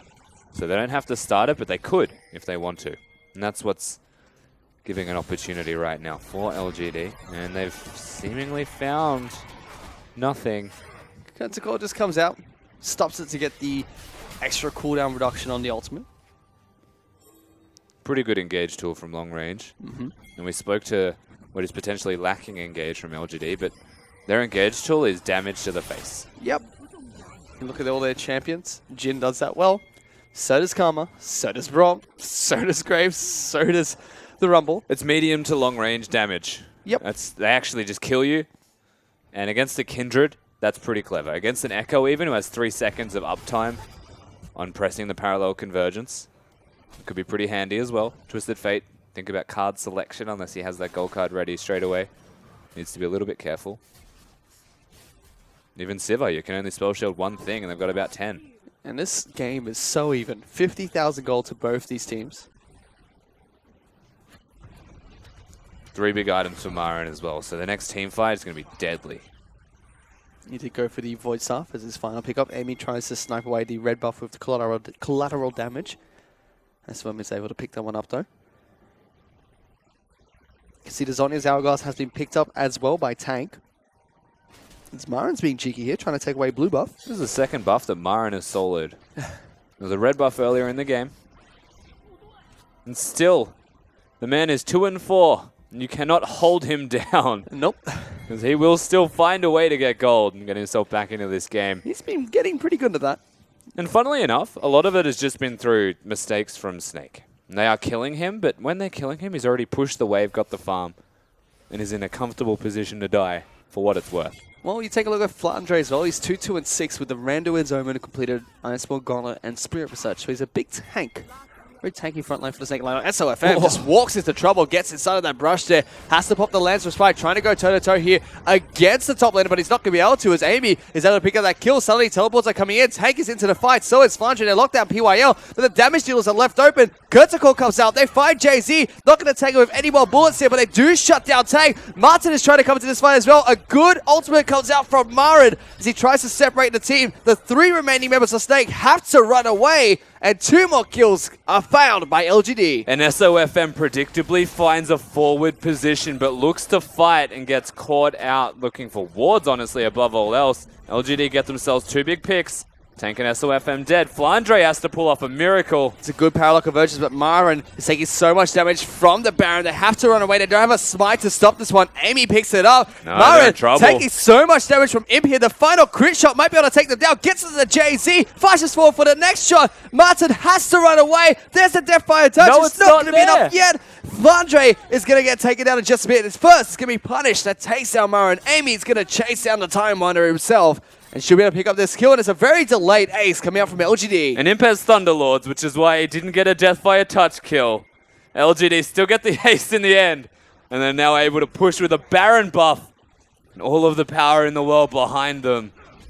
Where have you been all my life, LGD, from game number 1? Oh, don't change him. Don't change. This has been a really good game to watch for LGD's lineup. Very different from what we thought it would go. Amy has stepped up huge in this game. He's 7-2-6. I think Amy is just stepping up, honestly, in the back of PYL. Yep. Lots of early communication. Lane swaps, something that LGD always used to excel at. And it's not that their map movements are any good at the moment. They've actually struggled with that a lot, which is what the old LGD were great at. Also, LGD's team comp suiting them so well in this game. Playing to their strengths quite nicely, utilizing the Rumble mid really well as well. It is going to be the Dustblade of Drakthar that's been picked up by Imp in the bottom lane. Yeah, so the armor penetration Jhin build means he's the spell weaving damage dealer again. A lot of stylistic changes for this Jhin towards this build. And it feels like it's the competitive version of what is the Misfortune equivalent, that is the solo queue anomaly that we are constantly seeing. Now Amy is going to try and take down this Mounted Dragon. He goes on over towards PYL here. It picks up the Mounted Dragon for his team. That's 3 dragons for the LGD lineup. There's 6,000 gold ahead of Snake now. That's a big deficit to put the Snake lineup in. It does mean there is a climb to get back to any kind of contesting from Snake here, but 33 minutes into this game, a kill does result in a lot. Now running a Twisted Fate composition with double teleports, only one's available though. But LGD are just kind of securing map control and running over them. They've got good items to do that as well. We already talked about Marin. He's got another needlessly large rod picked up for this Rumble. Amy Miwan has gone back to base and picked up a Bloodthirster. And a Last Whisper coming out for the Graves. And we spoke to what Snake can do from behind, and we haven't really seen it yet. Well, Nope. LGD have pushed them to the limits, and SOFM keeps getting caught. Here comes the curtain call one more time here. Not going to connect onto anyone just yet. But Martin takes one to the face. The fourth one is not going to be able to connect onto the back lines, but that's the inhibitor turret falling down. They're on top of Flandre now, who takes a lot of damage from it. SOFM is trying to run away. Mantra Q does come out. That's a fine Flandre, but there's minions crashing on towards Snake's base. Martin takes an auto attack to the face there and going to lose half his health to from it. end the game here. Punished is demolishing their health bars. Look at the damage that Karma's doing. Karma's been insane in this matchup as SOFM going to get jumped on. Lance Pride has to come down from the Snake jungler. He's trying to get out to the back. There's a very, very short ultimate coming from Tank just to get to the fight. The jungler's been taken down. SOFM, he's going to die as Flandre is trying to hold up the rest of LG lineup as much as possible. Punish taking some damage. Flandre is going to get taken down. Imp is going to take him down the backlines. Martin able to get some work done in return, but it's too little too late. The Nexus turrets are going to fall down. LGD are going to try and storm through the base here. The Nexus is going to be taken down in just a second if they get a few more auto attacks off. No. Maybe not. As SOFM is not going to be responding yet, but Snake, they're going to be able to get back in there and stop LGD from pushing any more forward. Yeah, Snake hold the fort just barely. The base, of course, entirely in tatters. Even a big wave pushing topside. Amy's overstaying a little bit, but the end result, LGD, they are looking so strong right now. They just waltz into the enemy base. Only the 2 inhibitors taken and say all of this is now ours and fight them tooth and nail for it. Punished is just on fire right now. 9,000 gold behind. Snake have to somehow defend with an open Nexus with 2 inhibitors down against LGD. They're desperately trying to shove the waves outside their base, but there's so many massive item pickups coming in for the LG lineup. Part of me just thinks that Myron's going to teleport and try and kill the Nexus, but we'll have to see what happens. He's got a ward. I think they should 4-man top lane, even 5-man top lane right now, and just look for a teleport. At the very least, to have a flank. Well, they've caught Jay-Z here. Not going to get a lockdown, but here comes the Kurtical. Not going to find the first shot onto Jay-Z. The second connects. The third is 2. There comes the final. It's not going to connect to Jay-Z. And imagine if you had Deathfire touch. Yeah. The Tank now going to teleport into the back line. So looking for a return fight here. PYL getting a jumped on. Imp takes so much damage. That's a blue card, though, that comes out from Tank. That can't quite lock down Imp. Myron's deep into the back lines. Flandre is trying to deal with him. Imp is still kept alive here, and Snake have to run away one more time. LGD looking for the second flank. Yeah, they're definitely still... Wow. Good collateral damage, able to snipe out SOFM. They find a return kill onto Mara, and Amy is going to hide behind the Braum shield as Imp jumps in front of Braum and finds the kill onto Martin. And now that is a lot of time with only 3 people remaining. 2 of them in the death chamber. Slow and defense steady. of this is difficult because the minions are crashing. This is slow and steady coming out from LGD. They're on top of the inhibitor now. Imp trying to do what he can to take this one down. There's too many minions. I think LGD could honestly just play it slow and look for the end here. This is all 3 inhibitors being taken down. LGD, 4 members strong, charging in towards the base. That's another inhibitor that's going to fall. They're taking this one very slow and steady. Snake have no inhibitors left. They've got no turrets left remaining. They could have ended the game. Nexus is going to take a lot of damage, but LGD taking it very, very slowly. I guess they just withstand with caution. You know what? The victory is more important than how you end it. So, LGD, they can afford to do this. Go back, get your item spikes, look towards the final fight. 3 inhibitors down. Whew. The bottom would be the first to spawn, and with 25 seconds till Baron and a minute till Dragon, they can give it one go, and then they can look towards objectives. Look at Punish's score here, Rusty. 2-0-17 on Karma. Whew. He's been putting in some work for LGD this game. 19 out of the 20 kills for his team as the team fight is going to break out. PYL jumps out forward. Oh, they got he's him. been caught out by Tank. Puts a lot of damage down towards his gym, but can't quite take him down before he's able to get some shots back. Martin is going to get taken down by the collateral damage coming out from Amy. SOFM gets locked down, forced to use the ultimate. Tank, he will get taken down in the backlines. Snake are getting obliterated him as LGD slaughter through their lineup and march towards the open Nexus. And as the Snake members fall in a 39 kill game, in a 38-minute game, LGD put themselves 1-0 up against Snake. Heavy favorite Snake, and they have just been bested. And the door just got slammed shut on them. And it was looking good for the Snake lineup to start, but LGD reacted to every single play that Snake threw at them and made some proactive plays of their own. Looking very strong in that game. This is the kind of situation where I look at it and I say, everyone just camps Myron. But Myron's been camped so much that he's now understood how to, I guess, still be relevant whilst being camped that heavily. Well, there was a couple of times we saw in the bottom lane where he was very scared of nothing. Well, so he should be. And this is once again one of the few early starts to this game where Snake would make the first step. They would look fantastic, but they were always responded to by what is simply a high damage composition that LGD have put together. We called them the team that is not a fist, but 5 separate fingers that do their own thing. The Hammerhead Sharks. At the end result, yeah, these 5 fingers, these 5 champions on Summoner's Rift, they're all just sculpted to empower oneself. PYL, the only person that constantly had to die for his team. This was a big fight from Imp here, threading the needle through to take This down should never Nami. happen. Oh. This next one should never. I swear to God, Tank was in front of him. But hey, it is what it is. And they find SOFM as well as a couple times. LGD able to find a good picks onto the Snake lineup. Yeah, and that was SOFM. Remember that Snake are behind at this point, and still he has these tendencies to aggression. Fighting in choke points against the Rumble Jhin. And Graves even to an extent just spells ultimately disaster. And that is exactly what LGD sculpted. They've got a Braum ulti, a Rumble ulti, a Jhin. They would just poke you down, But they chase you fight down and kill in you. small areas. They Yep. weren't necessarily fighting for the objective, but they were fighting you coming to the objective or running from the objective. And it was very smart play. They would poke you down, keep you snared up, and lock down from a long range. And when you get close enough to fight LGD, they would just finish you off because you're already too low. Yeah, absolutely. And it was very well executed, honestly, from LGD at an individual level. You put those strengths together and you become a team that just overwhelms everything they had. It certainly did, and that was unexpected from LGD. We expected Snake to, walk through the jungle there, but that was game number 1 between LGD and Snake. We're going to a very quick break. We'll be back with the second match of this best of 3 series.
Welcome back, ladies and gentlemen, to the English broadcast of the Chinese LPL. We're going to take a look at the MVP for game number 1. It's going to go over towards Punished on his Karma in the mid lane. Yeah, did a lot of damage, Punished.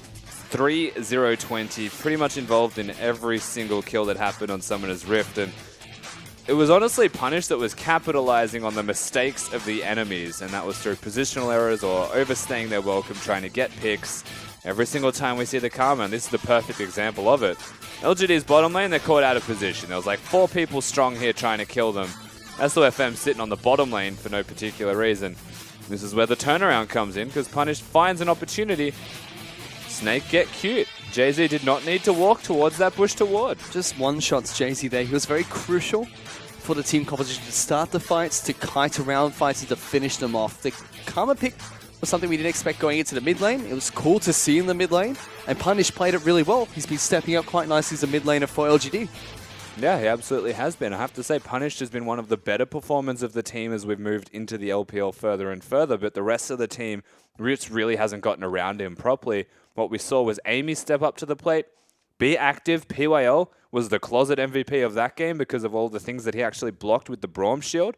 I actually think the Braum should be contested more highly than anything else coming into the next draft. And we see a lot of teams actually trying to prioritize Braum as one of the first picks. We saw it last series when we had Game Talents taking on Team WE. We see EDG do it quite a lot.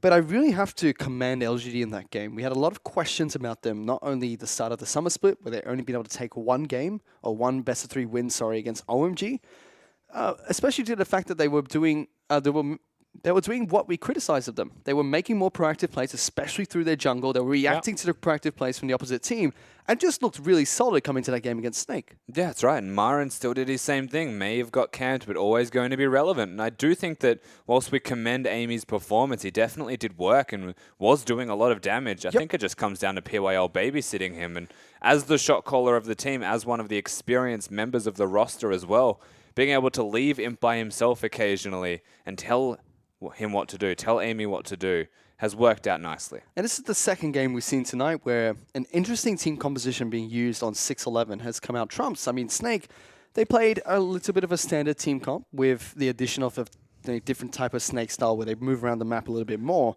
We saw earlier the Trundle, Jin, very long-range initiation coming out from Game Talents. Now, for LGD, we're seeing the very long initiation or medium-range, high-damage team coming out from them. It's a very unique playstyle that's coming into the first week of cross-conference here. I think the name of the game is Jin.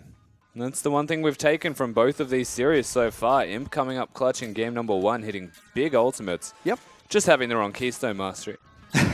As we move into the bans. Thunderlords confused me in quite a few team fights. Was not happy.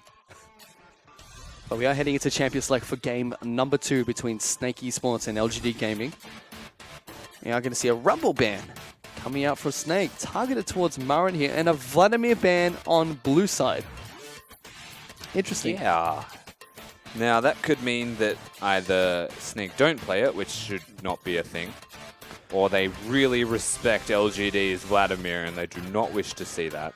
I think big thing coming into this game is the fact that now that alleviates some of the pressure you get on red side, where you're forced to ban out certain champions. Now only the Rex side, possibly the Rise ban coming in from LGD, but already some key champions of Snake being taken away. Rumble and Jin with 2 of those. And Sivir and Barda are the last 2 bans from LGD, which means Rise is left available to be taken. Yeah, Rise is left up. And it's taken immediately. Zir's also left up on the flip side here for Punish if they wish to go towards that, as is Lysandra. There's still champions absolutely everywhere. Karma. Summoner's Rift, yeah, Karma and Braum. But still very surprised to see Rise get through pick and bans. LGD completely ignoring the fact that lots of teams have been defaulting to standard bans. Rek'Sai, Vladimir, Rise being the main 3 on that red side of the map. Giving away the Rise. They were helped out slightly by the Vladimir ban from Snake's side. Yeah, and even for a hover right now, I will say I prefer the Elise to the Graves from last time around. I mean, just look at Rise's win rate. He's won 7 out of the 9 games he's seen in the LPL here. He's been banned 90% of the time. 72 games out of 81 that he's been banned. Lots of games in the LPL is what I took from that. But yes, he does have a high ban rate. Lots of games in the LPL, but he just never really sees play. Because he's just that strong of a champion. As LGD, they will lock in Karma as one of their first picks for the second time tonight. and Elise will be the jungle of choice coming into game number 2. Yeah, Karma are a proven flex pick between mid and support for PYL and Punished. I want to see Punish play one more The time. Elise change up as well is good because they're against the Rise. So what they've done is instead of having Graves, which is a high damage, physical damage dealer, they've said they need guaranteed crowd control to try and help. Rise's kit actually promotes him standing still and delivering all of his spells. Pretty easy to hit cocoons in situations like that. Punished, if he were to play the Karma, still be relatively happy with it. Can be one of those control mages that goes for exhaust or cleanse, depending on what he needs. This pickup of Elise means that it's going to be the most played champion for Amy this split so far. One more than he has played Rek'Sai in this tournament. So he's showing that he's very comfortable in the champion. There's a couple of players here and there that like to default back to Elise, for the likes of Rek'Sai taken away.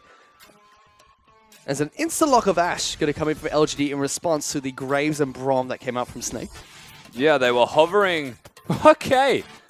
Cassiopeia is going to see play on Summoner's Rift here today. Yeah, I was going to say, we saw the Ashe Braum hovered by Snake, so the response from Imp apparently was that they wanted it. I'll play it. They really wanted it, so they locked that one in immediately. And Cassiopeia. This is One of the original counters to Rise is what Cassiopeia is. Doesn't mean that Rise is mid, and that's the potential fault in LGD's ways here, but that doesn't mean that Cassiopeia is mid for all I care. I believe we see Faker play that matchup quite a lot. We did. We have Cassiopeia not to Rise. really seen it since. Not since the changes. So since the mid-year mage reworks, Cassiopeia is no longer allowed to buy boots. Rest in peace, the meme. I think that's a bigger meme. Boots are just so valuable. I don't understand why Cassiopeia can't buy boots. Move speed as a passive does not compensate for the efficiency of magic penetration. Cooldown, like Boots of Lucidity, Cassiopeia would be like a must-have. You want reduced flash cooldown. Still, 6-item Cassiopeia sounds rather scary. Yes. To be honest. It does. And the move speed that you get, it scales up to into relevance, absolutely. So once you get to the 3-item stage, maybe the 4-item stage, it's always going to be quite dangerous. So just for context, it does scale up to upgraded tier 2 boots like Iron boots, like Merc Threads, not quite your Swifties or mobility boots though. As we take a look at Snake's finished team composition, they're going to pick up Ezreal and Echo as their final 2 lock-ins. And we're still waiting to see what LG are going to pick up as their final pick. It could be a top laner, a mid laner, or even a support. Should be a top laner. We'll see where they go with this one, of course. Snake's finished team composition, to me, reveals that it's going to be the Rise in that middle lane. That's not a surprise. And they know that it's an Echo that he's playing against top lane for Myron here, as PYL is either trolling or they're seriously deliberating between those options. Well, let's see what they do lock in. It's going to be a Trundle, so still has the potential to go certain places, but it should be a top lane Trundle with a mid lane Cassiopeia, and Karma is going to be relegated to the support position, no longer being played by Punished here. So another very interesting team comp coming up from LGD, running the Cassiopeia Ashe. Yeah, the Cassiopeia team composition. So Ashe has a lot of pick with Karma as well. They can catch up to you quite nicely. Trundle's one of the better utility. I can split push or I can group up with you top laners that can force you into Ashe arrows and make you either burn summoners to avoid it or a movement spell. As far as the team composition goes from LGD, they're very pick focused and kite back. Like if Snake run towards them with what is low range carries on their team, Yep. LGD might be happy. Everybody on Snake's lineup quite low range here. They have to get up into your face to deal damage, especially the likes of a Graves jungle. Yeah, but Snake on the flip side, I will say, for a standard team composition, having a Rise in it could just be a danger point. Punished is going to have to put in work in this matchup. Well, let's see if he can punish Tank in the mid lane as we head into game number 2 between Snake Esports and LGD Gaming.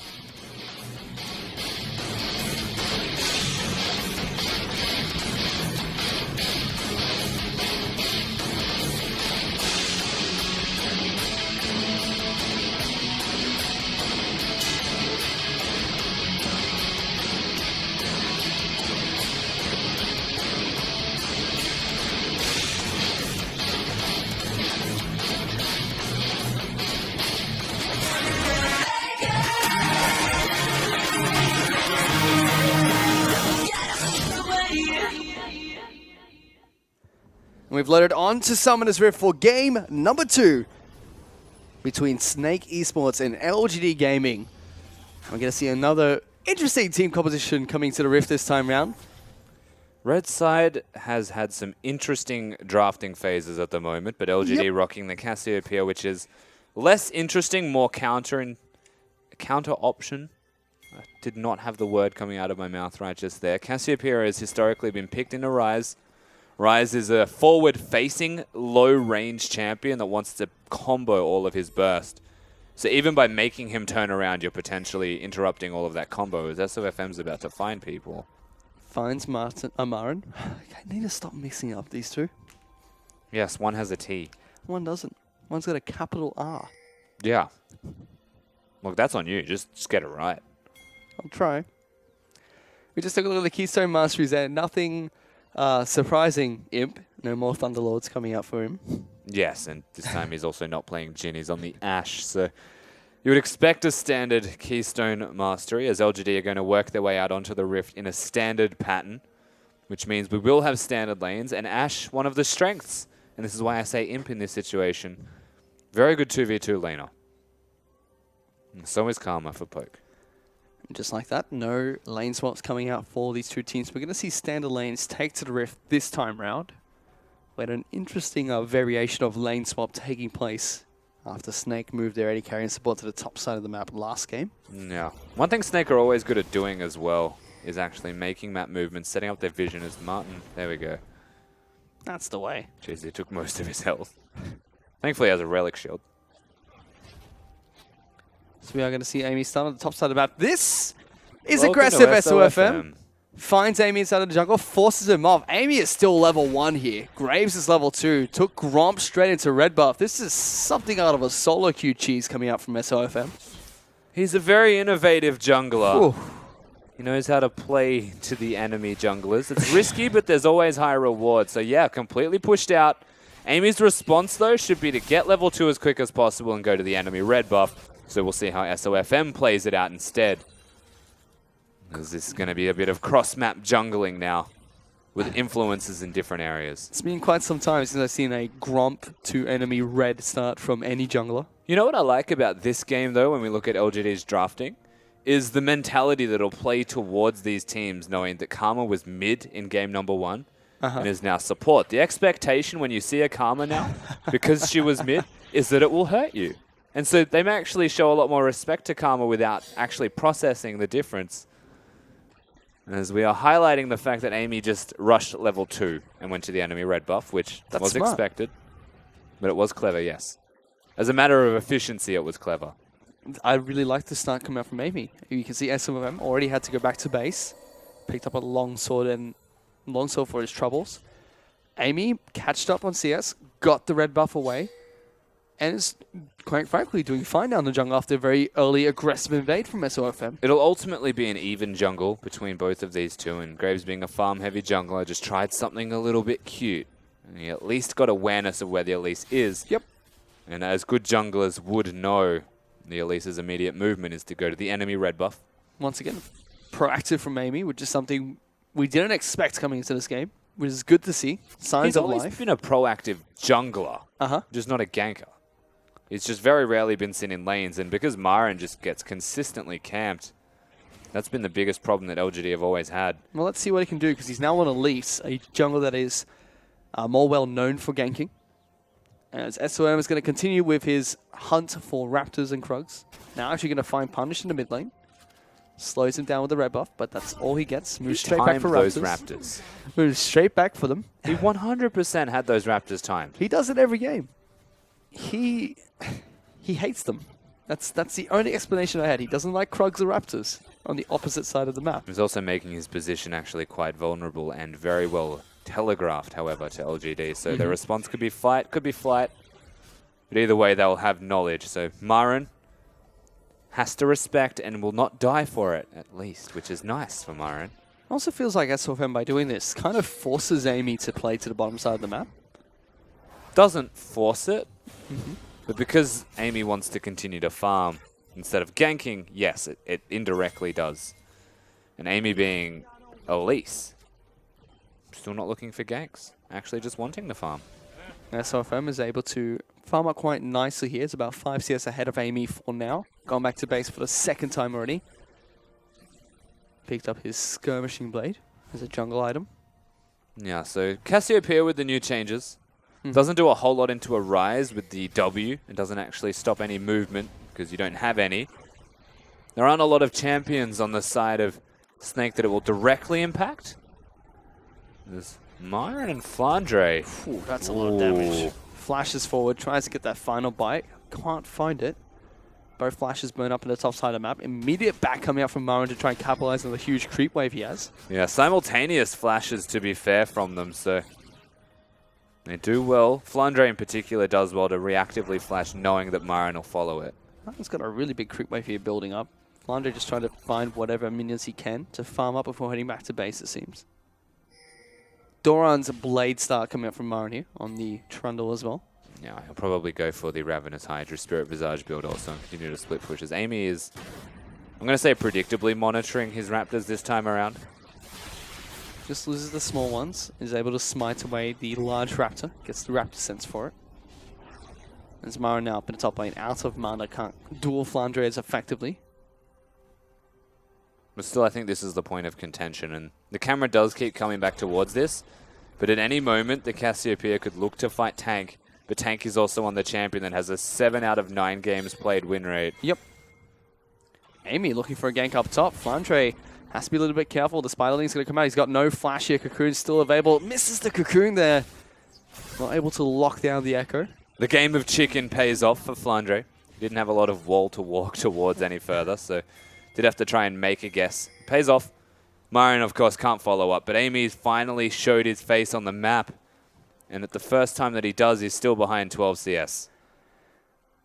Snake now looking to try and jump on top of Imp here. SFM's down on the bottom side of the map. Here is Janu. He's trying to jump on top of him. JZ, sorry. Trying to jump on top of them. If he actually just auto-attacked and like flash autoed, he would have died. Imp would have died. JZ flash queued. Which is rule number 1, you either queue or you flash auto. It's unusual stuff here from Snake's support. Past 2 days, we've seen a lot of literally Broms the difference between that. a kill or not, unfortunately. A lot of Broms do that over the past few days. What he wanted to do, I think, and the reason that we see it happen occasionally is you want to queue and then flash auto at the same time. It's Punish and Tank going to go toe-to-toe. Both cleanses being used. Amy flashing forward for that Cocoon. Doesn't find it. Yeah, and Tank actually wins that trade effectively because Punish has used his ultimate. Punish didn't use Cleanse. And of course, Tank uses his own to try and continue the trade and then walk away. I still think that favors Tank as he can continue to trade here and be aggressive knowing that Punish can't fight him anymore. Both mid laners took Cleanse into this matchup, like you mentioned. Punish still holding on to his. The Miasma does come out from Cassiopeia. Like you mentioned, no movement restrictions will come out of Tank. As there's the Rune Prism one more time. Punish opting not to use the Cleanse. Flashes afterwards. At first blood goes over to Snake. Yeah, I said it favored Rise. I didn't mean that Punish should actually find an opportunity to go down in a situation like that. Rise's ultimate cooldown is far too low for this lane matchup, and the Cassiopeia cheese.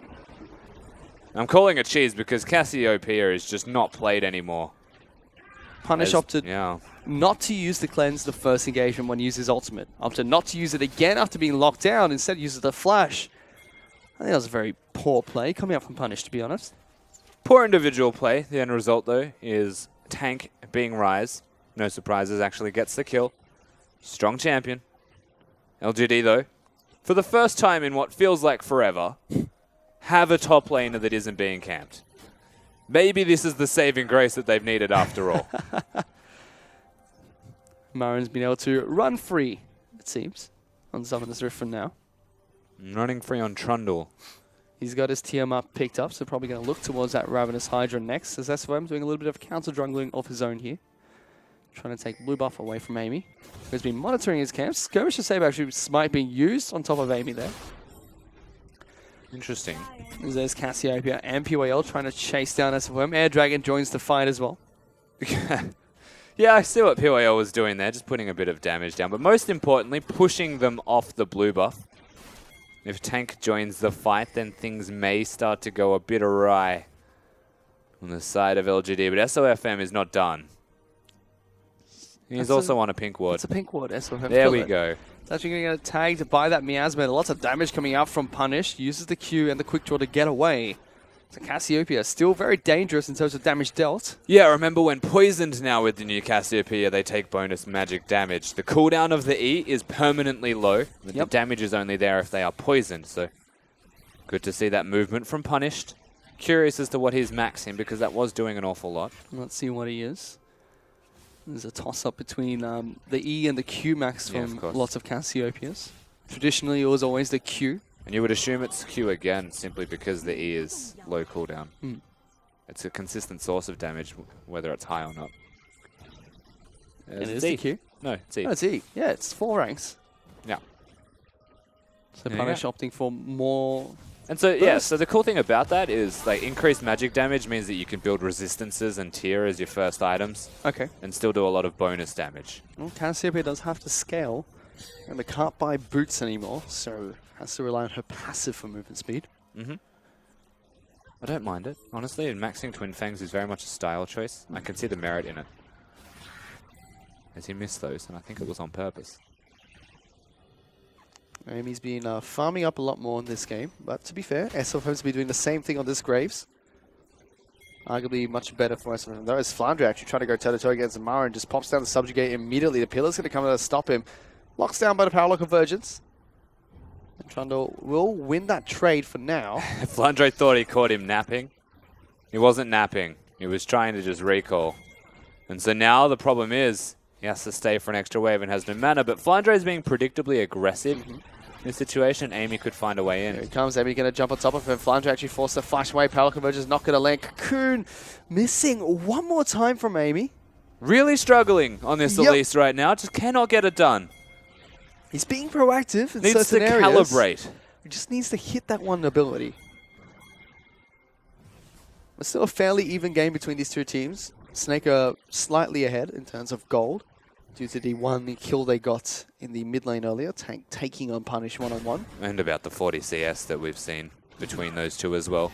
It's a huge deficit that Tank has created in his advantage. Bottom lane though is going in Imp's favor right now. It's PYL. They want PYL. He's going to get caught out here. Really quick flash coming out from the Karma there. Quick fingers of PYL avoids the Braum ultimate. Good flash and good direction to flash. So very well executed from PYL. SMFM and crew are now looking Imp for a dive bottom lane. Don't go there. No, they want PYL, not Imp. PYL going to try and speed up. Gets taken down immediately. Teleport actually coming in for the LGD lineup. Imp trying to do as much damage as possible. But now, Snake, they've got lots of members down the bottom side of the map. No minions, but 5 people strong. Imp's only response right now is to clear minions and run the heck away as long as he can. Got an arrow down. He's trying to just farm whatever he can. He's getting as much farm as possible. Imp now getting caught and Tank comes down. Finds the kill. That's a 3-0 Snake. And 2 minions, so 40 gold in his back pocket. Of course, it cleared away beforehand. Ideally, he's just trying to slow them down now. Gives some time, perhaps, in the middle lane, but mostly in the top lane for Myron. And that does feel like LGD's strategy at the moment is put the Trundle on the pedestal. He's finally got an opportunity to carry by himself here, Myron. Big saving grace for LGD as well as the fact that it's a Cloud Dragon that has started us off in the Rift for game number 2. Will be the first dragon for Snake as well. Hopefully we'll be able to tab up to the top lane and see what Myron is doing to this turret. As Amy gets a little bit of counter jungling for himself. Yeah, staying to his strong side, which makes a lot of sense. So these turrets should trade 1-for-1 as PYL's trying to lock down Jay-Z. They do trade turrets, which means that Snake are about 1,000 gold ahead of LGD. So LGD doing a good job of mitigating the damage. Can't do words. It's a good lead, but it's not too strenuous of a situation for LGD. It's still on to a Riot, so that's a huge power pick for the Snake lineup right now. Especially with the cleanse, a lot of ways that LGD are going to be able to lock him down. Not looking good. Mean, Rek'Sai banned, but LGD Rand. I can't speak now. Thank you. You've actually, it's contagious. Well done, Fish. What is wrong with you? They banned Bard, Sivir, Rek'Sai. They had an opportunity with 2 targeted bans to go for the Rise instead. Yep. They didn't. They opted into this Rise, knowing, of course, blue side Snake. They could first pick that if they wanted. Unusual decision. Tank's been doing well. He took the kill on Imp earlier and was able to get a solo kill into Punished. I think that cleanse is really helping him out. We'll see how that works in the later team fights that we'll see between these two teams. Yeah, and we're seeing no teleports in the middle lane. Yep. It is a reactive cleanse choice from Tank so that he can 1v1, and it pays off because he's huge, but there's no 1-3-1 real viability from the Rise if Marin gets big enough. Snake now, they're going to send their AD carrying support up to the top lane. Martin and Jay-Z are going to match up against Imp here. So Marin and Flandre move down towards the bottom side of the map. Yeah, they meet them. They match. This is actually, as far as lane assignments go, better for LGD though, Okay. as they can continue to push the bottom lane with Trundle in the 1v1. Tank once again. Throws down his ultimate, being a little bit threatening. Just clears out the minion wave. That's all Punish needs to do. Just sit back, try not to die, have a great time on Summoner's Rift. Tank going to take blue buff away as well. SLFM giving it over towards the Rise. Hugely beneficial for the mana-intensive champion, as Marin is just walking all over Flandre right now.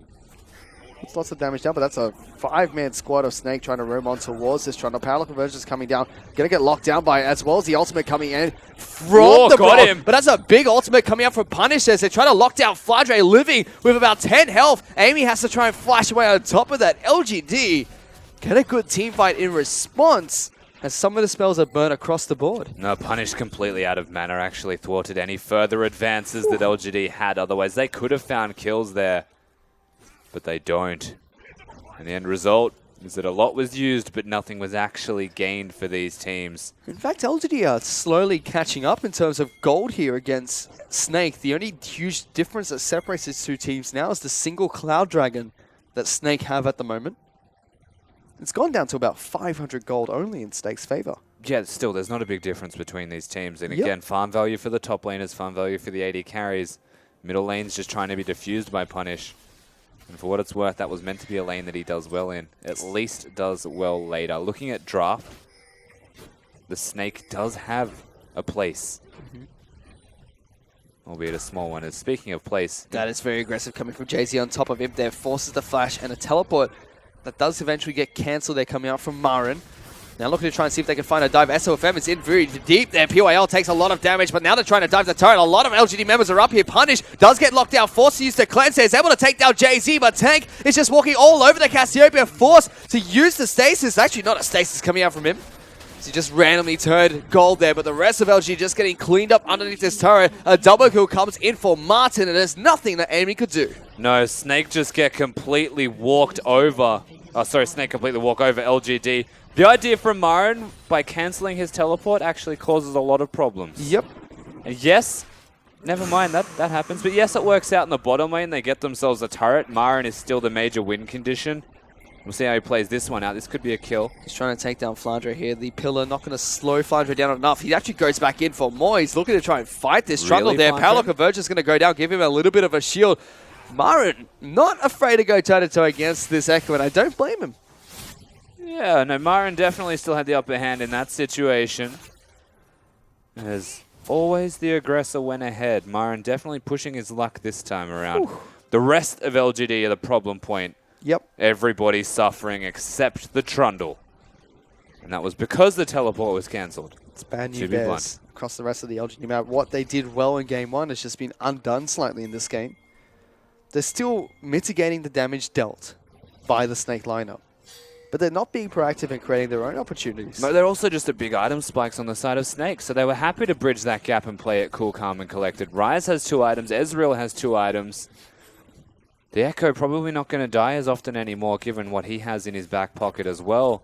Even SOFM's getting to a point of power. Like, yeah, LGD, they slowed the game down. They found themselves closer and closer with gold values.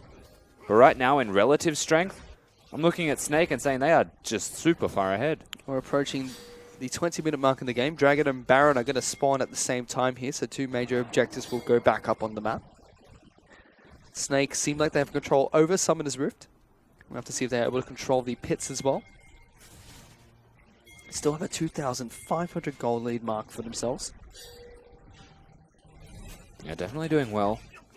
The Snake, between game 1 and 2, have showed slight improvements mostly in the way they're playing. LGD just cheating. Hello, this is interesting. So Snake, I think, are aware of this. Cassiopeia does it quickly. Trundle does it quickly. Pink water is there. Just Flandre. They still want this. Punish is going to try and stop Flandre from jumping in the pit. Marin turns around, puts down the subjugate. That one pink ward that was not checked by LGD. Thoughts there, Baron plans? Yeah, they clear the ward, and still Snake respond. They can just go straight back to the Mountain Drake again. And they too. There's no way that the Baron can be looked at from LGD. That was a very early little eye-in and an opportunity that did not go as anticipated. This mid lane turret under siege as well from the Snake lineup. Mountain Dragon is going to fall. Snake picked this one up. And it's going to be another Mountain Dragon that spawns here in the next 6 minutes. I liked the idea, though, from LGD. The cheeky Baron. Yeah, sometimes you have to just make plays like that, and occasionally they work. The one time they do, the game could have completely changed because it's a split-pushing Trundle. Well, they did back off, so it was a very low-risk play that, if worked out, would have been really high reward. Punish wasn't there quick enough either, so they didn't get it to a low enough health value to look even to finish it. Speaking of Punish, he has his Saracen Brace completed as we take a look at the gold differences here. 2,000 gold. Tank is above Punish right now. A massive lead for him. In the bottom lane, it's 1,000 gold in favor of Martin. It's 1,000 gold in favor of Marin on LGD side of the map. The carries are big on Snake, but the Yep. top laner is big on LGD. And the only concern that you would have as an LGD fan at this point is that they're not going to be looking towards the split push. LGD only has Marin, and he's not going to be in team fights. So if Snake get a pick, things could go horribly for LGD. Certainly could. SOFM is actually waiting very deep inside of LGD's jungle. Does get spotted out by the blue trinket. Has a pink ward to spot out any other wards in that brush. Only being very diligent if face checking using the spiderlings. Yeah, so Snake are pushing advantages, finding themselves slowly but assuredly further ahead. Working around the strengths of their mid laner, the strengths of their AD carry, Martin on that Ezreal.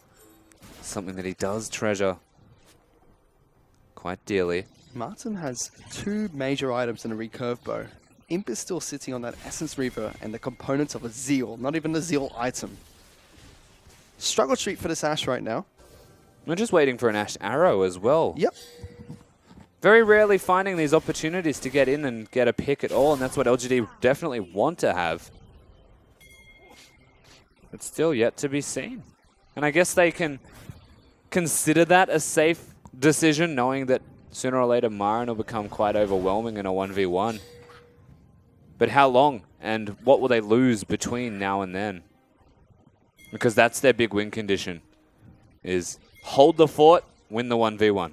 For now, it's a 3,000 gold deficit between Snake and LGD, 7-1 in terms of kills. And holding the fort makes sense if you're LGD for now, because the longer this game goes, the less that 3k gold advantage means. At 2 items per carry, the simplest components could mean the difference between a won and lost team fight. Yeah, and one big thing as well is that the vision has been withheld from LGD by a fair bit. They're actually controlling Snake's movements and trying to match vision control, something that Snake are always very good at is placing wards, setting themselves up nicely. You can see that they're doing that again now on the top side of the map, but every time they do it, LGD's trying to answer. So FM. Yeah, they're still... This is like the first big important step that Snake will always try and execute on. That was decisive from SOFM. He wanted those Raptors. Graves can afford to do that. Fair bit of cooldown reduction in his back pocket. Not in items just yet, though. And some tank now getting jumped on by Martin here. Oh, Marin, sorry.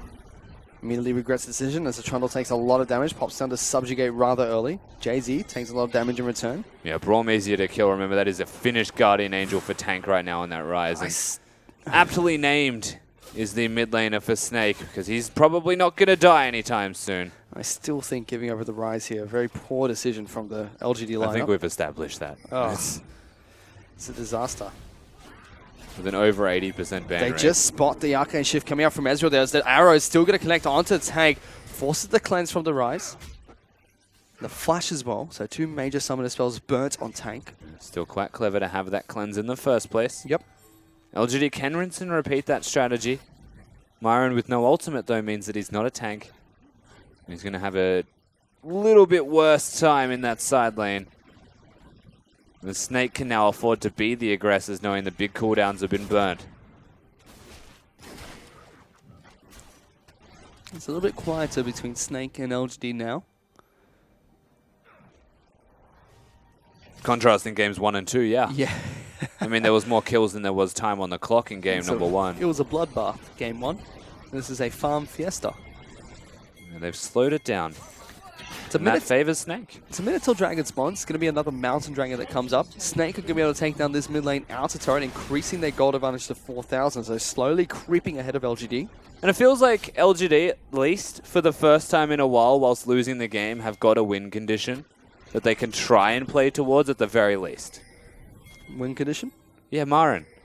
Whereas, like, right now there's a 60 CS difference between mid laners. Yep. Imp's just a mid laner. They've got an arrow to tank, though. Let's hold that thought for now, because Tank has no summoner spells to get out of this. That Guardian Angel is going to go down. He's able to obliterate PYL before he goes down, though. So it's a 4-on-5 for now. JZ falls down. Here comes the Guardian Angel to tank. Gets back up. Marin is smacking him with that club, trying to take it down. One more bite takes him down. Now he has to go one-on-one against Martin and Flandre. It's a double kill for now. He takes down the Ezreal. Marin really is this win condition as he finds a triple kill. Looking for Flandre as well. He doesn't clear as he clubbers away at this Echo. That was a huge team fight for LGD. And the only reason that team fight was huge is because Trundle exists on Summoner's Rift. They catch out Tank, and you're right, he had no Summoner spells, no cleanse, no flash, and he just outright gets CC locked. PWL going down is all of Snake's focus. Imp put in good damage here and survived for long enough, and as does Punished, but they still put in work. And because they're focusing on Punished and Imp, and even individually they are, Myron just walks up to everybody and just hits them with his club. He seriously just sits in the backline, completely unattended towards, and kills them all. Well, they're certainly executing on their win condition here, LGD. They've actually brought the goal back to 2,000.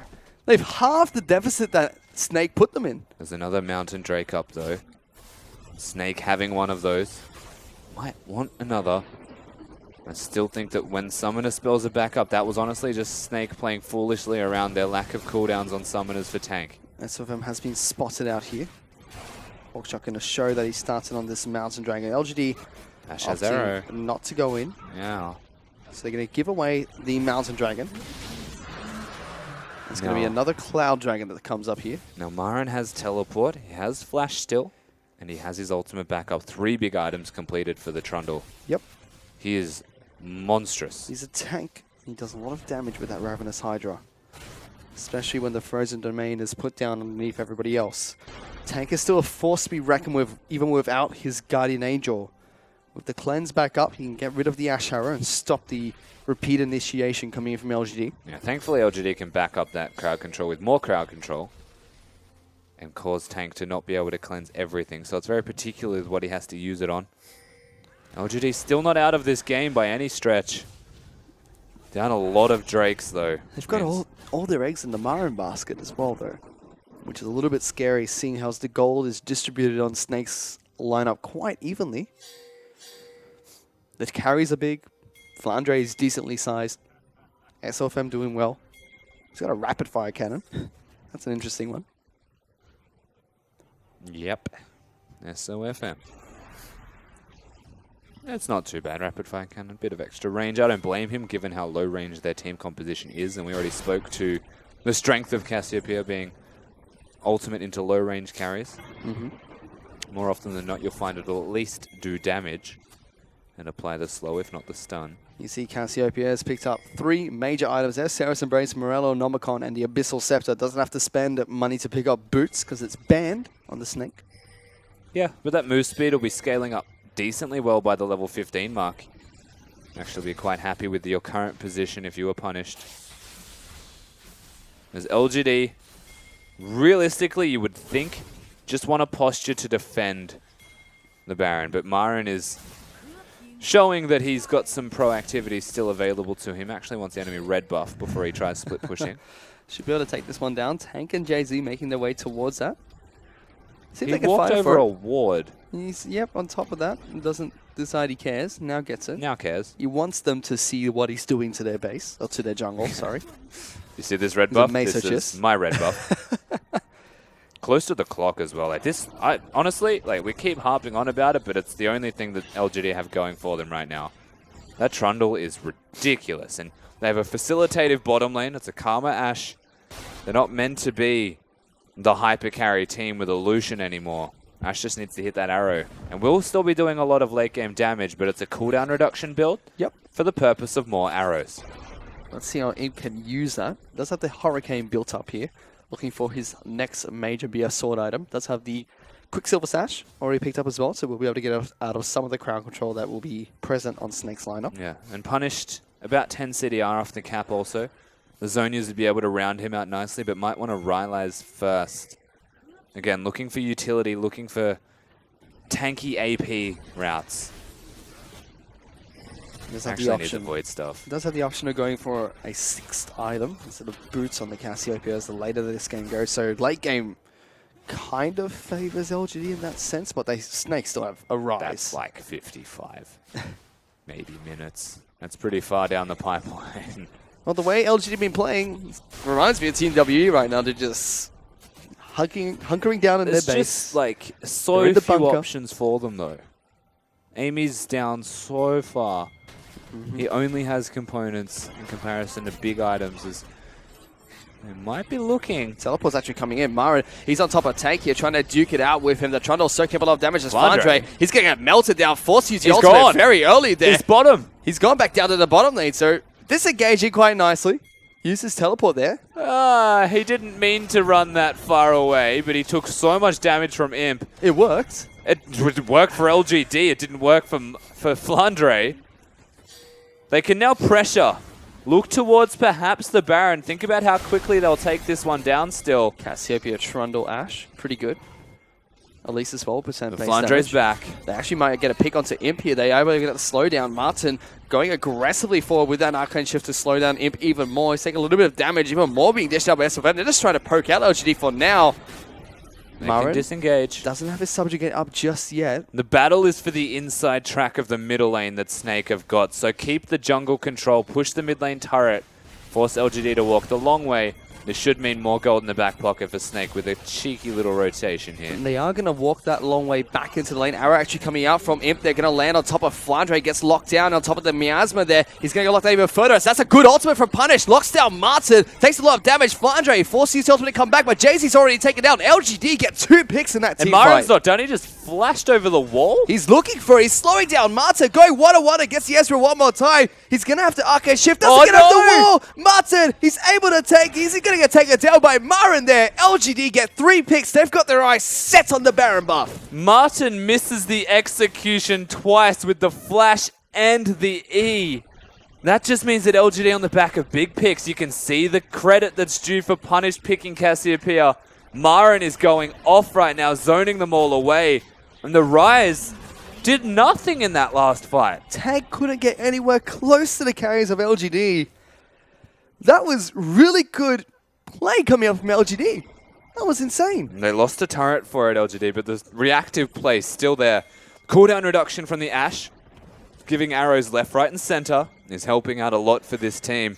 5-0-2 is the Trundle, and he is still most of their team, but with finished items getting into the back pockets of Imp and Punished, they're getting a semblance of full-on team fighting. This also means that LGD break even in terms of gold with Snake right now to make their way towards the Dragon Pit to take down the final Cloud Dragon of the game, the final Elemental Dragon as well. This is sneaky from Snake. So though. Marin doesn't have teleport, and whilst he has the Baron buff, if he chooses a side lane, he has most of their strength out the window. Imp is going to be trying to clue out this wave here. Well, they don't have an Ashe arrow, so if Imp stays here... This is sneaky. So look at where the vision for LGD actually lies, and it ends where Imp is right now. There is no reason for him to push past that point because it's a risk. Snake actually standing there, they're expecting an overextension from Imp, which he is notorious for doing. Yep. But he doesn't because they're actually winning this game. They're not like in a position where they're losing and deciding they just should continue to fight, play Vayne, split push. He's on Ashe. He has reservations.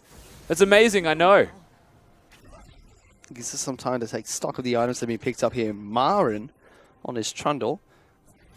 He's now level 18, got that Guardian Angel, Frozen Heart, Spirit Precision, the Ravenous Hydra, looking towards a Randuin's Omen as his final item. That's a very big tank. It is a big tank. Flandre on the opposite side does have 5 completed items, still sitting on the Corrupting Potion though. And they're going to break this turret as well. No one responding from Snake. Keeping in mind, Ryze does not have a teleport, which is something we're used to seeing. Myron is also just able to 1v3 zone people. Snake's best bet, 5v5. Get an engage. Work as a team fight. Power Convergence actually coming down from Flandre. Doesn't decide to hop in. Rest of LGD make their way down towards the bottom side of the map. Good speed ups coming up from PYL. And they can poke this constantly. Imp with the W on Ashe. Punished with his poison that he can throw down everywhere and actually zone away movement spells means that Flandre's engage, Martin's disengage. If they time early, even SOFM's disengage just doesn't actually exist. As it stops all movement spells. Even Kallista's auto attack jumps don't exist. Well, you can see Mara is actually split pushing the mid lane. It's a very deep parallel convergence does come out from Flandre. They're still trying to chip away at this turret. They do have the siege minions doing some work. Mara actually just doesn't care about tank right now, looking to try and take down this mid lane inner turret. Ryze almost gets clipped there by the arrow, backs off in a way. Actually got some good damage down to Mara, but look how fast the Trundle just heals it up. Gets like 200 health back per hit. Whew. So really, tank does do damage, and that's the saving grace. And this is why I say their best answer is actually to get a 5v5. They can force a team fight. They can kill Mara. The tables have turned though. It's a 4,000 gold lead for LGD right now. And we're getting closer and closer to the late game. It just makes me happy to see them not camping Marin. The game's result doesn't matter as much to me as the fact that Marin didn't get camped. He must be confused, like, oh, this is not meant to happen. Since when do champions have so much power? He'll get into his next game and he'll be like, why am I being camped again? My power is gone. I was so strong. That's right, everyone gets one. Remember me. Witness me. Still unbelievably strong, and with a 2k gold difference, it's most of the gold lies with him. Well, he's at 6 items now. And Punish having that void stuff, he has had it for a little while, means that he can pierce the magic resistance of Snake's tanks. He's got his needlessly large rod as well, which means once he completes that 5th item, he'll be going over the threshold of what we see normal carries pick up in the mid lane. And it might be the Rylai's, it might be the Void Staff. Depends on how confident he's feeling. Amy does already have a Rylai's, and Ashe has slows everywhere. Could be the Zhonya's as well, from the Cassiopeia. Yeah, he might want to cap out his cooldown reduction. We'll see. He's about to buy something. No, he's not. He placed a ward. I saw an item slot leave, and I was like, oh, he's in base. He's not in base. I'm looking at the minimap. Good job, me. He's now trying to get some good damage down on towards this turret. True Shot Barrage comes out to clip out the wave and also stop the advances from LGD. Meanwhile, bottom lane. Marin is still doing Marin things and just duking it out with Flandre. But Flandre can control the minions, which means it's not exactly feasible without the Baron buff to have this lane assignment without a teleport in. Interesting fact about Marin's build is he has no Sunfire Cave, so he can't just proc damage from the turret if he goes up just to try and clip it away. And right now, the teleport from Flandre indicates that they want to TP flank, and that's what that ward from SOFM is for. Watch the way that LGD now play around this. All of them are hugging. Oh. And that's what I mean. He just doesn't take damage from this tower. Flandre has to deal with the minions and just can't do enough damage to Marin. They take down an inhibitor turret down at the bottom lane. And he just doesn't care. He's onto this inhibitor. Flandre tickles this troll. Deep down, I just hope Marin starts laughing in this situation. Because right now it is laughable. Flandre is trying so hard. They started a fight though. SOFM does get clipped by that arrow. Imp taking a lot of damage, does get locked down. Able to flash away, stays alive. Amy is going to be the first one to fall down. SOFM, the crew, are chasing them down. Good collateral damage, able to finish them off. As Punish and Imp trying to run for their lives. The inhibitor still does fall, so Marin split pushing successfully against Flandre. Now we spoke to the win conditions of LGD. Snake won a team fight and LGD won a Marin. And that's exactly what they're doing right now. That's exactly what they get. They're basking in the glory of this Trundle giving them free inhibitors. And you know what? 2 people dying for an inhibitor?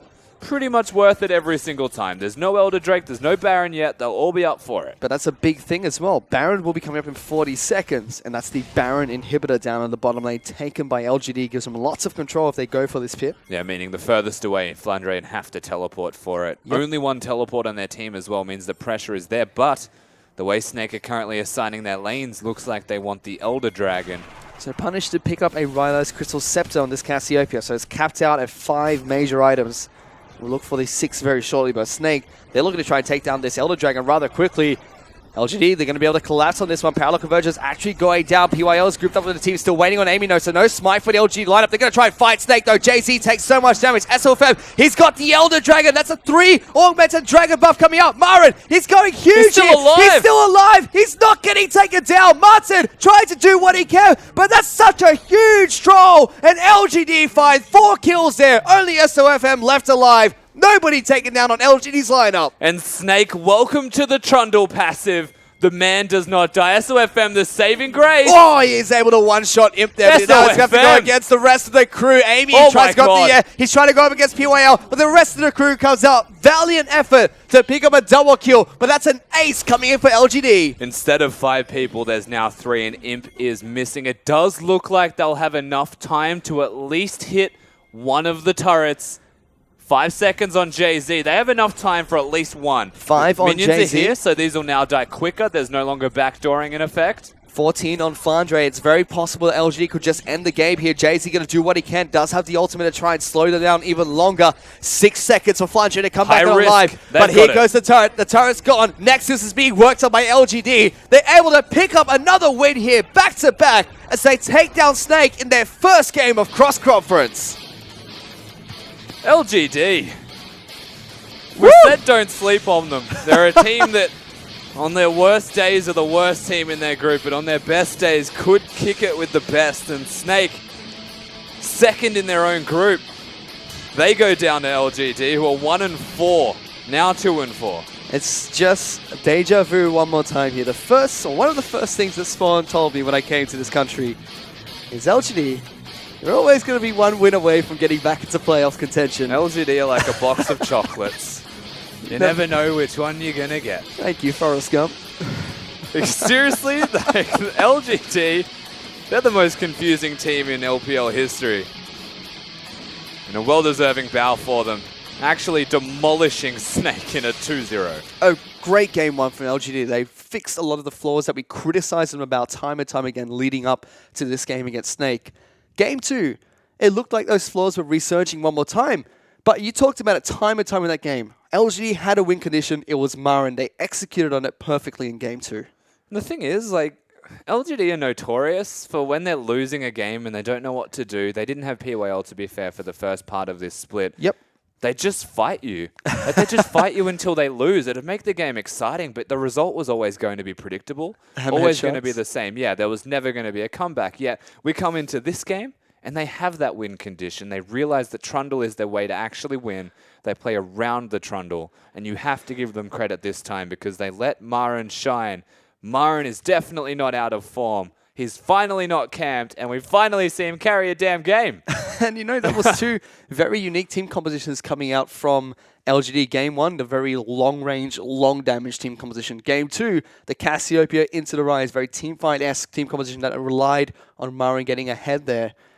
It's very good to see them play on form. And Amy, we criticized him a lot, looked great in game number 1, had a little bit of a shaky game 2, but still made up for that with his mid-game team fights. To be fair, he barely existed in game number 2 again, but he was well and truly there in game number 1. And it's still nice to see him present on the map. And we know what LGD is capable of when all guns are blazing on this team roster of 5 people strong. What we saw that game was a little bit different, but we are seeing the results. Let's take a look at those results very quickly as Game Talents were able to surprisingly take down Team WE with a very interesting team comp revolving around Jin being their first pick. As we take a look at the second game of the night, it's going to be LGD picking up a 2-0 victory against Snake Esports. Another surprising outcome for tonight's matches. And speaking of Jin, but you're right, upsets across the board, very tough to predict, and LGD They didn't just set you up to have your heart broken. They finished the series. Gives us some time to take a look at the standings as well, as Game Talents have moved up. They're now 4-2 in Group A, contesting for second place as Snake Esports dropped their game and as such are now third in the group. Yeah, so they've actually swapped places because of these games tonight. And then we take a look at Group B here. RNG still at the top after dropping their game to EDG. And the rest of it still hasn't changed too much, except for the fact that LGD now have an extra win. LGD no longer last. Yep. Moving up in the world right now, this team, and making their playoffs run early this split. Once again, one game away from playoff contention as they're now tied up with IMA, who still have a game in hand to play. We also have a chance to take a look at tomorrow's matches, Rusty. It's going to be Newbie taking on Vici Gaming, the game that you and I will be taking to the broadcast desk for, as we'll be taking a look at the next few matches. Will be Invictus Gaming taking on RNG, as well as Saint taking on IMA. Yeah, Newbie against Vici Gaming, a very cerebral map play style again. Such is Vici against the late game team fighting team in Newbie, but that's going to be an interesting one. It certainly is. We also have, the later game that we'll be seeing on, which would be Saint taking on IMA. Saint yet to pick up a win in the LPL here. IMA had an interesting start, kind of like Game Talents, but now faltering a little bit. So we have to see if they're able to pick up what should be an easy cross-conference win for them, and a very important one if they want to keep running for the playoff contention with LGD as well. Yeah, I think it's safe to say that that is the best opportunity that Saint will have in a little while to find themselves a solid victory. And there's been a lot of very shaky starts in the LPL for lots of these teams. We saw shaky start for Snake, shaky start for LGD, but first we're going to take a look at the MVP. I don't think you give it to anyone else on the map. It's going to go over to Marin on his impressive performance on Trundle. If it was somebody else, I would have been shocked and probably had a formal complaint about it. This is well-deserving. Marin, even that last team fight, the fact he didn't die was absurd. This is where it started.